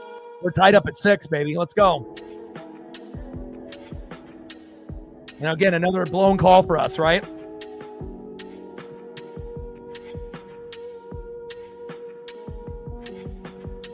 All right, next up is Dominic Canzone. But again, this is probably one of the top 5 worst officiated, games that I've seen for the year. I mean, besides the series against New York, that was definitely the worst officiated umping that I've seen for the year. But again, hopefully it'll get better as, we go further into the series. 0-1 pitch, low and away. 1 ball and 1 strike to Dominic Canzone. Let's go, Dom. Like, sub, donate, comment, share. If you haven't smashed that like button yet, please do. Try to help us get to 200 likes before the stream ends. We got 311 in the room. Let's go. We're knotted up at 6. We're grinding this one out. Let's find a way to win, baby. All we need is an RBI single by Dom and we win. Bottom of the 10th, 6-6 tie, runner at third with 2 outs. 1-1 pitch, fouled off, high and away. 1 ball and 2 strikes with a runner at third and 2 outs. Hater on the mound, Dominic Canzone in the box.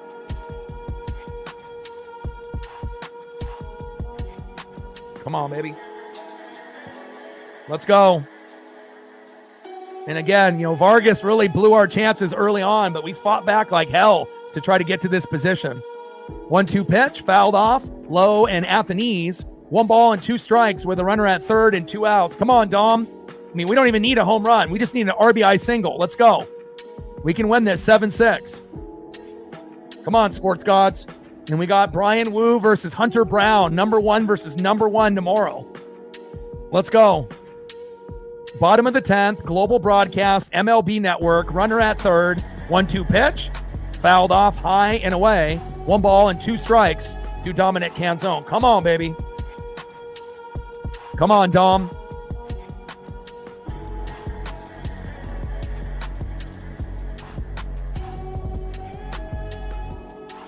I'm still surprised that the Astros didn't retaliate. I wonder if they're going to wait till tomorrow to retaliate and whatnot for Vargas's, dumb inning that he had. Guy shows bunt, he throws out their head and neck, and then the next guy hits right in the back. Just very confused on why Vargas would do that. Not really known as a dirty pitcher. I mean, even though this is a big rivalry for us. 1-2 pitch, low and away. 2 balls and 2 strikes with a runner at third and 2 outs. Hater on the mound, Dominic Canzone in the box. 2-2 pitch, low and away with that sinker. Count now is full. 3 balls, 2 strikes, runner at third, 2 outs. We're tied up at 6. All we need is an RBI single and we win. Let's go. Come on, baby. It's always going to be drama-filled against the Astros. And down goes Dominic Canzone. Fuck. But at least we tied it up. Even though they got the call wrong, with Dylan Moore, but at least they ended up bringing the guy in from third. So it might have actually played into our favor because if they didn't have that run score and they had bases loaded, there's no guarantee that we get the next guy to get a hit to make it 6-6. So in all essence, it ended up working out, but it could have been better. We want to have the correct calls, but obviously in this game, it's definitely been 70-30 Stros, at least for the balls and strikes. All right, end of the 10th inning, 6-6, and hopefully we can find a way to win 7-6.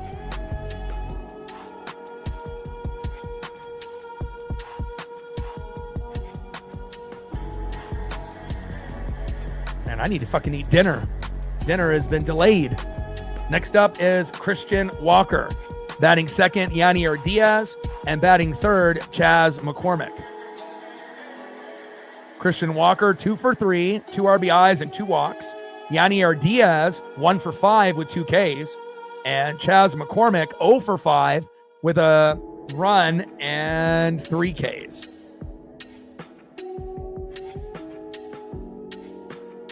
Let's go to the top of the 11th. We're knotted up at 6. Like, sub, donate, comment, share. You haven't smashed that like button yet, please do.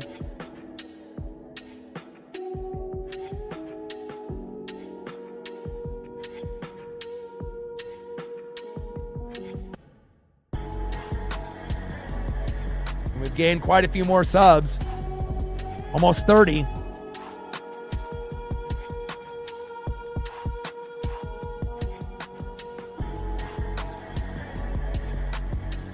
$28 subs to go to get to 21,100. Let's go.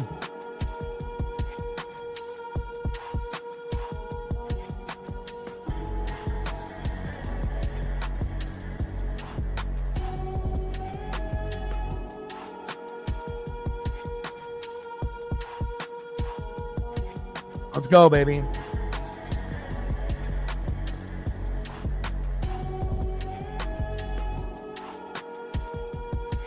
And then we got Bizzardo in. All right, come on, Edward. First pitch, takes a strike, looking to Christian Walker. 0-1 count. Come on, Bizzardo.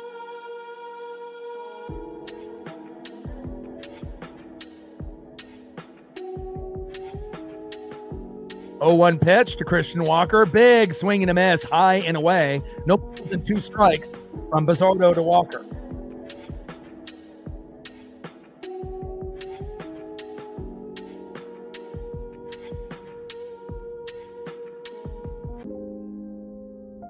Oh, 2 pitch. Big swing and a miss and a punch out by Bizzardo. My boy.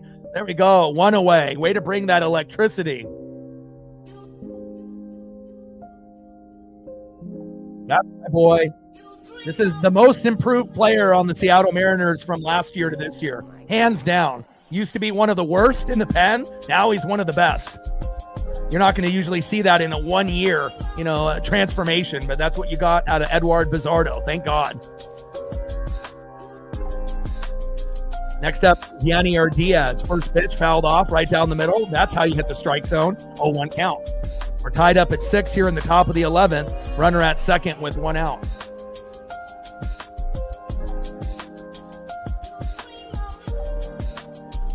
Bizzardo on the mound. Diaz in the box. Oh, man. This game is going forever. We're almost approaching 4 hours. This used to be what baseball was like before all the rule changes. Never easy when you end up having a rivalry matchup for teams that hate each other as much as the Mariners and the Astros. 0-1 pitch, low and away. 1 ball and 1 strike from Bizzardo to Diaz. Let's go, Edward. Keep it moving, baby. Trident's up. Let's go. Diaz in the box. Edward Bizzardo on the mound. Bring that electricity, Bizzardo. Top of the 11th. We're tied up at 6. Runner at second with 1 out. Bizzardo on the mound. Diaz in the box.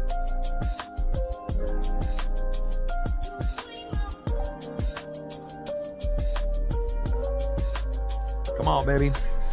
We need all the good luck charms. 1-1 pitch in play. And grounds out to first. 2 away. And keeping the runner at second. Great job by the Mariners there. All right, next up, center fielder, 0 for 5, Chas McCormick. Let's make it 0 for 6. Awesome photo, though, diving for a line drive. But let's see if Bizzardo can find a way to get us out of this. Oh, now they're bringing in a pinch hitter. Hummel is coming in. That is the correct choice. I mean, unless you want a guy that's 0 for 5 to, pinch hit for you.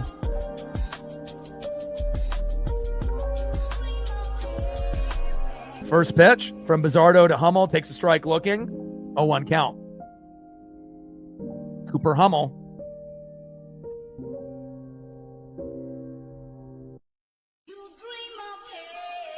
Oh, 1 pitch. That one is fouled off. No balls and 2 strikes from Bizzardo to Hummel.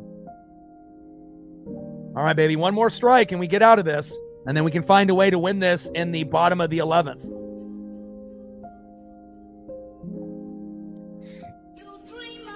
There we go. That's what I'm talking about. Down goes Hummel. And that is out number 3. Let's find a way to win this now.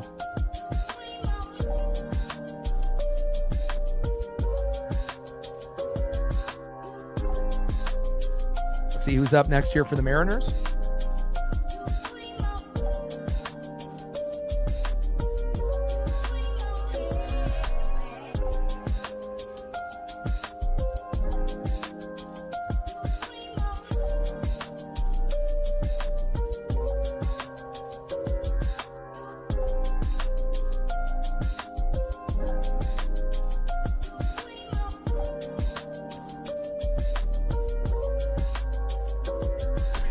Next up for the Mariners, 0 for 1 with a K, Miles Mastrobuoni.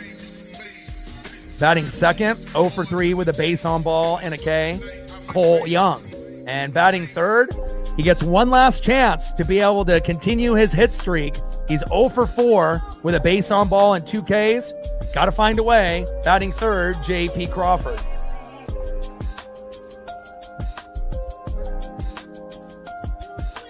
J.P. Crawford is batting .339, 17 for 54 coming into this game. 15-game hitting streak on the line, second longest active streak in MLB today. So we need him to get a nice hit, and maybe JP will be the guy that wins the game for us here. Let's go. Got to find a way to get Mastrobuoni on as well as Cole Young.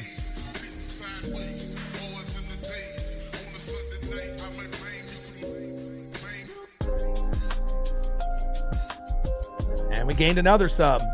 Subs are coming in hot and heavy.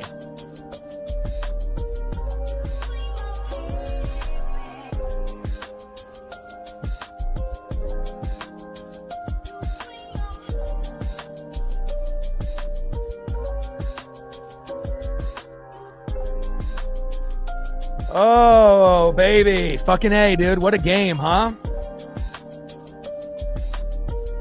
Shout out to all the people that have liked, subbed, donated, commented, shared. Appreciate you guys. Yeah, I'm full time. I do every single game for the most part. The only time that I'll miss a Mariner game, is if there's like a WWE PLE like WrestleMania or SummerSlam. But my goal every year is to do, 150 to 155 of the 162 game regular season, and obviously including playoffs. So, I'm only going to miss like maybe one game a month. If that WWE PLE lines up, and it's worth doing. Otherwise, we're pretty much doing, 99% of the games on the channel. And that's definitely by far more than anyone else. So.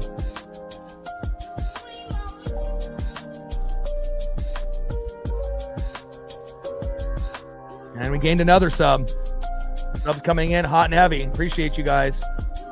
Now we only need 26 to get to 21,100. And again, we had a good, nice wave, during the, home run derby, as well as the MLB All-Star game, when we combined for almost 50,000 views, 25,000 for the home run derby, 25,000 plus, almost 26,000, and then 16,000 plus for the All-Star game. So, and then obviously for regular Mariner streams, they're typically going to be in that 1,000 to 5,000 range. But again, each game is going to be a little bit different. First pitch from Neris to Mastrobuoni, high and away, 1-0 count. 1-0 pitch to Miles Mastrobuoni, high and away with the four-seam fastball. 2 balls and no strikes from Neris to Mastrobuoni.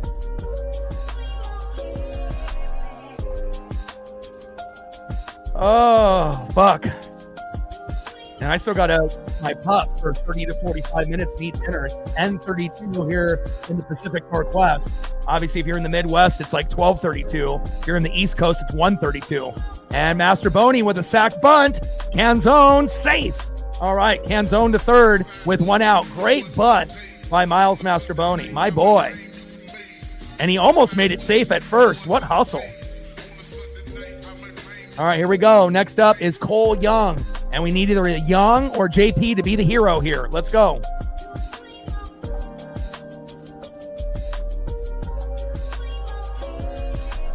First pitch to Cole Young, low and at the knees with the splitter, 1-0 count. It's a Cole world, baby. Bottom of the 11th, we're tied up at 6, and hopefully we can find a way to win in this inning. We got to. 1-0 pitch, big swing and a miss, high and away. 1 ball and 1 strike with a runner at third and 1 out. We're tied up at 6 here in the bottom of the 11th on a global broadcast on MLB Network. Let's go, baby. Come on, Cole. 1-1 pitch, big swing and a miss. 1 ball and 2 strikes to Cole Young.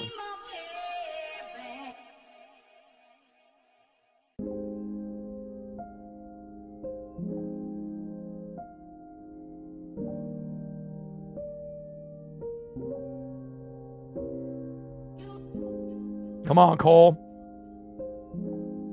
Come on, baby. 1-2 pitch, fouls off. 4-seam fastball, low and away. 1 ball and 2 strikes to Cole Young. Come on, Cole.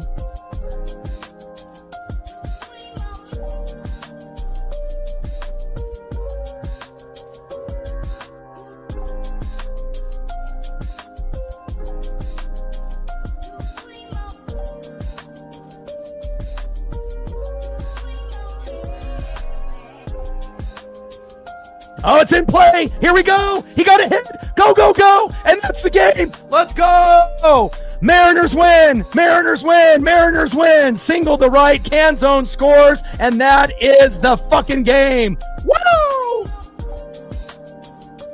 Boom. Boom. Boom. Let's go. Let's go. Final score. Mariners 7. Astros 6. Let's go. Boom. There we go. Nice job by Cole Young, baby. Let's go. Hell yeah. Man, it's never easy playing a team like this. Unfucking believable. And we're going to have a chance for the sweep tomorrow. Obviously with Hunter Brown and Brian Wu. Wow. It's a Cole world, baby. Let's go. Unbelievable. Man, it's going to be a great victory walk here with my pup later tonight. Dinner obviously has been postponed. And again, I really do think that JP would have done the same thing if Cole got out. But, it doesn't matter if it's Cole or JP, but again, I kind of wish JP was able to get a hit so that way that hit streak could keep going. But at the end of the day, it's about winning, right? Carlos Vargas put us in a very bad, position when we were up 4-1. And luckily we had the heart and the soul and the passion and the right players to make the comeback. Unfucking believable. Awesome.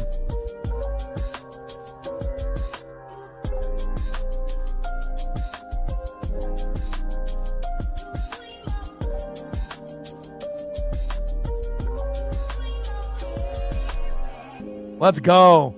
Final score, Seattle Mariners 7, Houston Astros 6-11. And when the Mariners win, what do? We fucking dance. Mariners win. Mariners win. Mariners win. Fuck yeah. We're going to remember this one for quite some time. What a battle.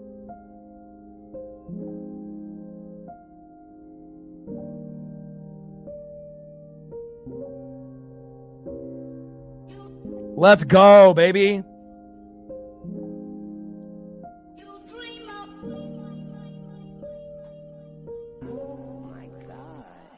Let's go. Let's go. Man, crazy. I am fucking gassed, man. I don't think people realize, it's one thing, if you have 2 people, one guy doing color, the other guy doing play-by-play, and then you got somebody, producing the show. It's like, I got to do color, play-by-play. I got to be able to produce the show on the fly, as well as talk to people in the chat, watch 5 different screens. And as, obviously as much as I have to talk in between each pitch and each batter, it's a grind. And we definitely gained a lot of subs and a lot of views here today. And again, now we're at 21,000 82. We gained almost, 30, 40 subs here just today. And obviously having 200, 300 in the room, fantastic. Let's go.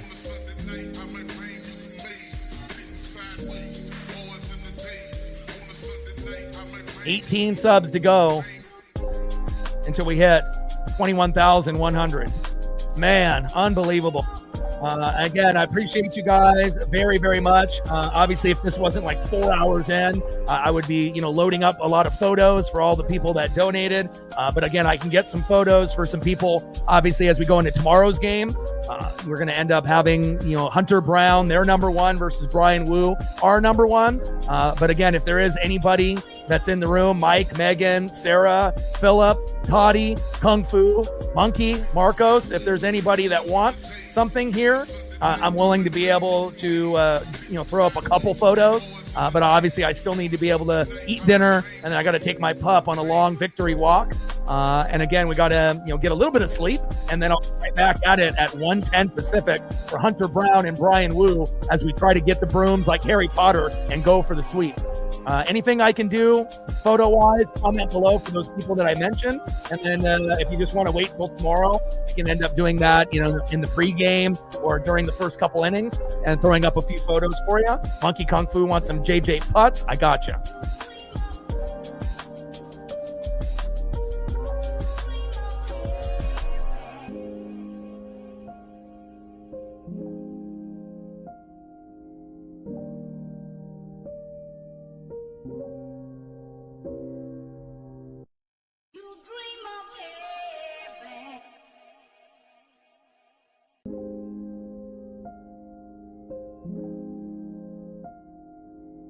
Yeah, I don't usually get too fucking gassed, in a game. But again, when you end up having a game like this, it's all worth it at the end, especially if you end up getting that big RBI or home run to win the game. JJ.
Obviously, they don't have really a whole lot of selection for a lot of these like throwback players. Usually, I try to be able to find photos that are gonna, fit the screen with the right dimensions. But if it ends up being like an old school player, usually there's not going to be a lot of options. But it's still cool to be able to see it up on the screen. And let's see if I can find maybe an auto on a card. Let's see what JJ Putt's auto looks like nowadays.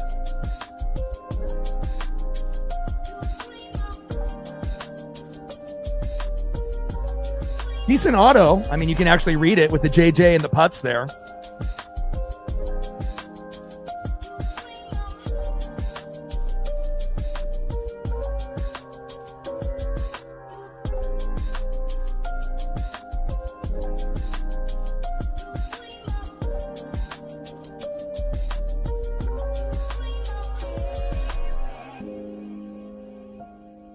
Anything else I can bring up for you, Monkey Kung Fu? You got anything else that you want me to pull up?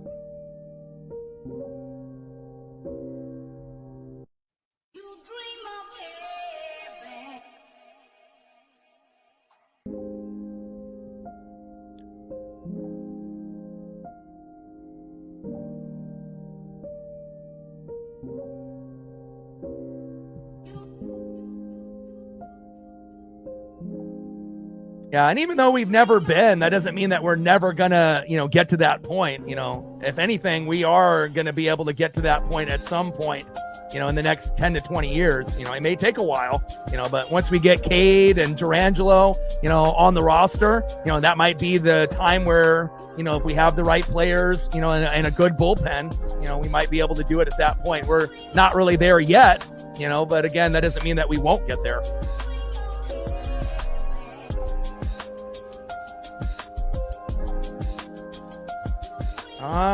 That is a good question.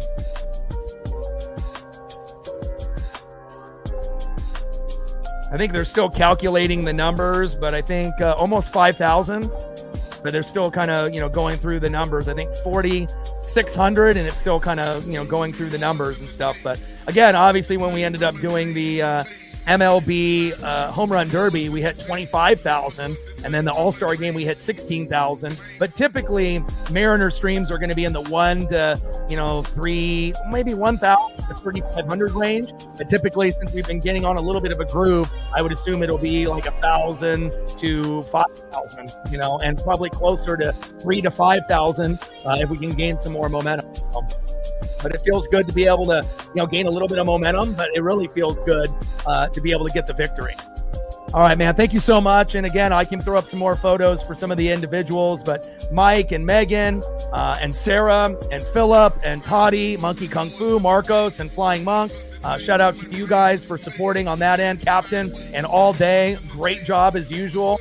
Doing lead mod duties. You guys are the best. Final score, Seattle Mariners 7, Houston Astros 6 in 11. And I got one question for you. Who talk sports like us? Your boy Ryan, Northwest Sports Fanatics. We won. We're going for the sweep tomorrow. Hunter Brown versus Brian Wu, 110 Pacific. Be here. Tridents up. Go Mariners.